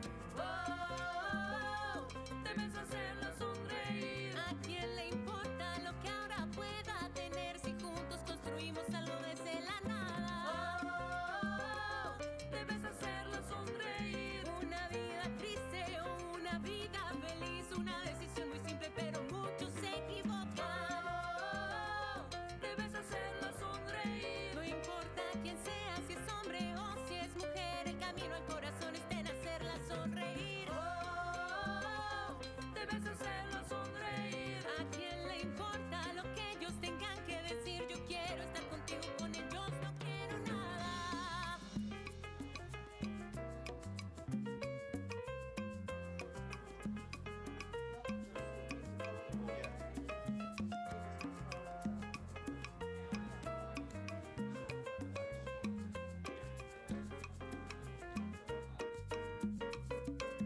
Ay, mamita linda, ¿qué puedo yo decir si solo soy un hombre tratando de sobrevivir? Ay, ay, ay, empezaré con un hola y desde ahí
dance, dance, dance.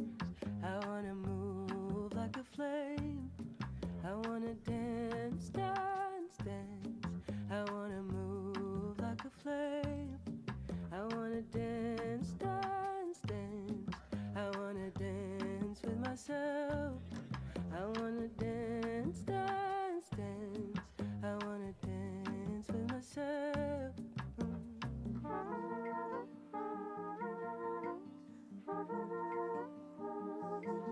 I wanna dance, dance, dance. I wanna move like a flame. I wanna dance with somebody. I wanna dance with myself. I wanna dance,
dias que não tem mais fim, dias que não tem mais fim, são um eterno piscar de olhos, eterno piscar de olhos.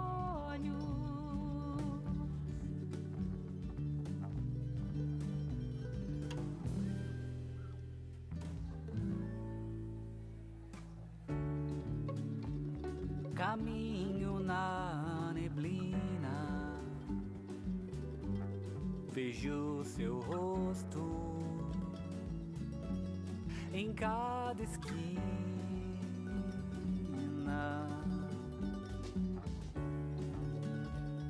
Neblina sobre o mar, a primavera vem me falar.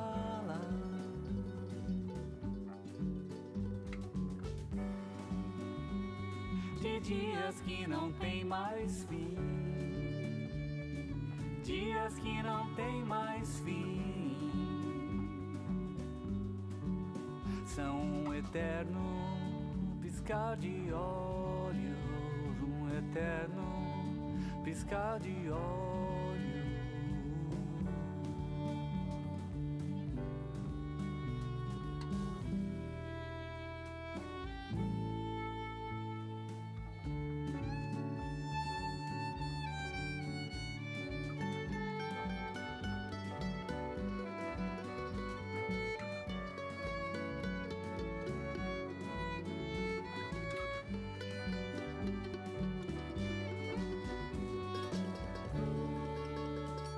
I'm lost inside my memory.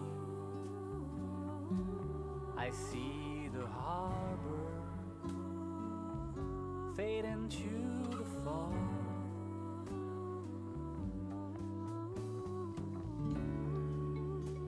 The city lights, they blind me as I look for my home and go door to door.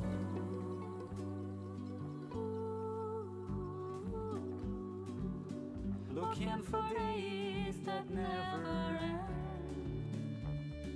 days without an end. They're just a moment that lasts forever, a fleeting moment that lasts forever, just a moment that lasts forever, a fleeting moment that lasts forever.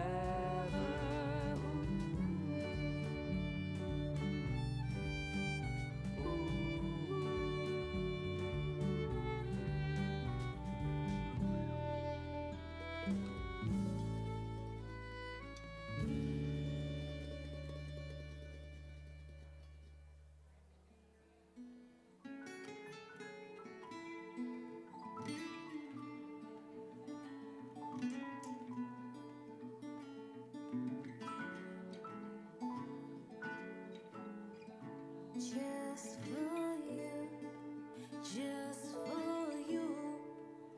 One time for my baby. Please call me, yeah. Mimi nataka nikueleze the way you got me, yeah. One time for my baby. Please call me, yeah. Mimi nataka nikueleze. Wait for me, yeah.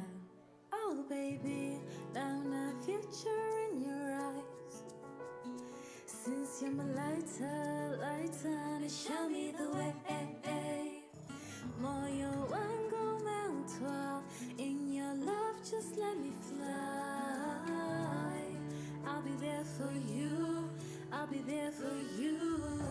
Anytime, anywhere, just for you, just for you. Mi amor, mon chéri, just for you, just for you. One time for my baby. Please call me, yeah. Mimi nataka nikueleze The way you got me, yeah. One time for my baby. Please call me, yeah. Mimi nataka nikueleze. Wait for me, yeah. I don't have a time but just to let go. When you call I come through any special. Nikupende times 2 up to death. Oh, anything I'm cool, just we say so. So holy baby, you're my guardian angel. Notification night, no tiny candle. Love to define, summarize, Quebec. Oh, I'll be there for you to infinity for you, love. Anytime, anywhere, just for you. Just for you. Mi amor, mon chéri. Just for you. Just for you. One time for my baby. One time for my baby. Please call me, yeah. Mimi nataka nikueleze. The way you got me, yeah. One time for my baby. Please call me, yeah. Mimi nataka nikueleze. Wait for me, yeah. Forever young, me and you, my baby. Forever young, me and you, my baby. Forever young, me and you, my baby. Forever young, me and you, Forever young, me and you, my baby. Forever young, me and you, my baby. Forever young, me and you, my baby. Forever young, me and you.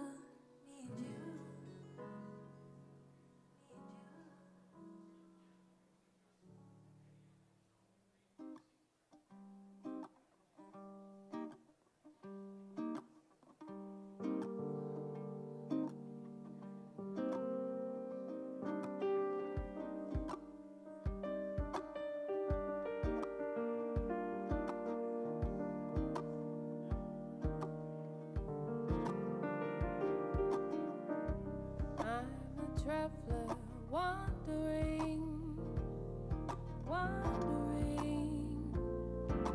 a home.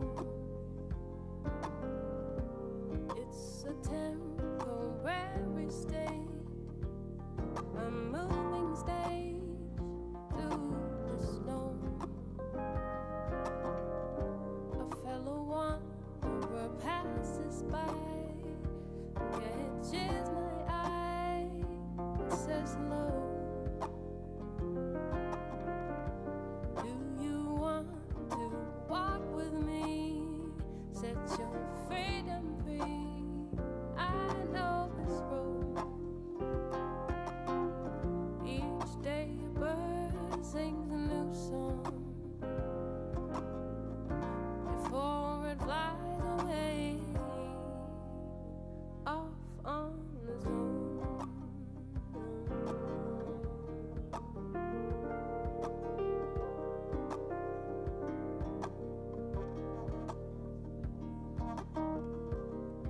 Abandon all you've ever known, 'cause all you know is to trust.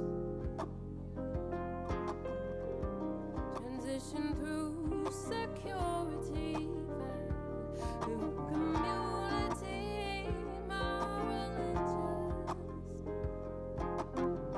Now's the time to open up and to discern between what's right and what's not.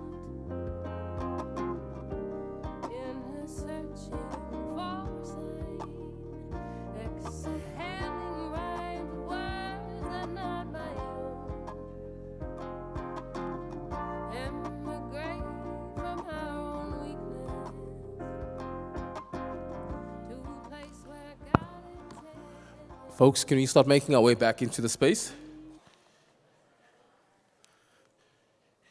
What's very common is after people have eaten, the energy changes, either because they're a little bit full. Others are like, I'm good, I can go home now. I heard Sean speak, I can go home, bye. Okay. So we'll have a mixture of that. But we have a few more things on the program. I was reminded to tell you about the photo booth that we have upstairs. Don't worry, for those of you who don't like to take stairs, there's an elevator just to the right here. all the way up on the corner, there's a photo booth that's set up over there. So please take some photos. For those who are, savvy in technology, please hashtag Ideas 2025, post it, share it, make those jealous who are not here, and remind people that conversations are happening. It's important to be in these spaces, yeah? Can I get a nod? Yes, nod, okay. And being in that space was amazing because the food was absolutely scrumptious. I got a chance to watch you all eat. I didn't get a chance to eat, but it was delicious food. And really enjoyed the performance by the Hollywood Jigs. So it was actually amazing. Now, the next part of our program, I'd like to invite Dr. Fang. He's the Stephen Joslowski Chair in Economic and Cultural Transformation at Memorial University. I'd like to ask him to come share a few words about the program that he's involved in. So can we please give him a warm round of applause?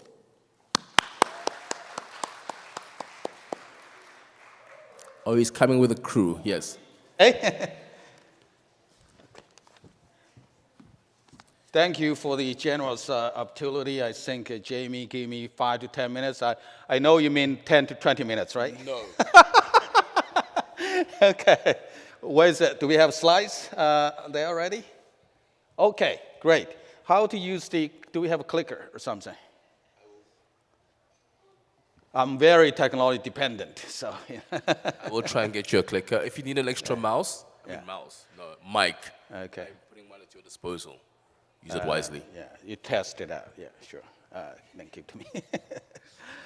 Oh, this is already, okay. So I'll have mic. Okay, thank you. This is helpful. Well, this is wonderful teamwork, actually. So I want to spend a few minutes to talk about the research project we're currently working on. And so for one, we are a little bit different. We're not sitting in a dark room writing papers only, but we want to reach out to the community and mobilize knowledge and creating partnership. That's what we have been done in the last 10 years. And the memorial, kind of aligned is really well, celebrating differences and building belongings. And this is the funder of our program. And Ms. Stefan Jaroslawski was an actual refugee from Germany in the 1940s. He's actually celebrating 100 years anniversary this year. And he is a billionaire, okay? He gave out $2 million to support our research program at Memorial, focused on immigration, population growth, and cultural diversity. And so this is our research team. We have some members here coming from St. John's. And we have a bunch of projects. The one we are looking at is the impact of the temporary foreign workers program, how that impacts small businesses, and also on the immigrant workers and Canadian-born workers as well. So this is funded by SHIRK, the Inside Grants, and we also have 2 projects funded by Newfoundland government. The first one we are talking about here is how to develop, EDI program policies in the K-12 system. And so far, we don't have actually EDI initiative or programs across the Newfoundland government. This is something that the multicultural education units really want to get this done, and by partnership with us. So this has been funded as a 2-year program. We're going to work with the school board, the K-12 schools, teachers and parents and kids, and you talk about the stories. It's not, like what Sean did, right?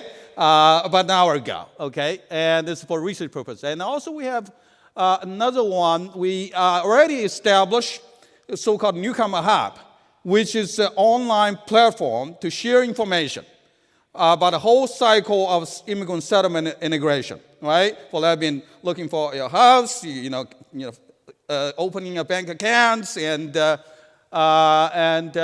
finding recreational opportunities, and so on and so forth. So this already been online. I think the web developer actually opened this website just for today and to test out. If you have opportunity, please, I think we should be able to get the link somewhere, right? And maybe ANC can share with the participants here. And so this is the kind of the whole society approach for immigrant settlement integration, right? It takes efforts of employers, settlement organizations like ANC, all level governments in charge of immigration portfolio and research like us, and volunteers as well, okay? So we're going to do a number of information sessions across the province, okay, and to get your ideas, comments, and feedback, how we can improve, right, this online platform. We're going to do this roadshow like what Sean did, right? This is a comedy show, but we are doing the research show, okay? In St. John's, Gander, Collarbrook. We have actual newsletters, also the program description, just outside the hall, and along this the Holy Bible information, okay? And you can find out the program, just how to sign up with us for this information session. And this is what we're trying to achieve, is to develop a digital platform to improve newcomer access to vital information, including the healthcare information, where my colleague Lan will talk about a separate project, okay, which is funded by MyTax and also CNW, which is a community organization. I think that's it, right? And it's your turn. Okay, here is my project and in progress. So this is story came back to when I was relocated to St. John's in 2022. I did my major of public health in Faculty of Vermont. My major is about immigration health, and we found that for a lot of immigrations, the problem is not about some very specific health issue. Their problem is they have confused by the Canadian health system, and they have no idea where to find information to support them. I know, yeah, there are a lot of information online, but they are very hard to understand because that's totally different from to understand because of their background. So we designed this project, which is community intervention course-based. We designed a course to introduce the health system, which included 5 basic sessions, introduce them to like informations like MCP registration, health insurance claim, employment benefit, mental health, and what they should do when they get injured in public sectors. We also have 2 special events about the pregnancy delivery and some conditional control like high blood pressure and diabetes.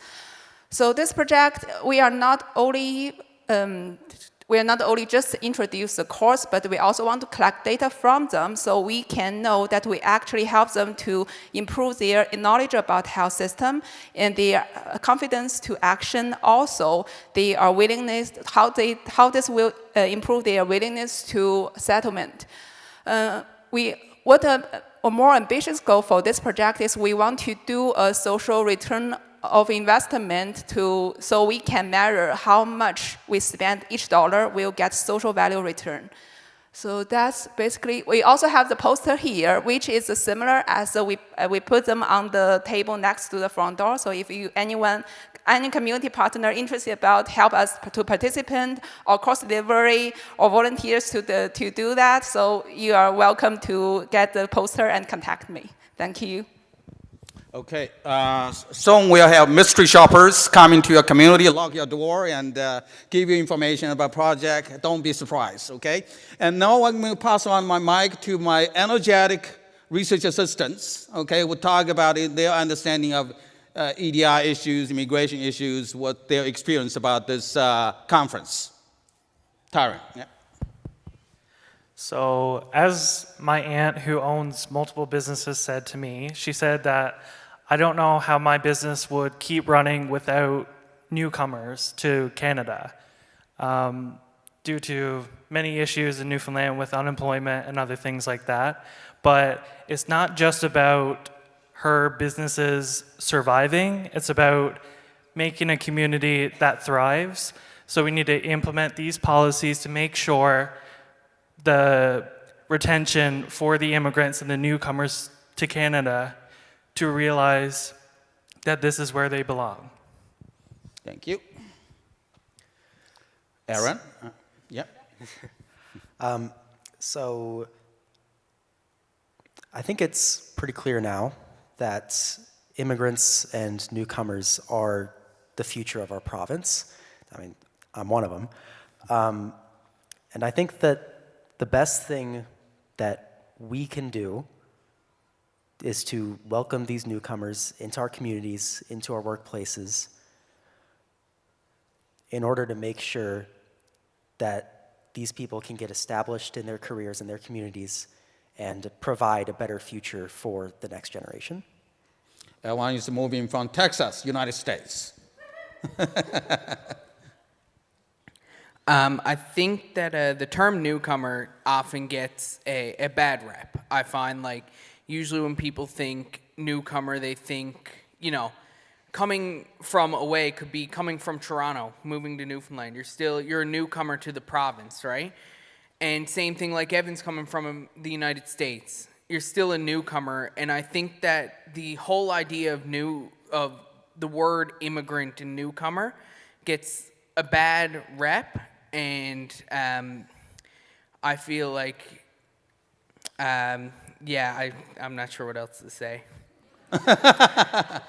Logan's hometown actually is an hour away from, Gander. Okay, it's not foreign to this place. And so definitely I thank everyone for your attention, your support, and let's work together to make this important initiative happen. Okay, thank you very much. Thank you so much. Thank you so much for that, Dr. Wang. Thank you so much. In the spirit of time, I'm going to move on to the next part of the program. Just to give you an overview of what's to come, what is left over. We want to do our cultural, we want to do our idea awards. There's a few ideas awards that we want to recognize. And after that, we'll have some trivia going on. Well, we'll have 4 awards, and then we'll jump into some activity as well. All right, so let me put these mics down since this is on. Now, the Ideas Summit, you heard it's inclusion, diversity, equity, and anti-racism. Now, these awards are all about recognizing the people, organizations, and businesses across Newfoundland and Labrador who are making an effort to help people integrate in, turning those words of integration, of inclusion from words into actions. Now today's awards recipients are people who have gone out of the way, above and beyond, to build bridges, celebrate culture, and make our province a more welcoming and inclusive space to live and work and grow. The Idea Awards are not just about recognizing, they're about inspiration. They remind us that inclusion isn't something we talk about once a year. It's something we live on an everyday basis. Now, the first award is the Community Hero Award. And to allow us to talk more about that, I'm going to invite Dr. Khalid in a second. This award recognizes an individual or group that demonstrates a true humanitarian spirit going above and beyond to welcome newcomers to Newfoundland and Labrador with courage, generosity, compassion, whether through volunteer work, emergency support, or simply being a steady helping hand. These community heroes remind us of the power of kindness and connection. So Dr. Khalid, would you mind, can you come through and just help us to go through the award number 1 for the community hero? Thank you.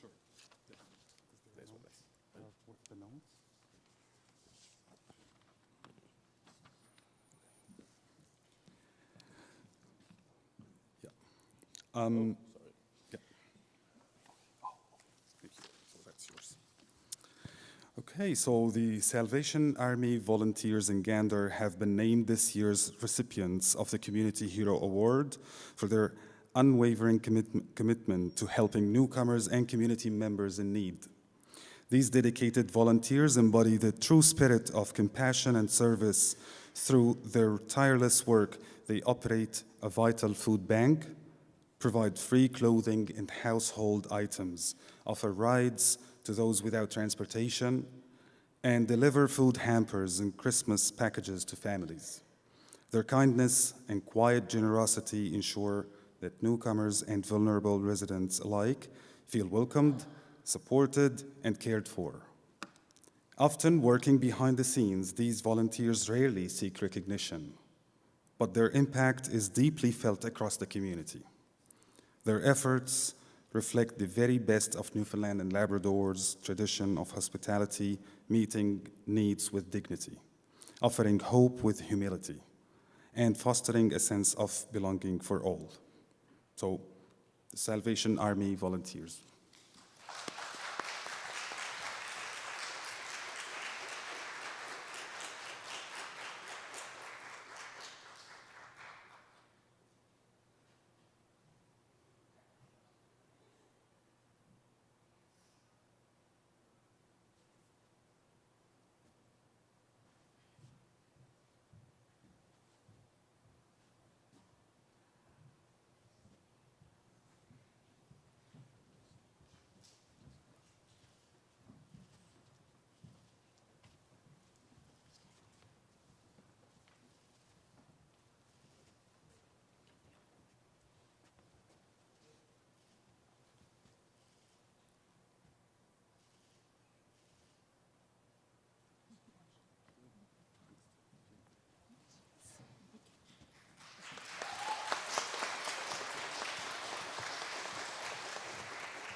Thank you very much. And wow, they came in squad deep. I was very impressed. Thank you so much for that. Now, the second award is the Bridget Foster Cultural Business Icon Award. Now, this is something sponsored by the Association of New Canadians.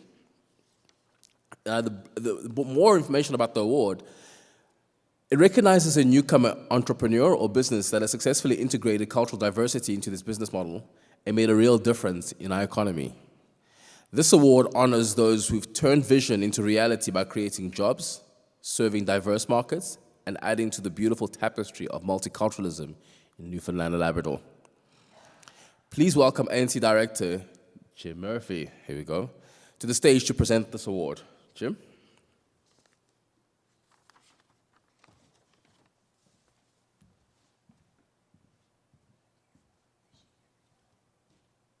Thank you, Johnny.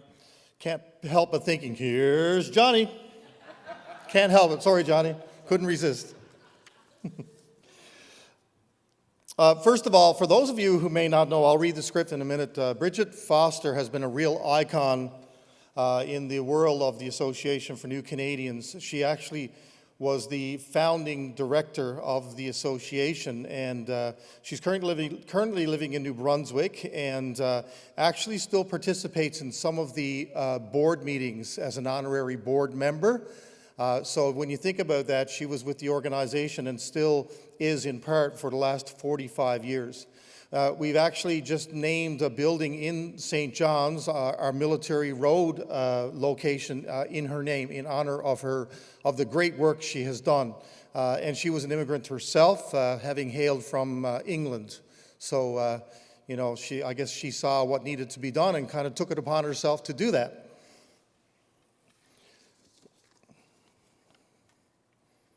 So a little bit about the winner.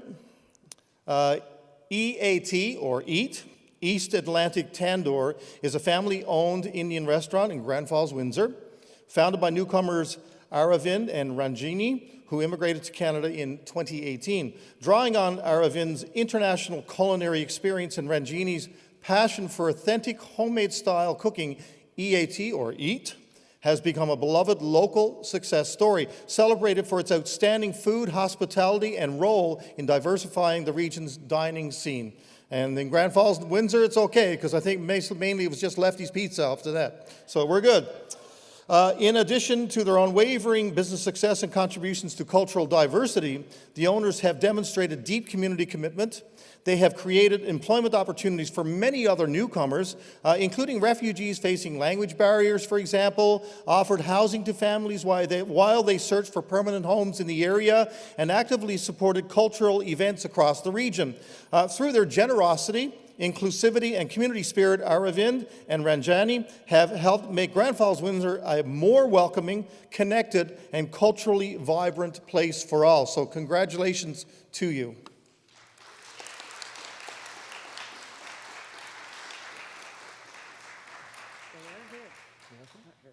Oh, good.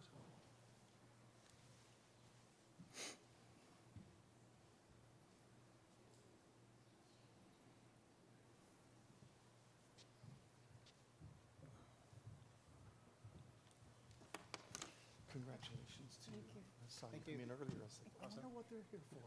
I'm so happy. Great job. Thank you so much. Thank you. I'm from Grand Falls. Oh, great. Yeah, so we appreciate your restaurant. Thank you so much. Thank you. Thank you.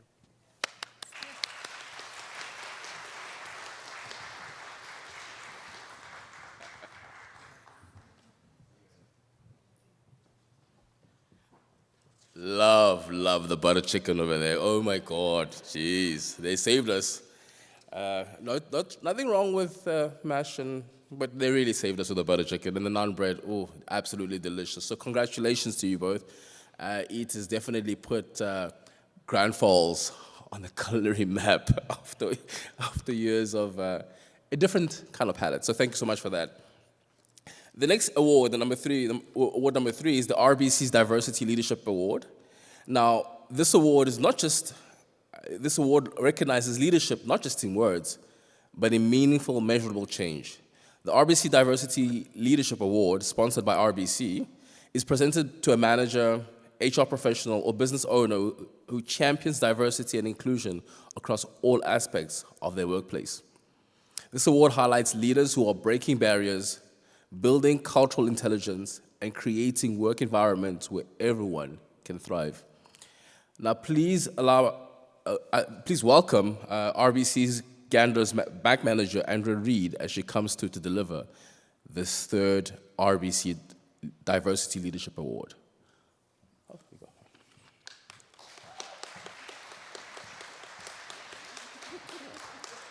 I'm not getting any woo! Can we get a woo-woo?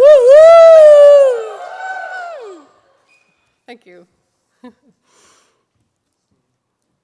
Johnny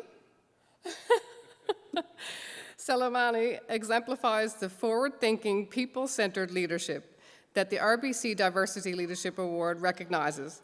A third-year human resource management student at the College of North Atlantic in Grand Falls, Windsor, Johnny has already emerged as a model of commitment to diversity, equity, inclusion, and anti-racism, both in community service and organizational leadership.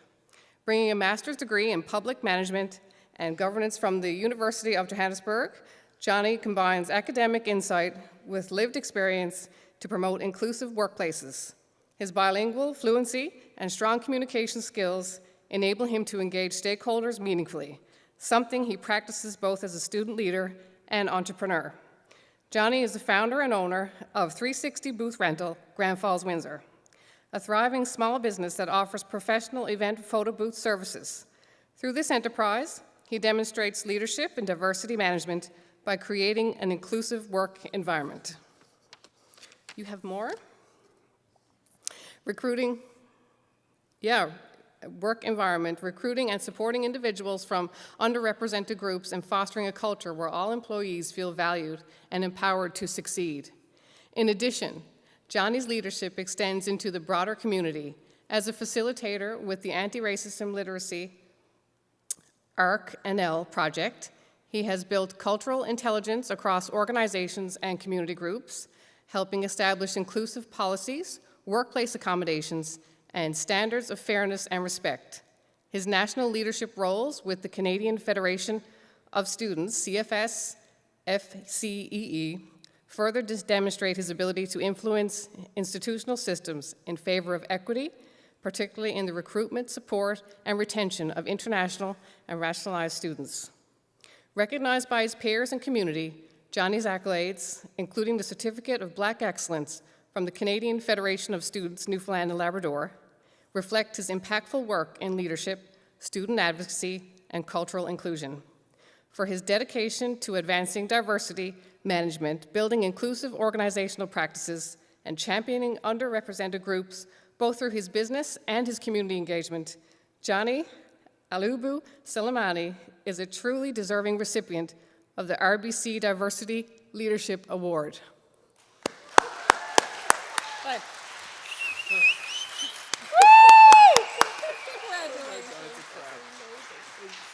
Well done. Thank you so much. Appreciate that. do the 360. Yeah, that was amazing. I enjoyed it with my children, yeah. Thank you so much. Thank you. Well done. It's a trap. Thank you so much for that. I walked away thinking, yeah, who's the next person? And then they started speaking, but I'm like, oh, that sounds like me. Oh, snap, that's me they're talking about. So I promise you, I was taken aback. I'm still just taking it in. Thank you so much for this award. I really, really appreciate it. It means a lot. Thank you so much. But it's a trap. It was a trap. Now my notes over there, I've got to go back to my notes because I wasn't prepared for this. But thank you so, so much for the recognition and the support. Can I get my notes back? Gee whiz. Back to the regular viewing. Okay. So for the award number 4, the Hospitality NL International Ambassador Award, we'll have Cassie from the ANC. Cassie, can you come a little bit closer? But this award is the final award for today. It celebrates excellence in tourism and hospitality in the hospitality sector. The heart of Newfoundland and Labrador's warm welcome. Hospitality NL International Ambassador Award, sponsored by Hospitality NL, recognizes a member who has excelled in providing culturally inclusive service to newcomers and international visitors. The recipient demonstrates every day that embracing cultural diversity isn't just good business, it's what makes our province so memorable for all to visit. So, Cassie, can you come through and do the right thing? You have to call up Juanita. Oh. Juanita, can you please come up here? I'm a little frazzled, as you can imagine.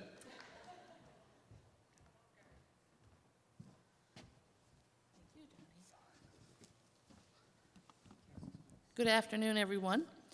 It's my honor today to present the Hospitality NL International Ambassador Award, sponsored by our organization. It's an award that celebrates exceptional commitment to culturally inclusive service in our province's tourism industry. This year's recipient is Carter Holdings Incorporated, who run the Southern Port Hotel in Harbour Breton. They also run the Robins, and they employ newcomers from many countries and have created a workplace where every individual feels supported and valued. They go well beyond their as a role of employer, helping staff settle into their new homes, offering financial and community support, encouraging personal and professional growth. What truly sets them apart is the mutual respect and gratitude shared between owners and employees. Their commitment to diversity is not just part of their business model, it's central to their identity and daily operations.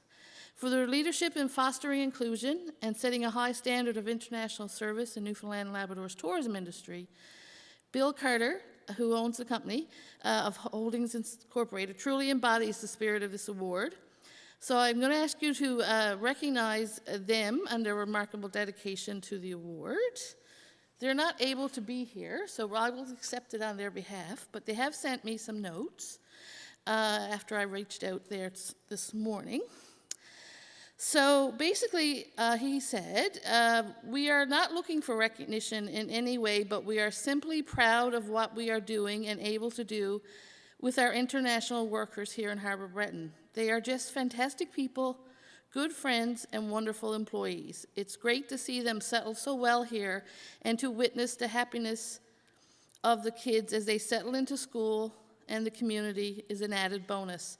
We consider ourselves very, very lucky to have them with us, and they want to thank Hospitality NL and the Association for New Canadians on getting this award. And the last thing he said, he did want to shout out to his immigration consultant, James Rosario, for all his hard work in helping him find his valuable employees. Thank you.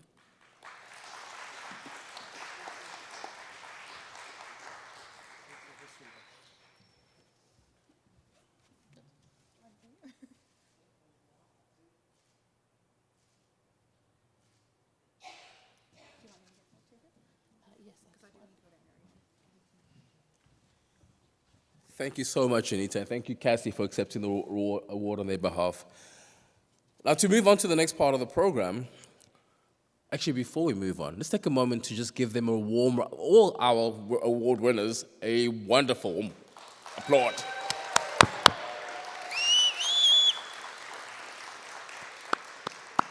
Wow.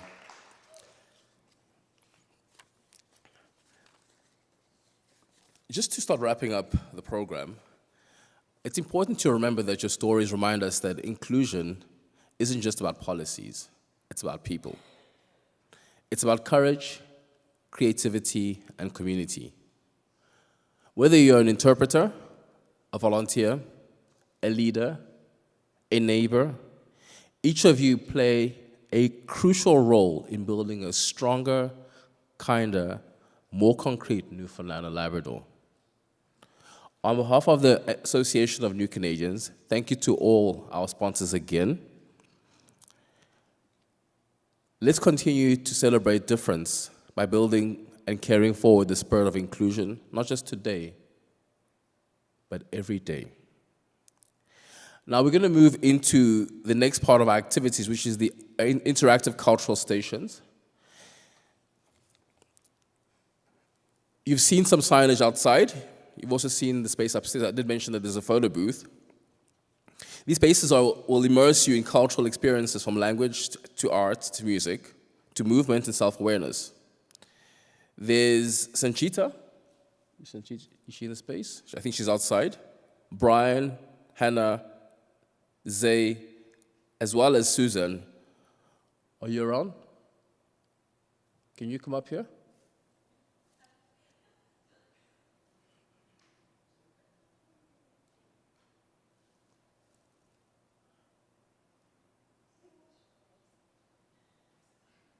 JV, you too. Please come up here. Now this is for the interactive cultural session, yeah? Okay, cool.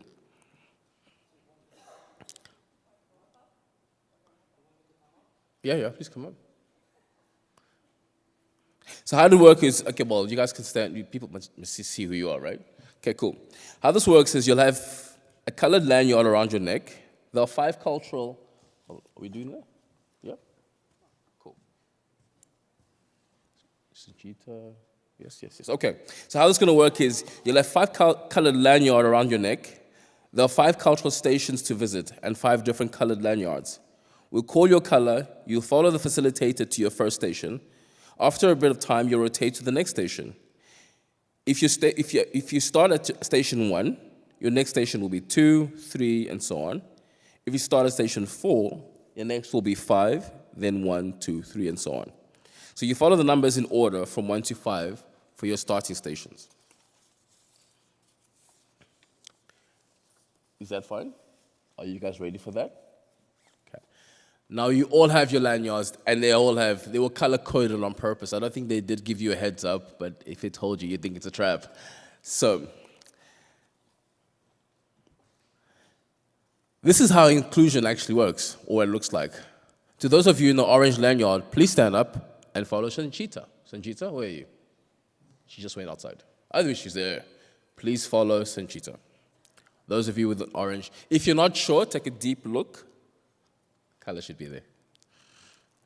Those of you with the red lanyard, okay, we'll give them a moment to step out. The next color we're doing is red. Those of you with the red lanyard on, please stand up and follow Hannah. Hannah, you at the back. Wave, Hannah. Wave. That's red. And you'll be going to station 4. Sorry, Sanchita, you guys are going to station 2. 2, Sanchita, sorry, 2. Hannah, station 4.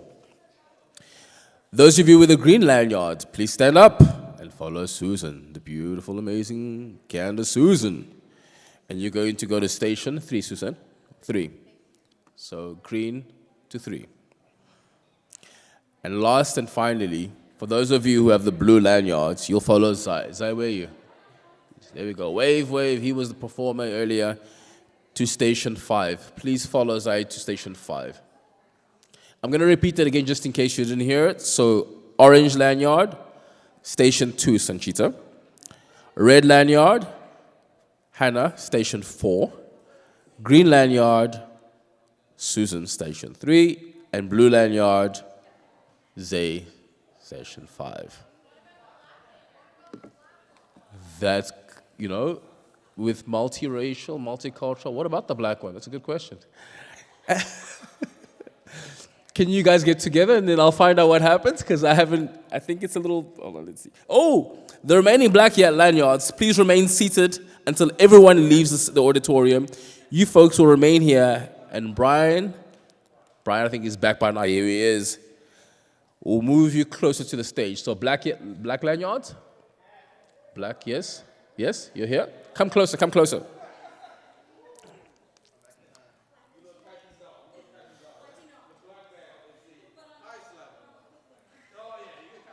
So Brian will give the chance for the red to leave. No, actually, it's the green.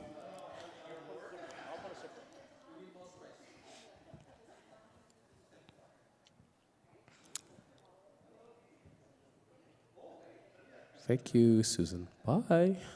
Ciao.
Break time.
Yep. That's mine, yeah. Thank you.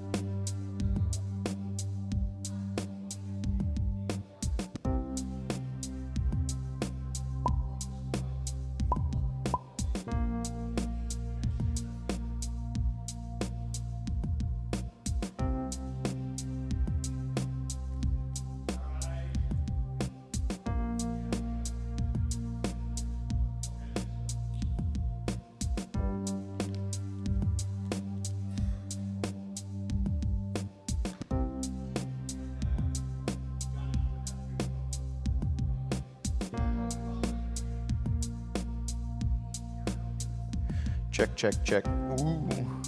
I mean, my voice cuts through a mix anyways. Yeah, perfect. All right, is everybody in? Anybody need any help? Help? Yeah, all good?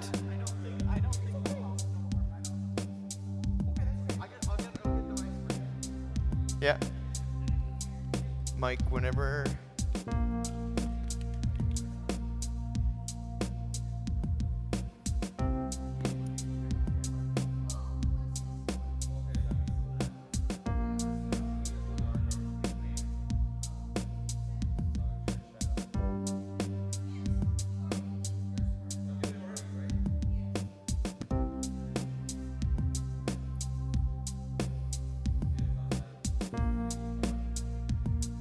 Gonna go through Safari. Anybody needs help to log in? Good.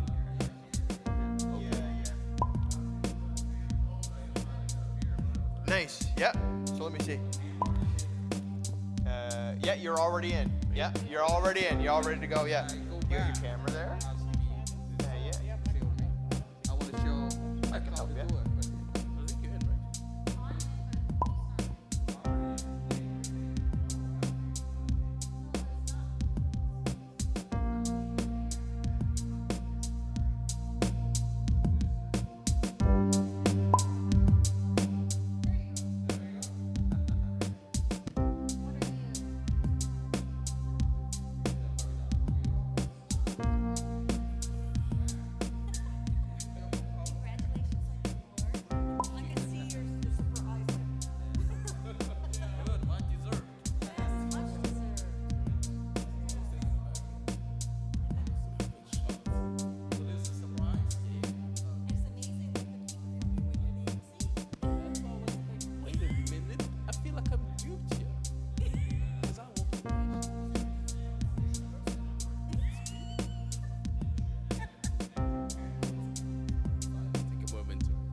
Yeah? Yeah, we go.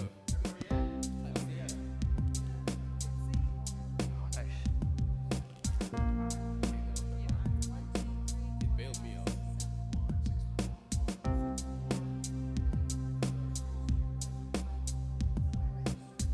I got you in here now. Okay.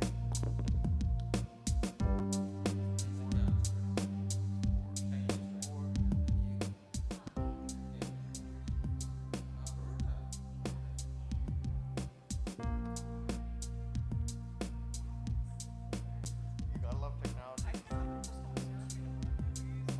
Okay, all good. 3, 2, 6. I'll get Johnny to keep helping you. Johnny. Yes. Do you mind helping this lady sign in? She can sign in at any time during the game. Yeah. All right, we'll get started in the sense of time. And if you need any help, Johnny can help you log in as well, okay? You can join in the game at any point, and there's ways. Okay. So the name of the game is Trivia. There will be questions on the screen, and you'll have 60 seconds to answer them. And top 3 in the room will get some prizes, okay? So the name of the game is to get your answers in as quickly as possible, because the sooner you get your answers in, that's timed based on points. So if you're the first one, you get more points. So top 3 wins, okay, my friends? It's pretty self-explanatory when we get started, and you'll see it all up on this screen here, folks, okay? All right. Here we go. It'll come up here now. In Finland, sisu is a cultural concept meaning what? It'll be on your phones as well, my friends. Yeah, you have 60 seconds. Sisu, is it inner strength and perseverance? Is it freedom?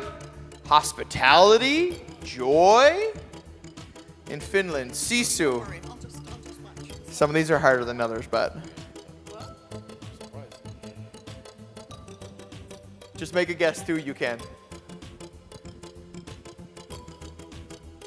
We got 6 out of 7 answered.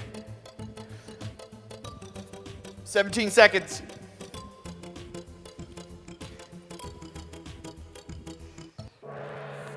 All right. Answer was 1. Inner strength and perseverance. All right. Aravind, is that how you say it? Yeah? You're up first with 10 points, my friend. Here we go.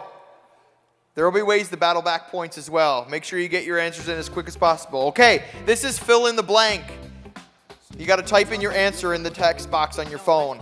What is the country based on the pictures? Look at the picture here. These icons. It's also probably on your phone as well, should be. It's a tongue twister. What is the country? And then type it in the answer. I'll give you a little hint. It's, oh, here we go. We're all in here. We're all answered. New Zealand was the answer. Here we go. Look at the points here, everybody. Stephanie's up here. Let's go. Stephanie's in the lead with 11 points. Here we go, folks. We'll keep going. We'll keep going. Okay, another one. What is the country? Look at the picture. What is the country?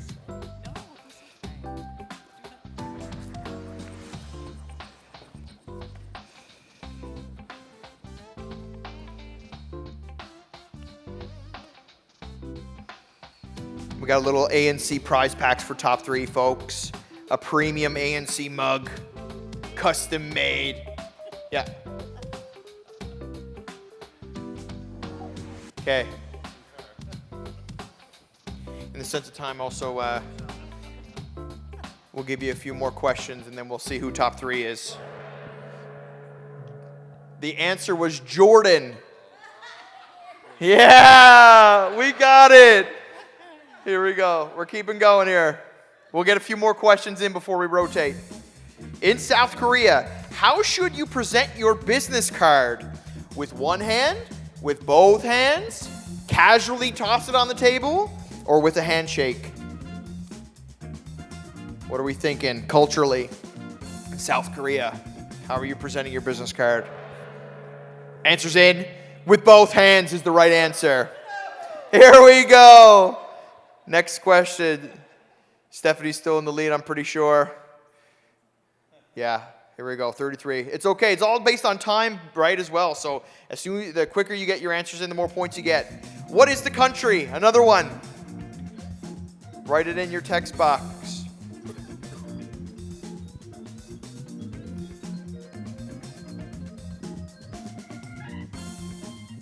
What is it? I actually got to remember these. It's been a long time since I did this. Got one more person trying to come in.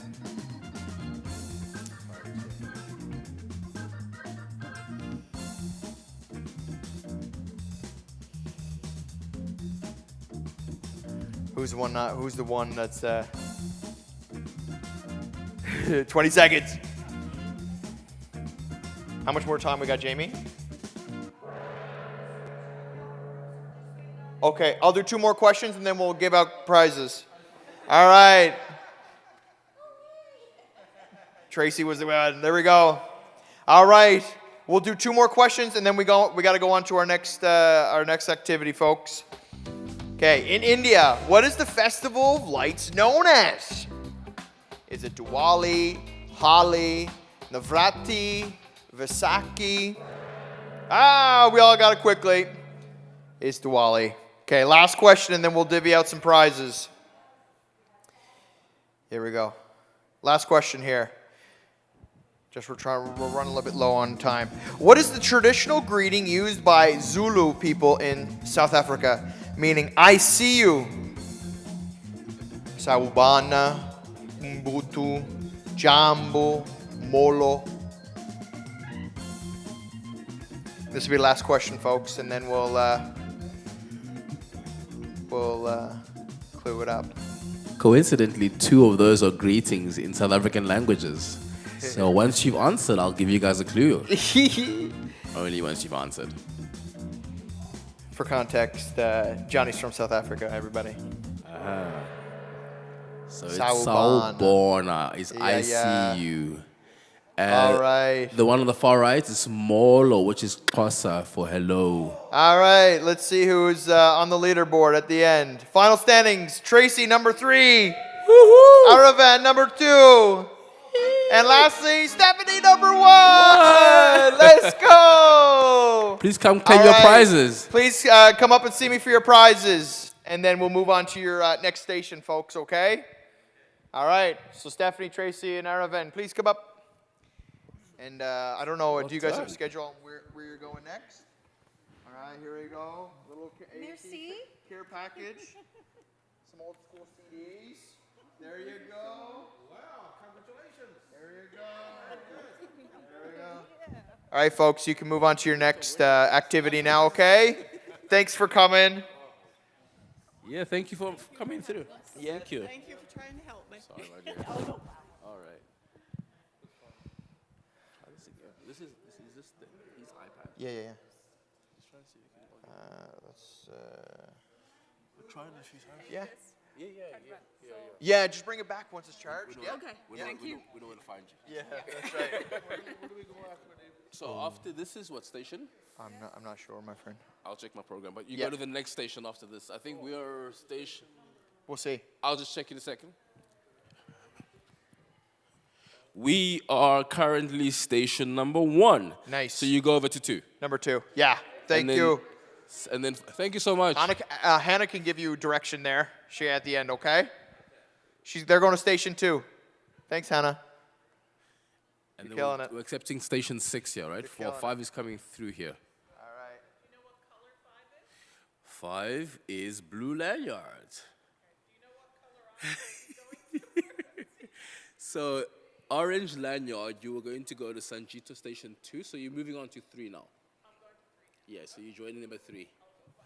It's a nice part of the journey, yes.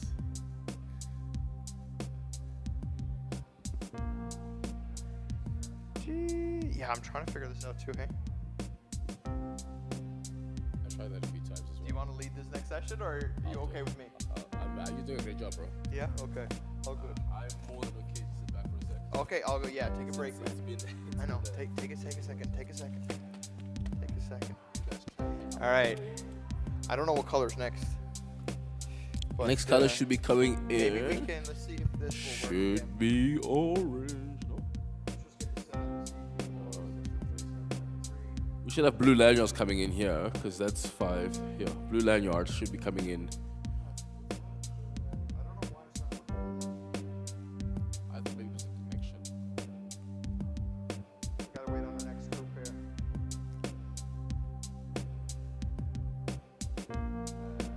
Let's see if I can do this again.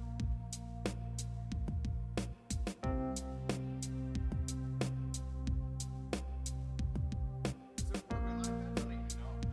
I don't even know. Got no effort, lady. Her phone is literally. It was too full, right? I thought it was full, right? I thought it was full. Yeah, but I didn't understand that you don't have to download anything. That's why I was surprised as well.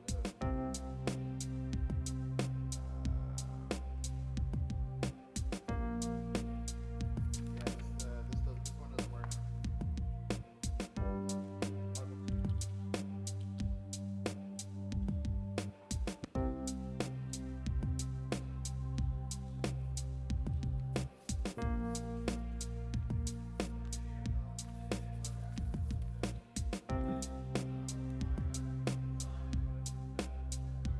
What group is this? Oh, I guess it's orange lanyard. Come through, come through.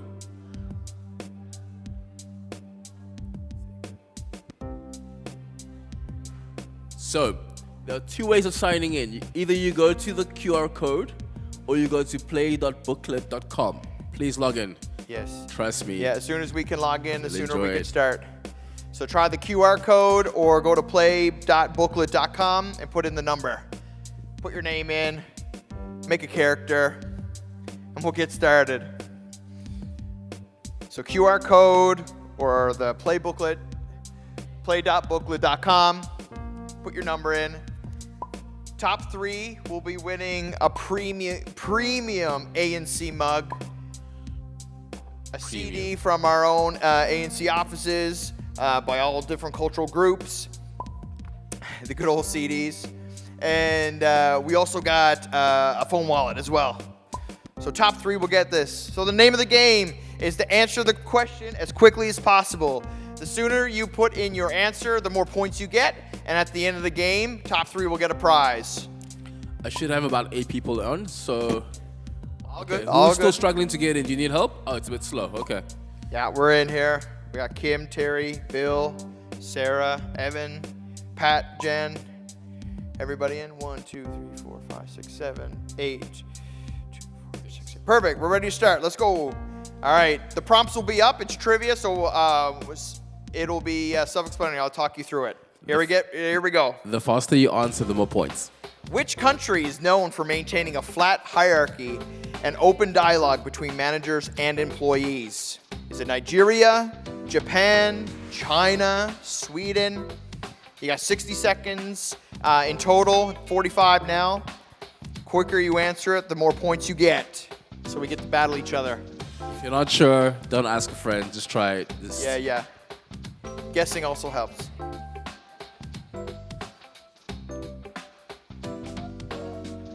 It's Nigeria, Japan, China, Sweden.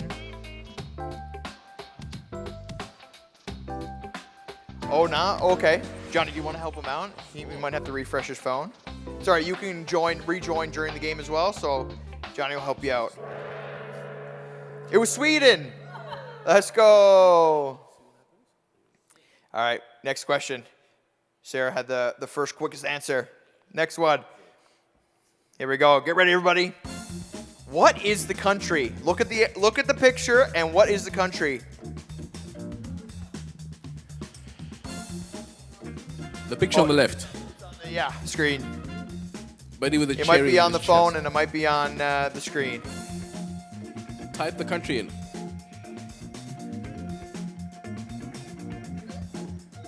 Sometimes Anybody you have need to a clue? If you need any help getting connected, Johnny can help you get connected. Yeah. I kind of set it up as long as you have some elements of the name, it should be okay. Got 20 seconds. Sometimes the Wi-Fi is a bit sketchy here. Everybody in.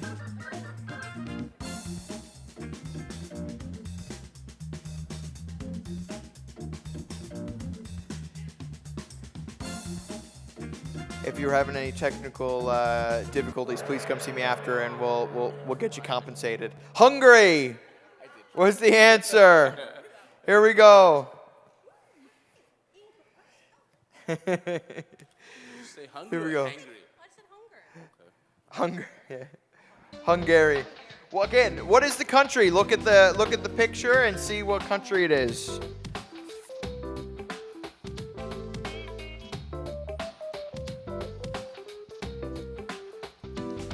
What is the country? You should, if you have elements of it, if it's close enough, it'll take your answer. Oh, did it? My apologies.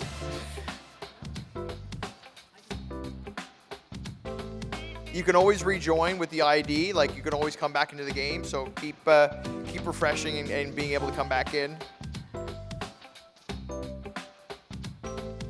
Here we go. 18 seconds. What is the country? Think hard. Here we go. Anybody need a hint? A little hint? No hint? Okay. Thailand was the answer. Here we go. Oh, did you?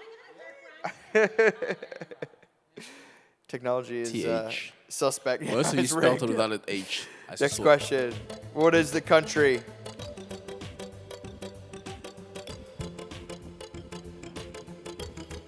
What is the country?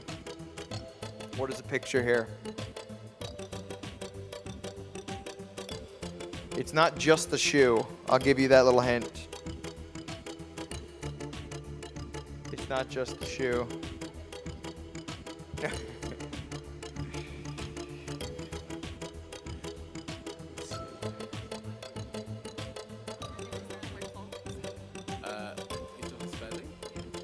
What is a country? That's It's more than just the shoe. You spelling the capital of a country.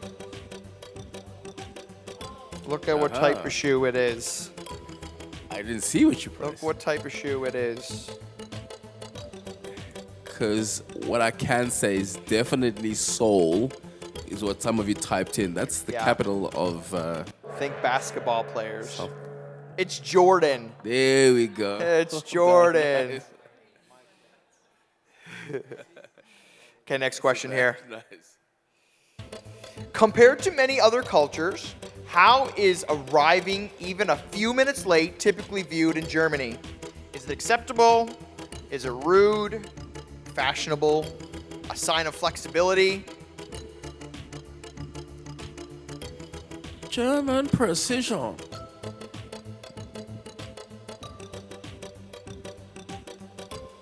If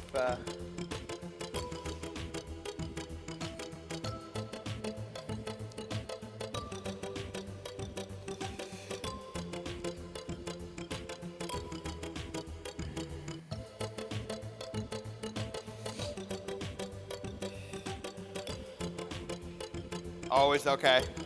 How many people are having technical difficulties? So who's not in? Spelling difficulties? So we got one. So that probably would have been you, was it? All right, come see me after the this section. It was rude in Germany. All right. In the sense of time, we'll have a couple more questions, and then we'll move on to our next activity. Sarah is in the lead right now with 28. Close with second, Alicia. All right, get ready. Here we go. In Finland, sisu is a cultural concept meaning what? Freedom, hospitality, joy, or inner strength and perseverance? What are we thinking here? I'll skip once we get to 6.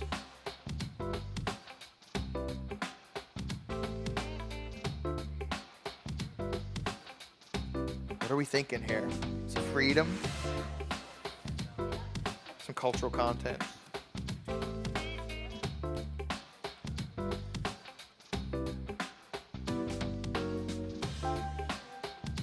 You get a free prize for the compensation, okay, bro? Yeah, no problem. If you're having technical difficulties, come see me after we're done here. All right. All right, it was inner strength and perseverance. Okay, we'll do a couple more. I wonder who got that right. Oh, look at you. Okay, in Newfoundland and Labrador, members of the Mi'kmaq Nation preserve which ancestral language as part of their own cultural heritage? Alicia, Mohawk, don't get this wrong. Mi'kmaq, or Cree? What are we thinking here? Okay. Okay, this will be our last question, then we'll move on to the next session, next activity.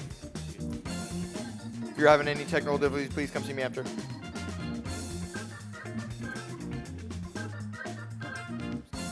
All right, I think 6, it was glitching. Everybody in who could? Okay, let's move on. It was Mi'kmaq.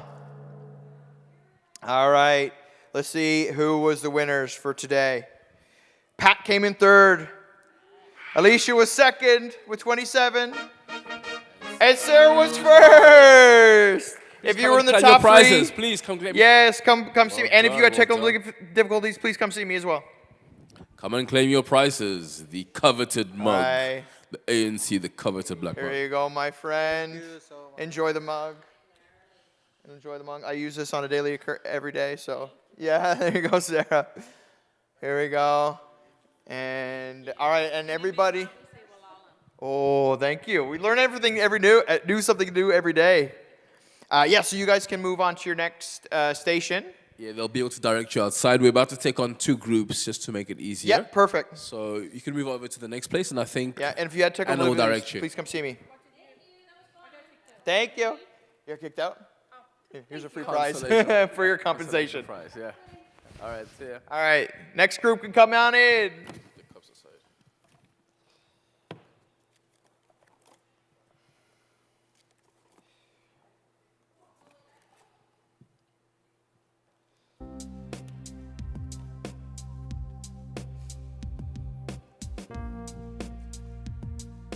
All right.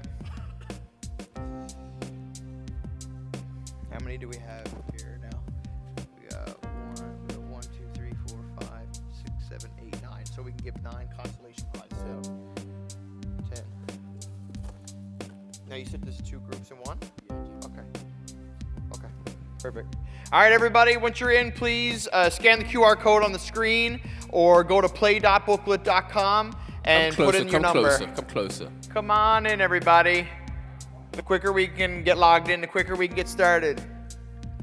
Once you come in and grab a seat, please scan the QR code or go to play.booklet.com and put in the number. If you need help, Johnny can help you get set up. Got you if you need help. If you want to come in, scan the QR code or go to play.booklet.com, put the number in. For those coming in, as soon as you can come in, scan the QR code or go to play.booklet.com, put the number in, and get started with your name. If you're not able to scan that far back, come closer. Yeah. If you're not able to scan as well, you can type in play.booklet.com. Yeah, we're coming in here. If you're having any trouble, Johnny can get you set up as well and help you out. Get set up.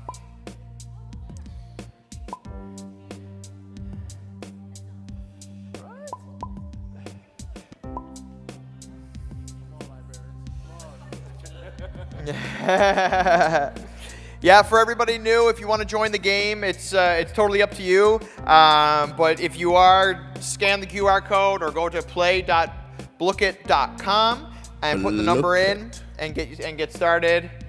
It's totally no pressure, but if you want to win some prizes, definitely come in and get situated. It's definitely a lot of fun. Yeah. So Once you're logged in, you can have a seat. Yeah, once you're in, have a seat and maybe put up your hand so I know you're all ready to go.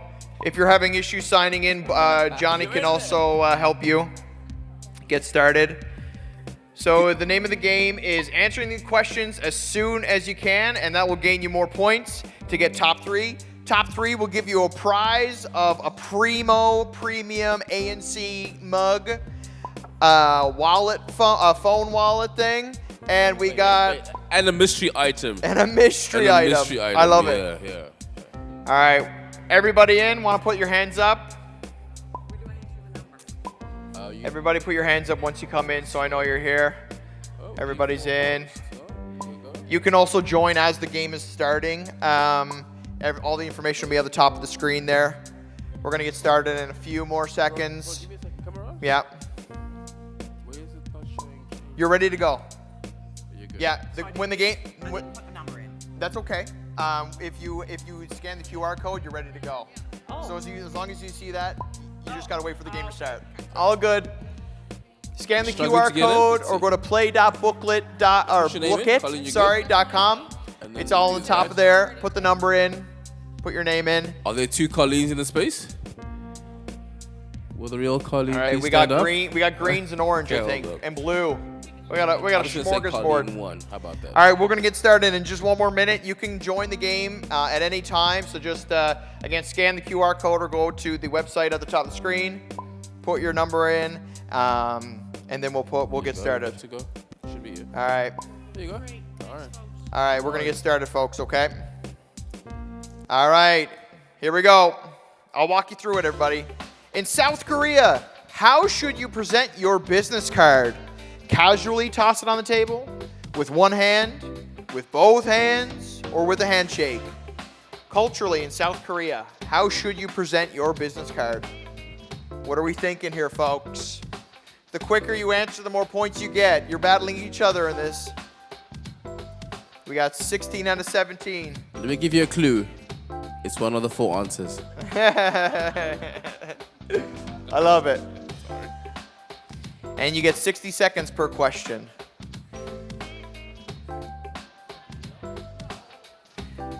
Guessing also helps. Just guess. That's what I used to do in high school. Here we go. 10 more seconds and we're moving on. Here we go. With both hands is the right answer. Peachy in first. Look at this. What a hot start. Here we go. You must be peachy. It's very close. Next question, folks. Get ready. All right. The picture on the screen. What is the country? Picture on the left-hand side. Here, on that the little side. smiley face. What is the country? Guess. You got to fill in the blank. It's a country on the far left-hand side. What's the country? Let me give you another clue. Yeah, Okay, give a clue, there's a Johnny. clue. I'm gonna give you a clue. Give a clue. Knife and fork in hand. That's what the image is What's holding. the smiley face doing? I What's gave he it feeling? away. I gave it away. What is the country? I didn't know it was this hard, actually. What is the country? What is the smiley face doing? What is he? What are they feeling in relation? What is the country? Look at the. What is? Light bulb moment came through there. Make sure we put in correct writing here. 7, 6, 5, 4. What is the smiley face? What are they feeling? Here we go. Well, if 2 seconds. Just put a guess in. It's Hungary. The smiley face was Hungary. Yep. All right. No, not either. Let's see who's in first. Gen H is in first by only a little bit, by 1 point. Here we go. Next question.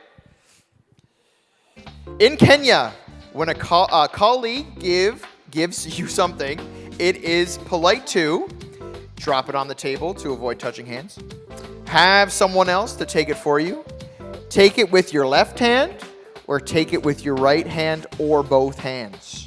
What are we thinking? In Kenya, when a colleague gives you something, it is polite to drop it on the table, avoid touching hands. Here we go. The right answer is take it with your right hand or both hands. It's often seen as disrespectful to accept something with your left hand or to give with your left hand. Peachy. Look, fractions of a second different here. Peachy's back. Here we go. Gen H is in the lead. All right, here we go. Next question. When communicating with colleagues in the Middle East, maintaining eye contact is often seen as, norms may vary by region, rude, aggressive, disrespectful, or respectful. So when communicating with colleagues in the Middle East, maintaining eye contact is often seen as, norms may vary by region, rude, aggressive, disrespectful, and respectful, or respectful. Got 30 seconds. What are we thinking? 20 seconds. We need one more person.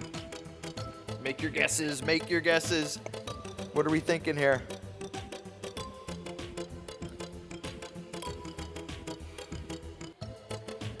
Here we go. 8. The answer is respectful. Now, if you've had any technical challenges, please come see us after this. Yes. Thank you. Thanks, Johnny. Some people have gotten kicked Gen out. H is in with the first. Fractions of a second. It's crazy, actually. Here we go. Next question. In Newfoundland and Labrador, members of the Mi'kmaq Nation preserve which ancestral language in part of their cultural heritage? Mohawk, Inuktitut, Mi'kmaq, or Cree? In Newfoundland and Labrador, members of the Mi'kmaq Nation preserve which ancestral language as part of their cultural heritage? What do we think? Don't think too hard on this one. Easier than you think. It is Mi'kmaq. Here we go. Next question. Let's see who's in first. Nerdy N got that one at first. Fractions of a second as well. Gen H is still in the lead. Here we go. It's okay. Keep going. Next question. Compared to many other cultures, how is arriving even a few minutes late typically viewed in Germany? A sign of flexibility, fashionable, acceptable, or rude? Compared to many other cultures, how is arriving even a few minutes late typically viewed in Germany? A sign of flexibility, fashionable, acceptable, or rude? What are we thinking? Maybe one person's having technical difficulties. It was glitching a bit earlier. Yeah, if anybody else was having any technical difficulties, please come see me after. It was rude. Jen H was in the first. Let's see how it shakes out. 101, here we go. We're going to do a few more questions in the sense of time, and then we'll see who the top 3 is. Which traditional art form introduced by English and Irish settlers became a cornerstone of Newfoundland's cultural identity? Is it Celtic stone carving, fiddle music and folk dancing, boat crafting, or glass blowing? Which traditional art form introduced by English and Irish settlers became a cornerstone of Newfoundland's? Here we go. Fiddle music and folk dancing is the right answer. Let's see who's first. Jen H on it again. Let's go, Jen H. Here we go. We'll do 2 more questions, and then we'll find out the answer. What is the country? Look at the question. Look at the picture. Please spell it correctly. What is country? Please spell it correctly. Oh, I misspelled this. That's hilarious. What is the country? Don't overthink it, people. Don't overthink it, people.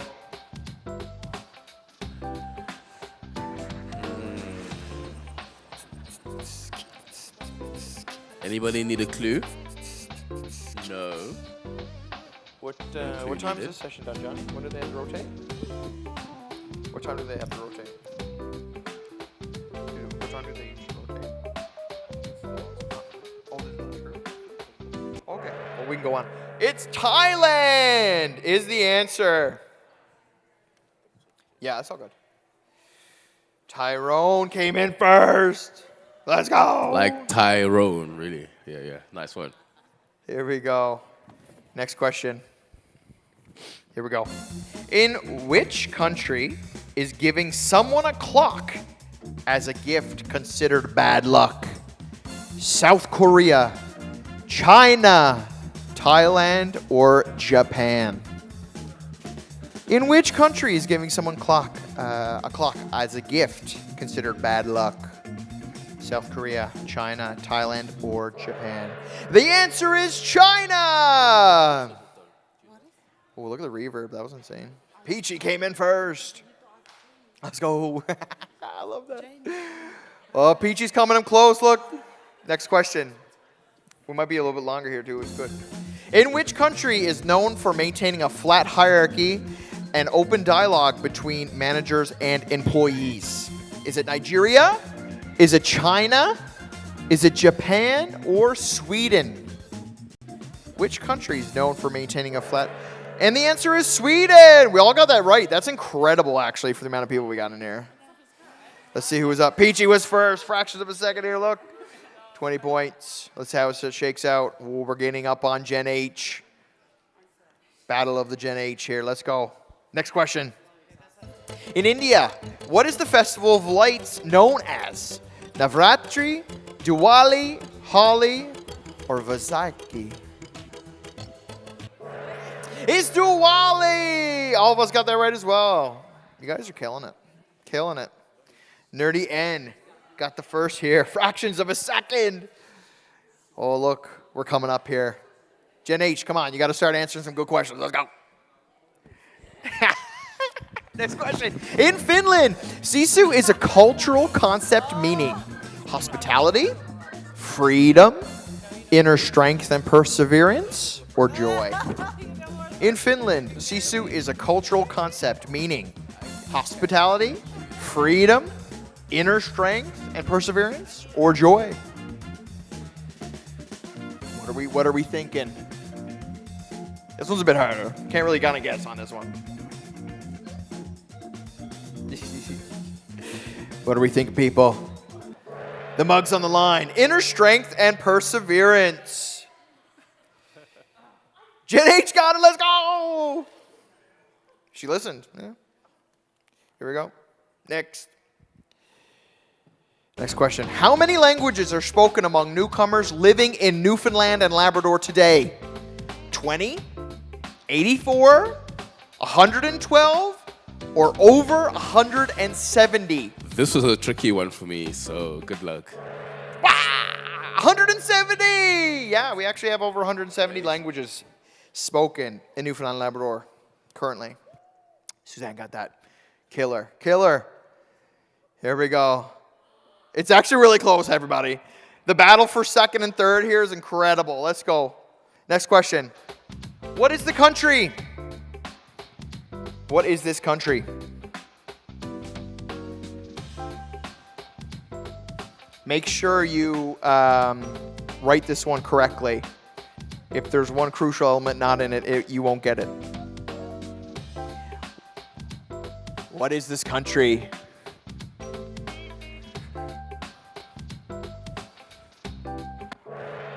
It is New Zealand. That was kind of half and half. Here we got Tyrone came in first. Let's go. Let's see how it shakes out. Gen H is still in the lead. Peachy coming up. Man, the battle for 2-3 is incredible right now. A mug is on the line.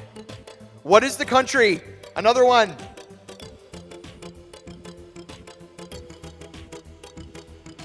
What is it? I gotta remember, to be fair. This is gonna be a reminder for myself as well. What is this? Oh, I got it. I know what this is. Easy, simple. This is simple. Easy. Don't overthink it. Don't overthink it. What is the country? It's 2 syllables. What is it? It's a pear and what? Little tongue twister. Don't overthink it. You're gonna kick yourself after this. It's Peru! Get it? Peru. It was a roo. It was a baby. It was a baby. Kangaroo. Roo.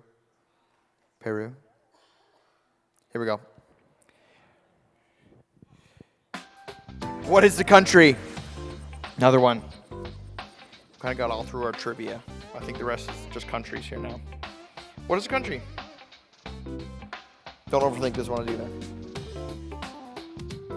You got this. 2 pictures here. Put them together.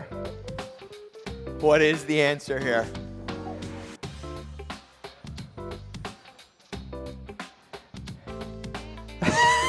Nancy got it. It clicked. I saw it on her face. It clicked. I saw it. I was like, oh, it's China. Peachy's there. Yeah, that was amazing. I just saw the revelation in Nancy's face. It was incredible. Here we go. We'll probably get to all these questions actually in this session. Perfect. How many more minutes we got, Jamie? We're good? Okay. Another one. What is the country? This is a bit harder. But it's more than just a shoe. Is a little clue. Not a lot of people got this one actually, and they kicked themselves after they found it out. Yeah, someone tried it earlier and said Seoul something. I said, no, that's a capital city. It's not the Seoul. So just making sure that's not an option for you. Don't overthink it. Just what comes to mind. Nothing. Yeah, it can be difficult. It's more than just a shoe. That's all I can kind of give you. It's more than just a shoe. What kind of shoe is it? What kind of shoe? I don't know if people have some older children, maybe junior high age, kind of pop culture-y. It's Jordan. The shoe is a Jordan. Yeah. Yeah. This guy got it in the back. That was incredible. Yeah, we'll finish these questions off. Perfect. 2 more questions. Oh, actually, 3 more. Math's bad. In workplace communication, high context cultures like Japan or Saudi Arabia rely more on direct speech, written instructions, shared understanding, and nonverbal cues or humor. In workplace communication, high context cultures like Japan or Saudi Arabia rely more on direct speech, written instructions, shared understanding and nonverbal cues, or humor. It is shared understanding and nonverbal cues. Here we go. Gen H coming in. Let's go. We're keep rolling. Jen? Who's Jen? Avina? Man, the next two questions are so important right now for 2 and 3. So we're fighting for a mug here, folks. The Day of the Dead de los Muertos, I think it's called, is a celebration of originating in which country? Guatemala, Spain, Mexico, or Chile? It is Mexico. Here we go. Last question here, folks. Let's see what we're... Oh, librarian. I love that name. Coming in. All right, here we go. This is important for 2 and 3, folks. Here we go. Last question. What is the traditional greeting used by the Zulu people in South Africa? Meaning, I see you. Sawubona, Jambo, Ubuntu, or Molo? Here's a clue. Actually, no, never mind. It is Sawubona. Like, I see you, Sawubona. Whereas the one on the right, Molo, is Xhosa for hello. So both of them are 2 greetings. Number 3 is Peachy. Number 2 is Love. And number 1 What is Gen H coming in hot? All right, folks. If you were in the top 3, come see me for your prizes. And if you had any technical difficulties through that, just come up and talk to me. Well done for the rest of you for participating. Yes, Gen H, Well Peachy, and I think it's Love or Louvre. Love? Yeah, good. All right, my friends. Say again? Say that. Here you go. Premium mug. There's something There inside should as be well. a prize for 4th place. There should be. We'll take that into consideration and advisement. Which one are you, Gen H? Nice, that's amazing. She's Peachy. There's your mug and prize. And here on this up. Of course. There you go. Brian, there's definitely been a request for consideration for 4th place. For 4th place, okay. Is there a gift that we can give to the 4th place? A consolation prize, as they call it. Since we have some prizes left over, 4th place can come up. Seriously. It's up to you, Johnny. It's either that or we'll carry it back home. Well, not me, they carry it back home. Carry supplies. You want? Jeez, you see, that's the thing. You open the door, and everybody wants to walk through. Now here, 5th prize and 6th prize. Just kidding. What we'll do is we'll give out 2 courtesy prizes to people. I really All right, Johnny, like you can give out the prizes, the rest of them. I like the energy that I saw. You can figure it out. Yeah, I like the energy that I saw. So I'm going to give 2 prizes out. Okay, go for it. You do it. It's not going to be random. It's going to be intentional. So here's a prize for you. And then from here on, we're going to move over shortly to the food and chill space. There's going to be a moment where we have food. Once everybody's done upstairs, we'll have some food. And then we'll start wrapping up the program. I like your curls. Here you go. No worries. So it's just a break now, right? Anybody want another prize? Good. Okay. We're going to have a break shortly. Back to the usual space, the one on the right-hand side. The folks are setting up at the moment, so when they're fully set up, you can grab some food. We also have catered in Swahili fashion, in Karibu tendency, we've over-catered. Because where I'm from, if you leave a party and there's no food left, that's like a bad sign. So you're supposed to have more abundance, the spirit of. So we're going to have containers, takeaway containers. So please take something for you yourself or a family member or something on the way. So it will be set up over there. Again, you're not allowed to eat in here, but once they're done serving food, we have extra. So if it's not for yourself or someone who missed out and you want to share something with them, all right? So you guys we can all head out to that side, to the gymnasium again. Be a little bit patient as they finish setting up. And then from there, we'll come back here, do our closing remarks, and bid you farewell. Merci.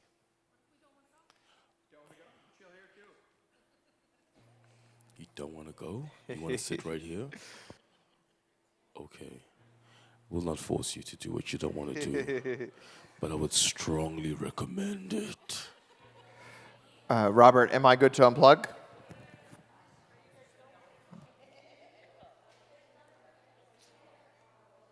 Yeah, thanks.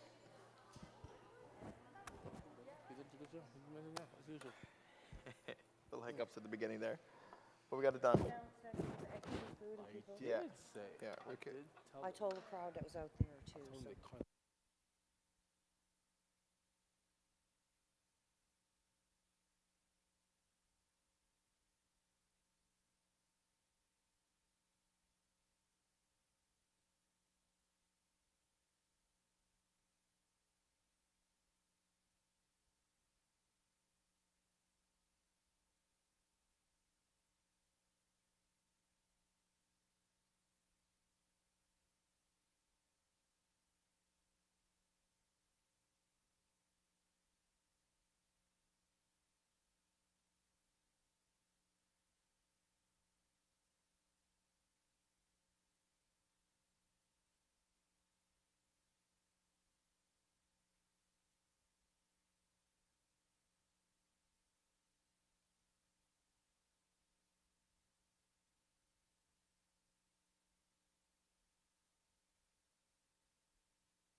Se siente mal, ay mamita linda.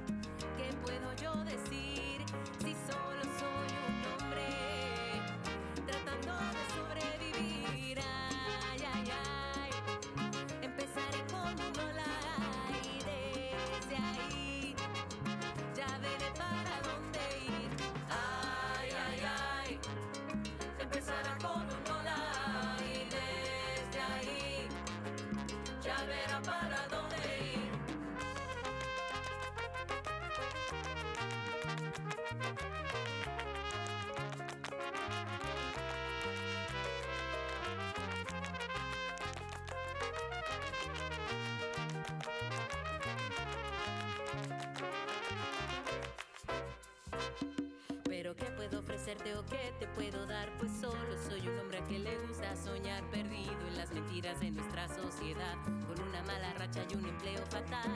Oh, debes hacerlo sonreír. ¿A quién le importa lo que ahora pueda tener si juntos construimos algo desde la nada?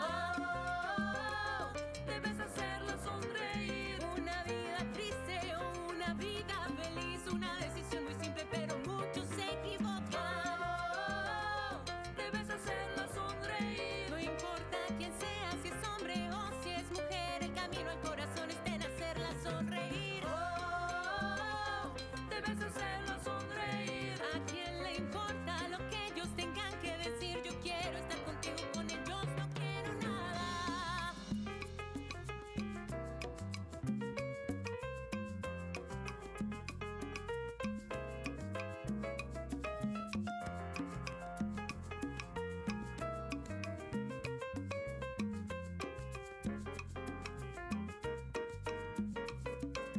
Ay, mamita linda, ¿qué puedo yo decir si solo soy un hombre tratando de sobrevivir? Ay, ay, ay, empezaré con un hola y desde ahí ya veré para dónde ir.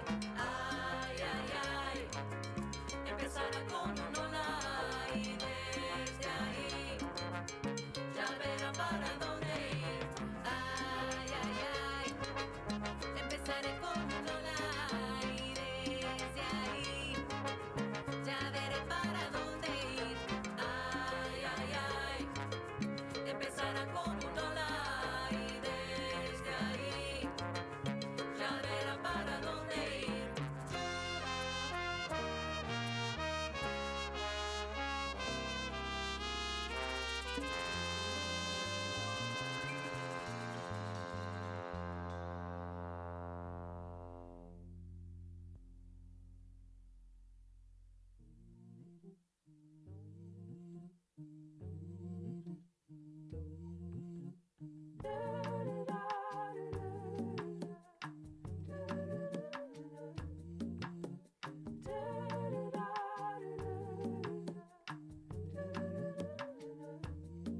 I wanna dance, dance, dance.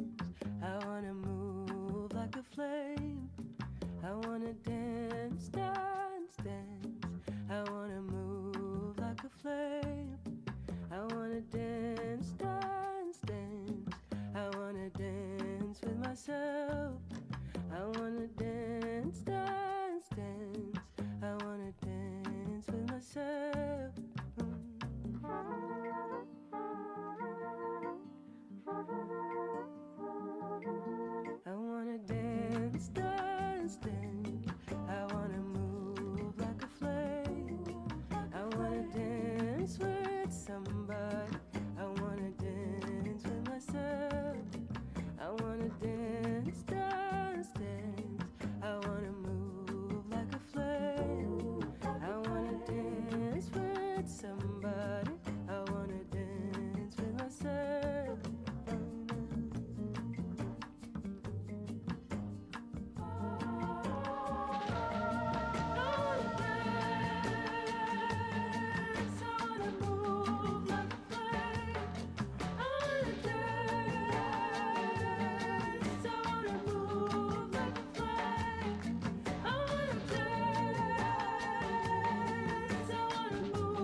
seu rosto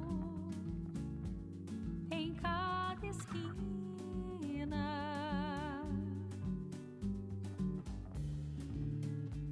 Neblina sobre o mar, a primavera vem me falar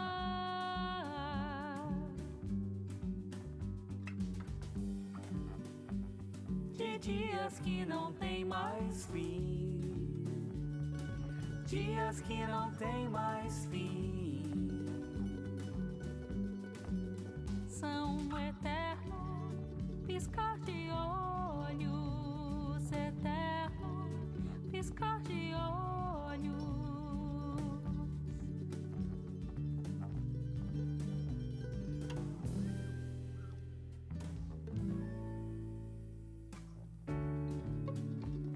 Caminho na neblina,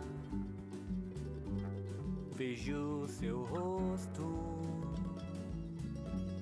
em cada esquina.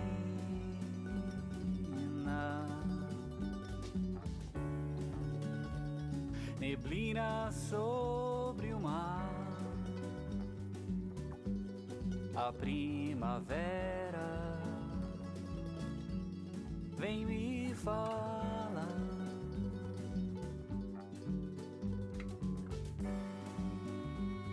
de dias que não tem mais fim, dias que não tem mais fim,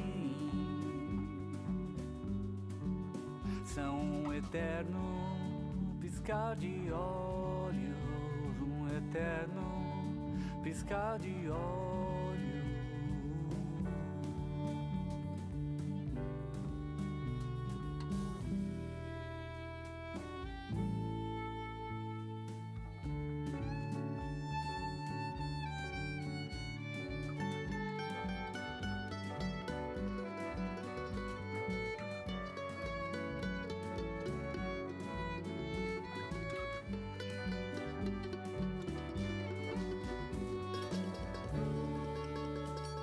I'm lost inside my memory.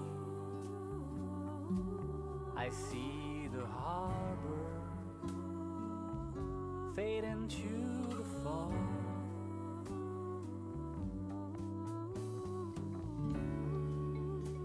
The city lights, they blind me as I look for my home and go door to door.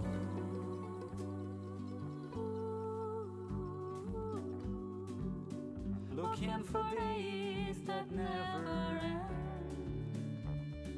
days without an end.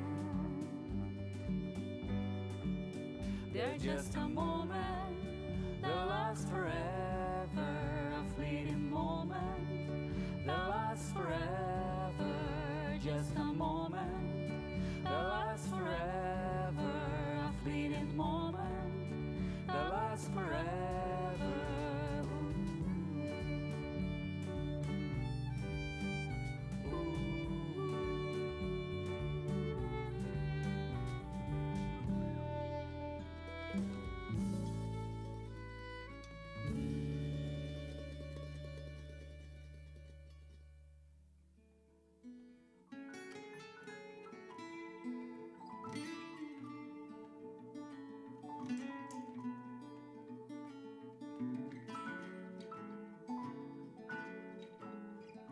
Just for you, just for you. One time for my baby. Please call me, yeah. Mimi nataka nikueleze the way you got me, yeah. One time for my baby. Please call me, yeah. Mimi nataka nikueleze. Wait for me, yeah. Oh baby, down a future in your eyes. Since you're my lighter, and show me the way. Moyo wangu umeutwa, in your love just let me fly. I'll be there for you, I'll be there for you. Anytime, anywhere, just for you, just for you.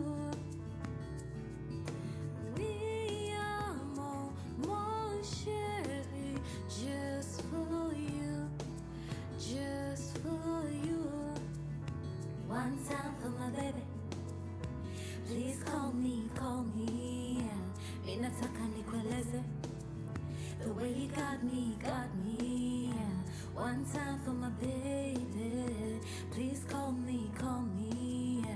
Mimi nataka nikueleze, wait for me, for me. I don't have a time but just to let go. When you call I come through, any special. Nikupende times 2 up to death. Oh, anything I'm cool, just we say so. So holy baby, you're my guardian angel. Notification light, no tiny candle. Love to define, summarize, Quebec. Oh, I'll be there for you to infinity for you, love. Anytime, anywhere, just for you, just for you. Mi amor, mon chéri, just for you, just for you.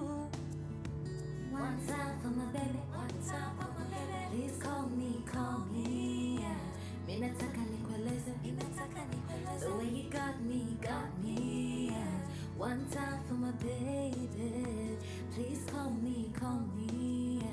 Mimi nataka nikueleze, wait for me, for me. Forever young, me and you, my baby. Forever young, me and you, my baby. Forever young, me and you, my baby. Forever young, me and you, me and you. Forever young, me and you, my baby. Forever young, me and you, my baby. Forever young, me and you, my baby. Forever young, me and you, me and you.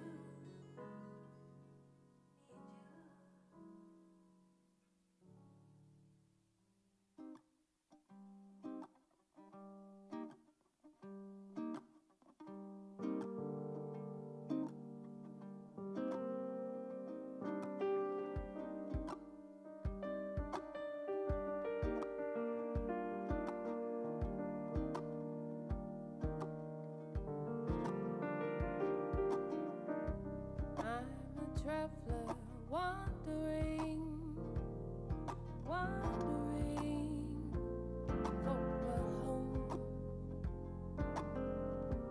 It's a temporary state, a moving stage through the snow. A fellow wanderer passes by, catches my eye, says hello. Do you want to walk with me? Set your freedom free. I know this road. Each day a bird sings a new song before it flies away off on its own.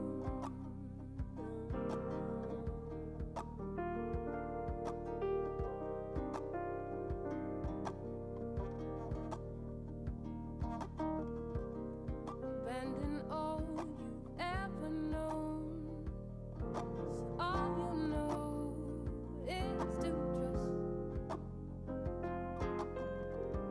Transition through security, find new community, moral and just. Now's the time to open up and to discern between what's right and what's not. In her searching for a sign, exhaling rhymes with words that are not my own. Emigrate from our own weakness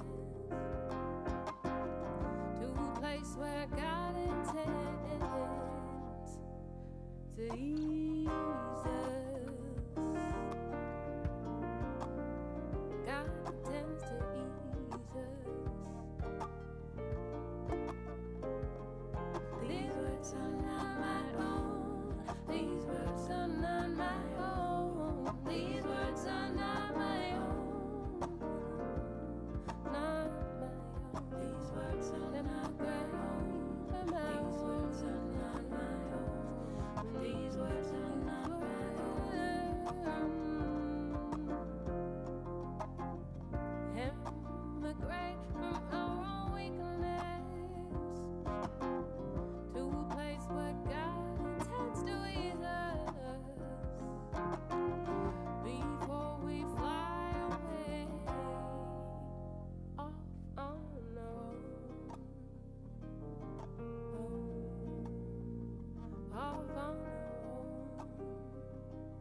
Okay, folks, it's about 2 minutes. We'll start wrapping things up.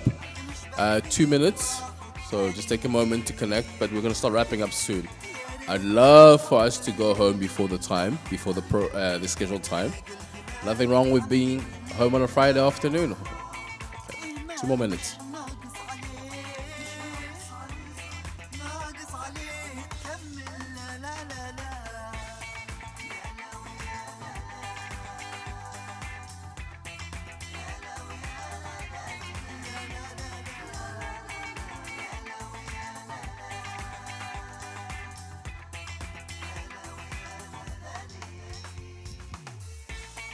عايش عليه لحظة تجي لحظة تجي يتأمل حتى بجنبك دام بجنبك دام يا الدمعة مش وين ما ندور عليك ما نلقاك في وين ما تحس بوجع حس بوجع تلقاني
Hello, hello. Oh, I love this microphone here. So, can we have everybody from the hallway to the room here? We are going to do our closing as well as some briefing, and the most important part is what Jamie is doing there is the door prize. Was there a ticket to Hawaii, Jamie? We're going to ask Dr. Khalid to come up here to draw a name. Dr. Khalid, can we please have you on stage to draw up some names? And no cheating. Check, check, check, check. Perfect. And Dr. Khalid coming in? Yeah. Okay. You want this? Actually, Dr. Khalid will go there. Yeah. To do the... You guys do your debriefing first? Yep. All right. All right. Well, thank you so much, everybody, for coming today, taking time out of your days to, spend some time with us, learning about diversity, inclusion, and how was all of our speakers today? Hey, I know they were great. Sean and Dr. Khalid and Dr. Fang. It was such a great experience to come out here to Gander today and get to know everybody here, enjoying our time. Again, learning about inclusion and diversity and a little bit about kind of what that means in the workplace and to us in our decision making culturally. So Sanchita, what did you learn today in your experience? Give me a little bit of your opinion. What did you see? So yeah, I think this is a great way to connect with our our partners outside the town, outside St. John's, where we kind of like based on. Yeah, our base, yeah. This gives me immense ability to see that other part of the province, what they're doing and how we are getting connected, be it business or be it community organizations, schools, or government agencies. My take on, I actually liked when one of my fantastic colleagues also in the panel, that is Bizu, she talked about diversity and how, yes, diversity is a beautiful thing to have, but it doesn't work by itself. Inclusion is the magic word. Inclusion is the key. Once we add all those differences together, once we include those differences together, it showcases the value of it. Just like Bollywood Jig, Brian. Yeah, how was Bollywood Jig? How was Bollywood Jig? That was pretty nice, yeah. All of our performers today were really great. My God, that group, I really loved them today. So that's what I think Bollywood Jig, I take from them and from this summit. Summit is kind of like collecting all the ideas, creativity, the sum total of it, and putting it together and making it all of, like, that word I love is us. We are building, we are creating all of us together. That togetherness, what I take with me today. That's just well said, Sanchita. I love opportunities like this where we're able to see people within our communities. And networking with you and all, really investing in our communities is so important, especially when it comes to diversity and inclusion. And coming together as like Sanchita said, all of us together, like an us situation. So, I'll just speak a little bit about myself. My name is Brian Abramson. I'm with the Diversity Department here at the ANC. A big part of what me, Sanchita, and Hannah as well do in the department is provide cultural connection and educational sessions to Newfoundland Labrador businesses and organizations. And it's a great opportunity for us to see how the community interacts with diversity, the landscape of how diversity is seen throughout our province, and then acting on that within our educational opportunities to better ourselves and our communities and make sure that diversity and inclusion is a crucial part of our workplaces and within our communities. And I don't think go for it, Sanchita. I don't think personally, from my experience with coming as a newcomer to becoming a Canadian citizen, following that pathway, that hardship, as many, not just immigrants or not just newcomers or not just even our host community, we share together those hardships. That's right. To become one, us, that's the word. What I see is we cannot, just because we promote and we go to outreach, this public education piece. We cannot do it alone. We need right. all of you. We That's need right. the businesses. We need the communities to come together. Collectively. yeah. Collectively. That's the right. collective power. That's again, going back, that togetherness, that's the exactly. biggest piece, I think. So we need you. Yeah. We need all of us Yeah. together. Yeah, and well said. Before we close our conference today, we've come to a very favorite part of a conference, and is the prizes, which we do have some good options here. So, Jamie, do you want to take us through what we're going to see today? Hello, folks. Just slide it on. Right here. There you go. Hello, folks. We've got a couple of great prizes. The first one we're going to draw for is for a $50 gift card from Dominion and two $25 gift cards from Irving. So I'm going to get Dr. Khalid to turn his head away. Drum roll, drum roll, and drum pick roll. Just one name. Pick a good name. It starts with B and ends with You're Ryan. Is it Sanchita? Lillian Decker. Is Lillian Is Lillian Decker in the Decker still here? house? Whoa. What is Lillian Decker. Okay, well, we've got her phone number. Our next one will be a donation certificate for 2 Discovery skiing or snowboarding packages, compliments of Marble Mountain. Wow. Whoa. So That's a biggie. That's a biggie. We'll get Dr. That's a Khalid. biggie. Let's get someone in the room here. Come on. Let's get someone in the room here, Jamie. Oh, not. It's not Brian, I hope. Please be me. Krista Ennis? Is there a Krista Ennis in the house? Krista Ennis.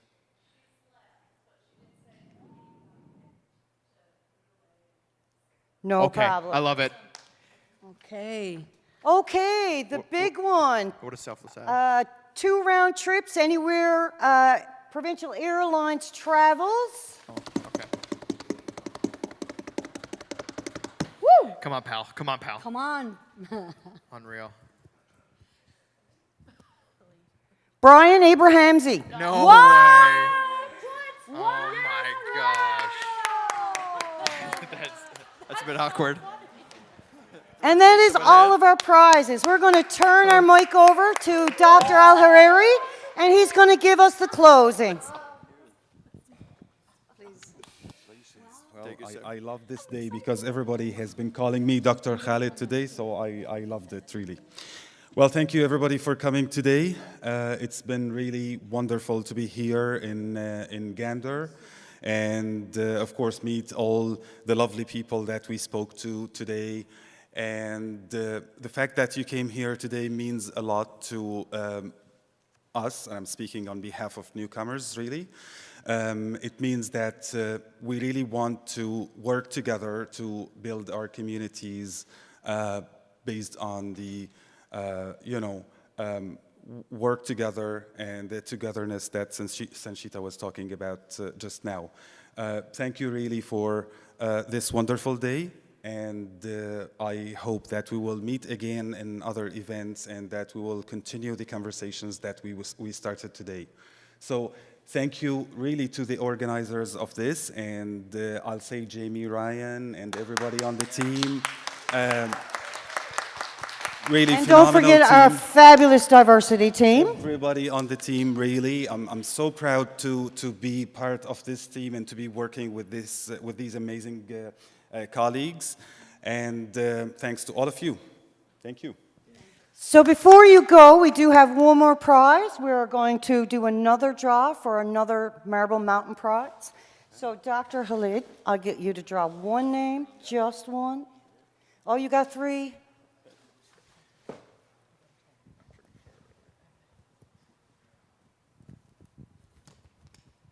Caitlin Frampton. Do we have a Caitlin Frampton in the house? No, decide. Okay, folks, that's everything. Thank you all so much for coming. We appreciate it, and we hope to see you again next year.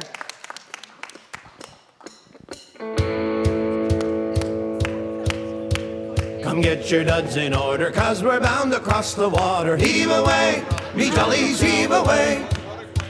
Come Come get your duds in order, cause we're bound to leave tomorrow. Heave away, me jolly boys, we're all bound away. Sometimes we're bound for Liverpool, sometimes we're bound for Spain. Heave away, me jollies, heave away. But now we're bound for old St. John's, where all the girls are dancing. Heave away, me jolly boys, we're all bound away. I wrote me love a letter, I was on the Jenny Lynn. Heave away, me jollies, heave away. I wrote me love a letter and I signed it with a ring. Heave away, me jolly boys, we're all bound away. Sometimes we're bound for Liverpool, sometimes we're bound for Spain. Heave away, me jollies, heave away. But now we're bound for old St. John's, where all the girls are dancing. Heave away, me jolly boys, we're all bound away.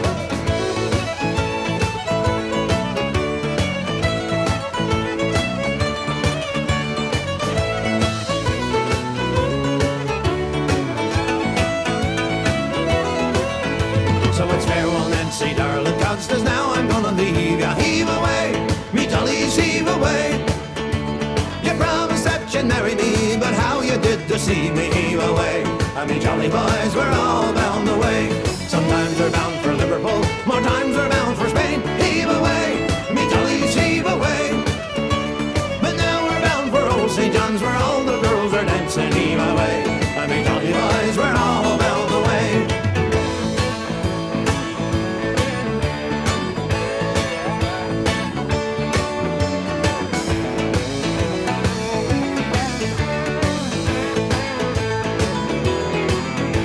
Sometimes we're bound for Liverpool, sometimes we're bound for Spain. Heave away, me jollies, heave away.